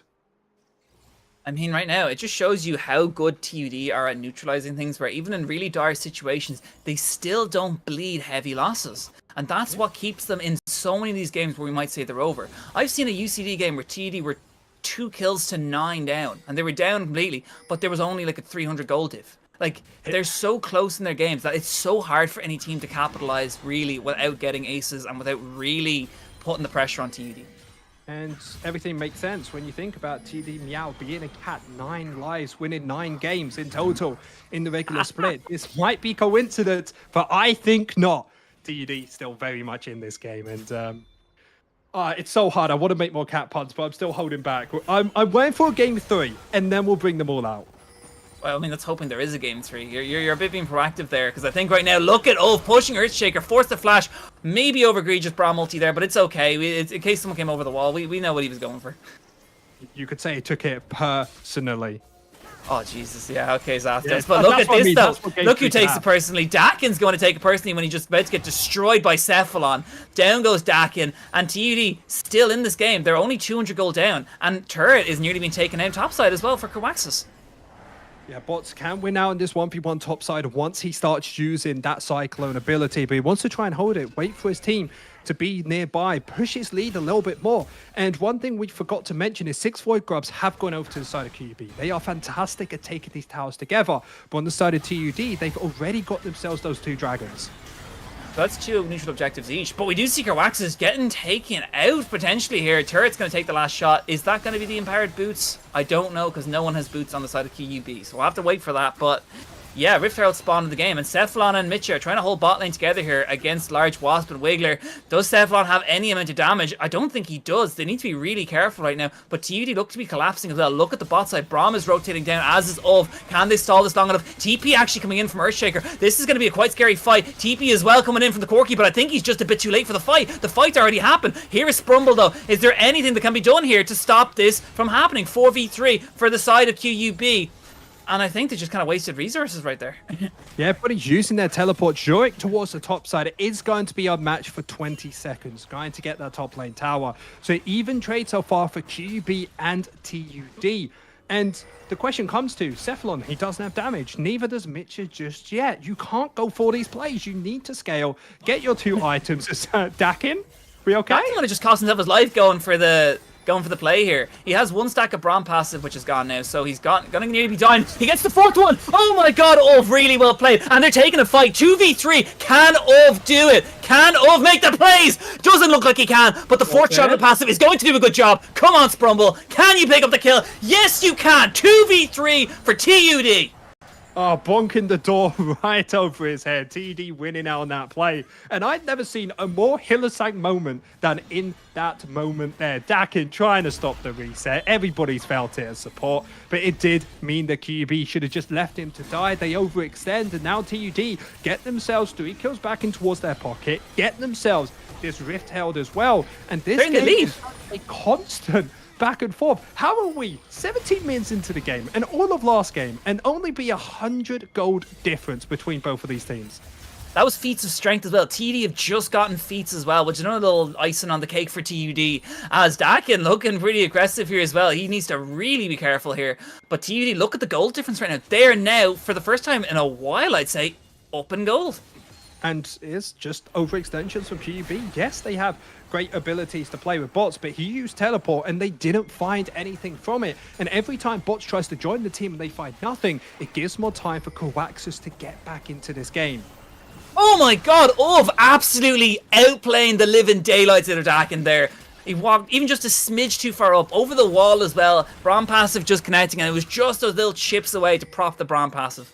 Yeah, 3rd dragon going over to the side of TUD without any contestation from QUB's lot. And it's the problem we're having yet again. They have a great scaling team comp, but they just are too far behind on their major members. Yes, Bots has those 5 kills. He's up towards top lane. He's nowhere nearby. And with them getting caught out on Dakin, this is why I wanted to see maybe an enchanter, maybe somebody that could help out with these team fights. And it's starting to really cost them. That's the whole point. Yeah. Who needs Void Grubs when you have dragons? Honestly, you might be right there. Like, hardly anything is really mattering in terms of turret damage. And as we clearly see, Yorick does enough as is even without the grubs. So I'm kind of a bit cautious here for the side of QUB because they're slowly falling behind. Of course, they have avenues to come in behind this. They're only 1,000 gold down. But at the same time, look at that top tier 1. It's just a slow lead creeping up. And look at the HP bar on the side of bots, forced to use the Cyclone. I think he's going to win here. I think so as well. Look at Coaxis, but Large Wasp trying to stop something from happening, trying to let the kills, but Dakin comes in as well. That's 3 people to take out the 0-2 Yorick, by the way. And we do see actually lovely ulti coming out there from Sprumble. Oh my god, Wiggler is down. A really clever play there from Ov and Sprumble, taking out the kill, saving Mitcha as well. And I mean, that ended so much better for TUD's fight than it did for QUB just taking out the Yorick top. Yeah, and it was the classic split in the map. TUD going towards bot, while the side of QUB looked to collapse on Coaxis. And the problem is, Coaxis plays these champions that can lose early. He's 0-3, but he still wins out on the 1v1 just because of the champion he plays. And towards the bot side, maybe Scrumble's overstepped a little bit, but he has played fantastically in that last play. He used his ultimate not just to defend his laner, he used his ultimate to stop Wiggler from jumping out, allowing them to secure that kill. And this gold lead has been so close for so long, it's starting to get slightly further and further away. It's now we're around this 2,000 gold lead for the side of TUD. 3 dragons, nearly 2,000 gold lead, pre-25 soul. This is all looking very good for TUD. They just have such great composition as they're even looking for more here. Yeah, they're trying to catch They were someone looking for Wukong. Wukong got himself out to safety, no flash available, have started up this Atacant though. Wiggler does have teleport, no vision on the side of QUB. They have to go in here blind. And Bots is on his own. I don't think TUD know this, but Bots is just on his own. The remaining members of QUB are not near it, not nearly enough to stop this ruinous Atacant going over. And they get that adaptive force for TUD. And I mean, then powers their other buffs, which are the other 3 dragons. Yeah, and they also get themselves nothing on the rest of the map. QUB look to try and pivot towards mid lane, use their 3 numbers advantage to get the mid lane tower, but it's just too little too late. And now they're trying to keep forcing this tempo topside to look onto Coaxis, but yet again, TUD are able to notice what they want to do, get that Atacant, and stay completely safe in this mid and topside. Yeah, look at Sprumble right now. He's taking a lot of harass, but he's not going down, and he's still around. Look at the side of Ov as well. Ov is doing insane numbers just because he's near. He's 2 items completed right now. Also has the Taboy. Everyone has plated steel caps as well, besides Sprumble, who decided to go for the magic resist boots. But again, split pushes all around. Cephalon already at the inhibitor turret. And QUB have built themselves a composition where if somebody comes into them, they have so many tools to stop them. You have the cage, of course, from Earthshaker. Dakin's able to find a cocoon in there. Very simple to use. But on the side of TUD, nobody ever has to walk into you who doesn't want to. The closest thing you have is maybe Scrumble, but he gets really good value out of the Mercrez because you have 2 people who want to CC you in towards this bot side who are both AP. So now we're starting to see the troubles with how QUB's comp is pivoting, how they're trying to work together. The only chance I see them getting back into this game is going to be this final Dragons in 2.5 minutes. If they can get this, win themselves a team fight, there is an opportunity to win out this game. Wiggler 2 items in his pocket. Bot isn't as far ahead as he was at the start of this game, but he still has those 2 items. There's still so many opportunities to win out on these plays. The question is, can QUB find the major engage? Because for this game and last, a lot of their engages have not been sticking. I mean, look at the gold difference already. Most gold in the game just sitting on Ov. Already, he's about 1,000 gold up on everyone else, 1.5k. Like, he's already firmly in the driver's seat. He's the main damage outputter for TUD. And I think Ov's played this game phenomenally so far. I really like his Corki. I think he's done such a good job in it, and especially against Earthshaker Dakin. You pick anything that's not comfort for you, you're going to get punished. And I mean, that's what Ov's done so far. Yeah, 2.5 items. Let's see if he can reach 3 before this next major objective. No teleport to get back there quickly in time. 1 minute 30 until that's happening. And stacking towards his top side, looking if they can kill out Coaxis before this objective starts. But understanding that, yes, we might be able to kill, but one of us will be falling out. So instead, pivoting towards this objective as everybody's coming around it. And look, QUB are here as well. They're also looking to try and stop this 4th dragon. Soul up at 24 minutes. Here is the main members. Something to keep in mind. Coaxis has TP, but he's also split pushing. Just put the maiden down top. So he's also looking to take this inhibitor here. So while QUB are away from their lanes, Coaxis is going to capitalize on that as he potentially did last game. In goes Large Wasp, looking for the kill onto Mitcha. Nice Glacier Fisher onto 3 people, though. Really well done from Sprumble. Should really change QUB. They're out in their own positions here. Look at Mitcha, though. He's still alive. Large Wasp is taking a serious amount of damage, but TUD are on the defensive here. Top is taking inhibitor. inhibitor turrets, though. Down goes 2 members of TUD. It's all going so wrong, actually, for TUD right now. It's only Cephalon, but he's playing the champ that regains HP. Is that enough? It's 4 really low members of QUB versus 1 Mundo for TUD. As look at Kerwaxis in this top lane. He's taking the top inhibitor. Just stop the recalls. All he has to do is stop it, and I think he did. Really nicely done with the cleaver. This is going to be a clean inhibitor for TUD top lane. Yeah, they might even be able to get more Cephalon. His whole goal is to stop them from resetting, holding on. I mean, he's not going to be able to stop the Wukong Trist. I think Kerwaxis needs to leave right now, but overall, really good from TUD. They lose the dragon, but they do put enough pressure to hit the Nexus turrets, which is huge. Of course, Nexus turrets do actually respawn, so Kerwaxis, understanding that, gets himself out to safety, is still with that team. And the only reason this worked out for QUB is the exact thing I talked about earlier. They needed an engage that landed onto the right member. And that all comes down to Large Ross and Dakin. They found an engage on towards Mitchell, bursted him out, and because of that, they split the map up super wide to let bots get on towards UB in that 1v1. And yes, 80 carries are strong, but you know when you go against the top laner, you never win out. So because of that, TD in an awkward situation. Oh my god, I've got one shot there. Unfortunately, walked just a little bit far forward. I may have jinxed him, giving him all that praise, but unfortunately, yeah, down goes Ov. But Maiden is in the bot lane, and we do see Yarick is here. Kerwaxis is with the team right now for probably the first time this game. He's not split pushing, but the Maiden's doing the work. Doing the Maiden's work, pushing in this inhibitor turret. Yeah, Maiden trying to do what she can. Understanding, yes, you have teleport, but with no AD carry available, you have to be with the team. So double stun does land. The TUD, all they need to do is stop this objective. Ov is up in 13 seconds, could potentially do something. TP actually available as well, so they're going to jump immediately into this fight. It's just a matter of whether Baron will be alive and whether the fight will be continuing till then. A lot of TUD wards as well to TP2, so get Ov in here. He's up in 3. Here comes the fight. QUB looking for something. Sprumble's still alive, just about. In goes Cephalon though, and no one's around to protect him because the health bars are too low for TUD. Nice stun lands into Large Wasp there. Down goes the first one. It's going to be the Corky. Oh, gets taken out immediately as he enters the fight. I didn't even see him get in there, but there's one kill going over. Can Cephalon and the team take another? Can they just prevent stuff from happening here? Because Mitchie gets taken out. Oh my god, you see Kerwaxis in the bot lane. Gonna TP in. He's looking at the game. It's a backdoor from TUD. Wiggler has no HP bar. But look, while this fight is going on, QUB actually got taken out. It looks like it's Cephalon versus bots, because turns out Dakin got taken out as well. Large Wasp got taken out as well. And now, I think that might just be it. I don't think Kerwaxis wants to take it to that, but that is one in Nexus turret then.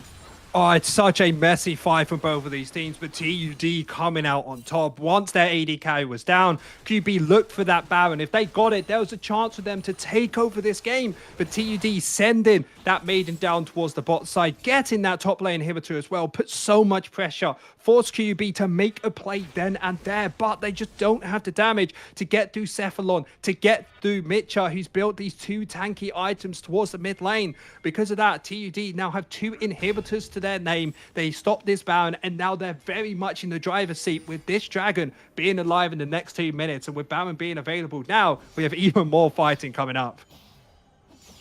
Yeah, and I mean, look, QUB clearing vision immediately. TUD just a bit late to it.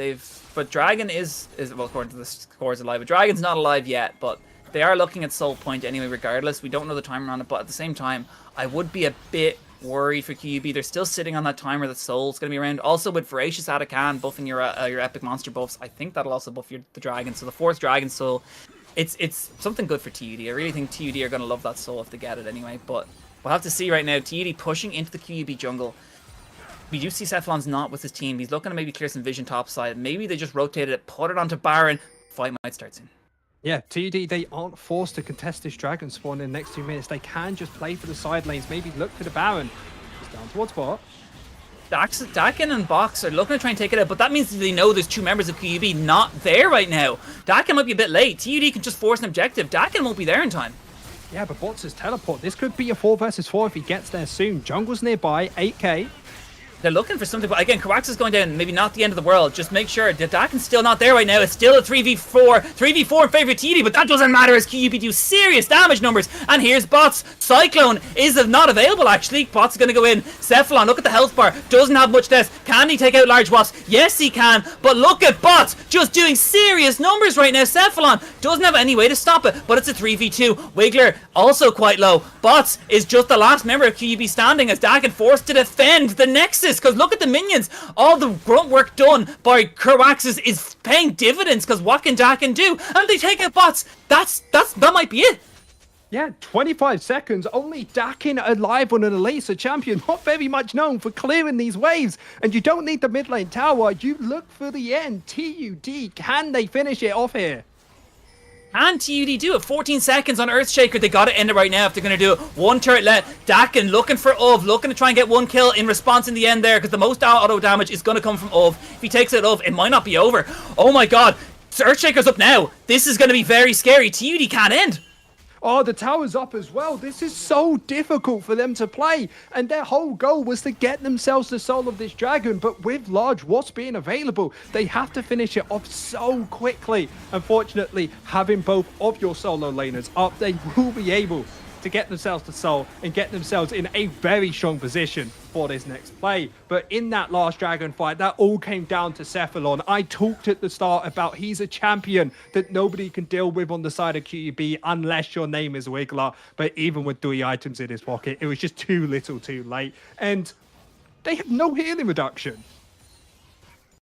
They have no healing reduction as well. Yeah, I didn't want to comment on that earlier on. That is a little illegal, I'm gonna be honest. Yeah.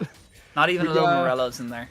QUB, can we sort that out, please? Can we get some healing reduction? Because it's difficult for Wiggler to pick up. He thinks he needs more damage, thinking that maybe somebody else can pick up the healing reduction, but every single member on the team is thinking exactly like that.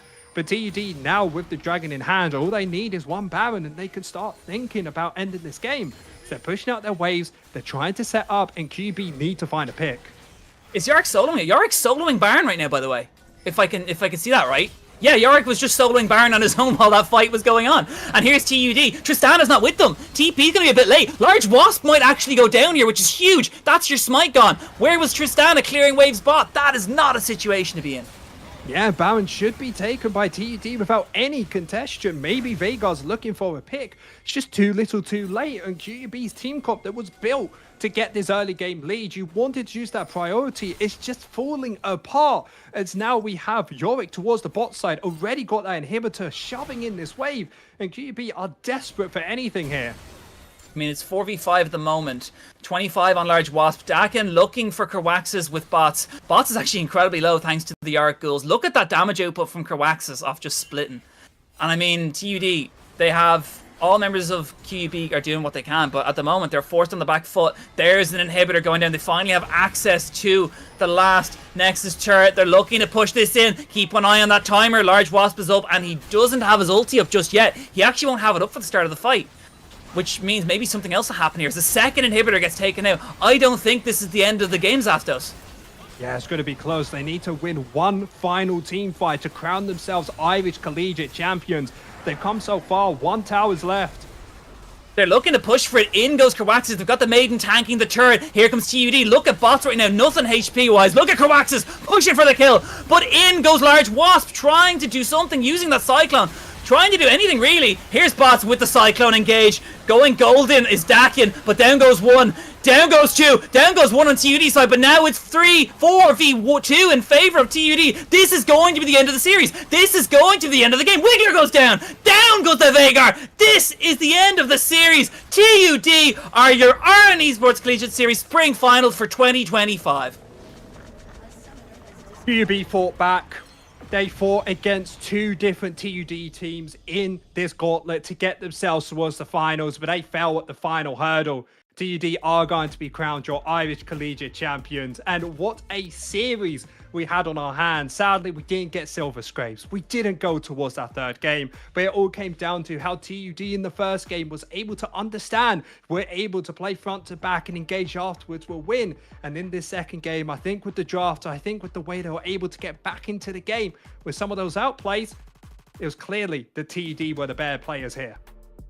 Honestly, I think it was just a lot of it was macro from TUD as well. I think they played it so well towards the mid game. I think also as well as that, no matter what QEB did, TUD had something in their pocket. They always had coaxes in the sidelines. They always had an objective up their foot. They lost 3 kills. We were making sure we had Dragon. We lose a Baron. We make sure we get our last Dragon and take your inhibitor while we're at it. They like fought tooth and nail. They fought claw and all there for in the cat puns in there, but they fought pretty hard. And I think it really should have been rewarded, because there were so many situations where if it was someone like UCD, someone like any of the other QUB teams, I really think that would have been just game. But TUD clawing their way and making sure everything was met with equal response from TUD really put them in the complete driver's seat for this whole series. And I think really that's all I can really ask of them. Yeah, and I'm a cat person, and I wasn't able to do all my cat puns at the end. I was really feline myself with that one.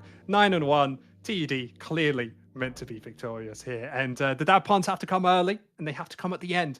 But what an incredible day we've had with Irish Collegiate. And to be honest, the whole season, because OBK, Yumi haven't been able to work together because you've been doing 1 week, I've been doing the other. But I have so many great memories of how many teams that really had these unique styles, played in such a fantastic way. And more importantly, the level of Irish Collegiate Series, these two teams you saw here today were the best two, but there were so many others that could have come so close, so many that dropped at those semi-finals and couldn't even make it towards those playoffs. UCD, sorry, there was some caught in my throat there, but yeah, it was an unfortunate situation. I mean, lads, just keep aware down in the chat, exclamation mark KOKA for the giveaway for a month's supply of noodles if you want that, lads.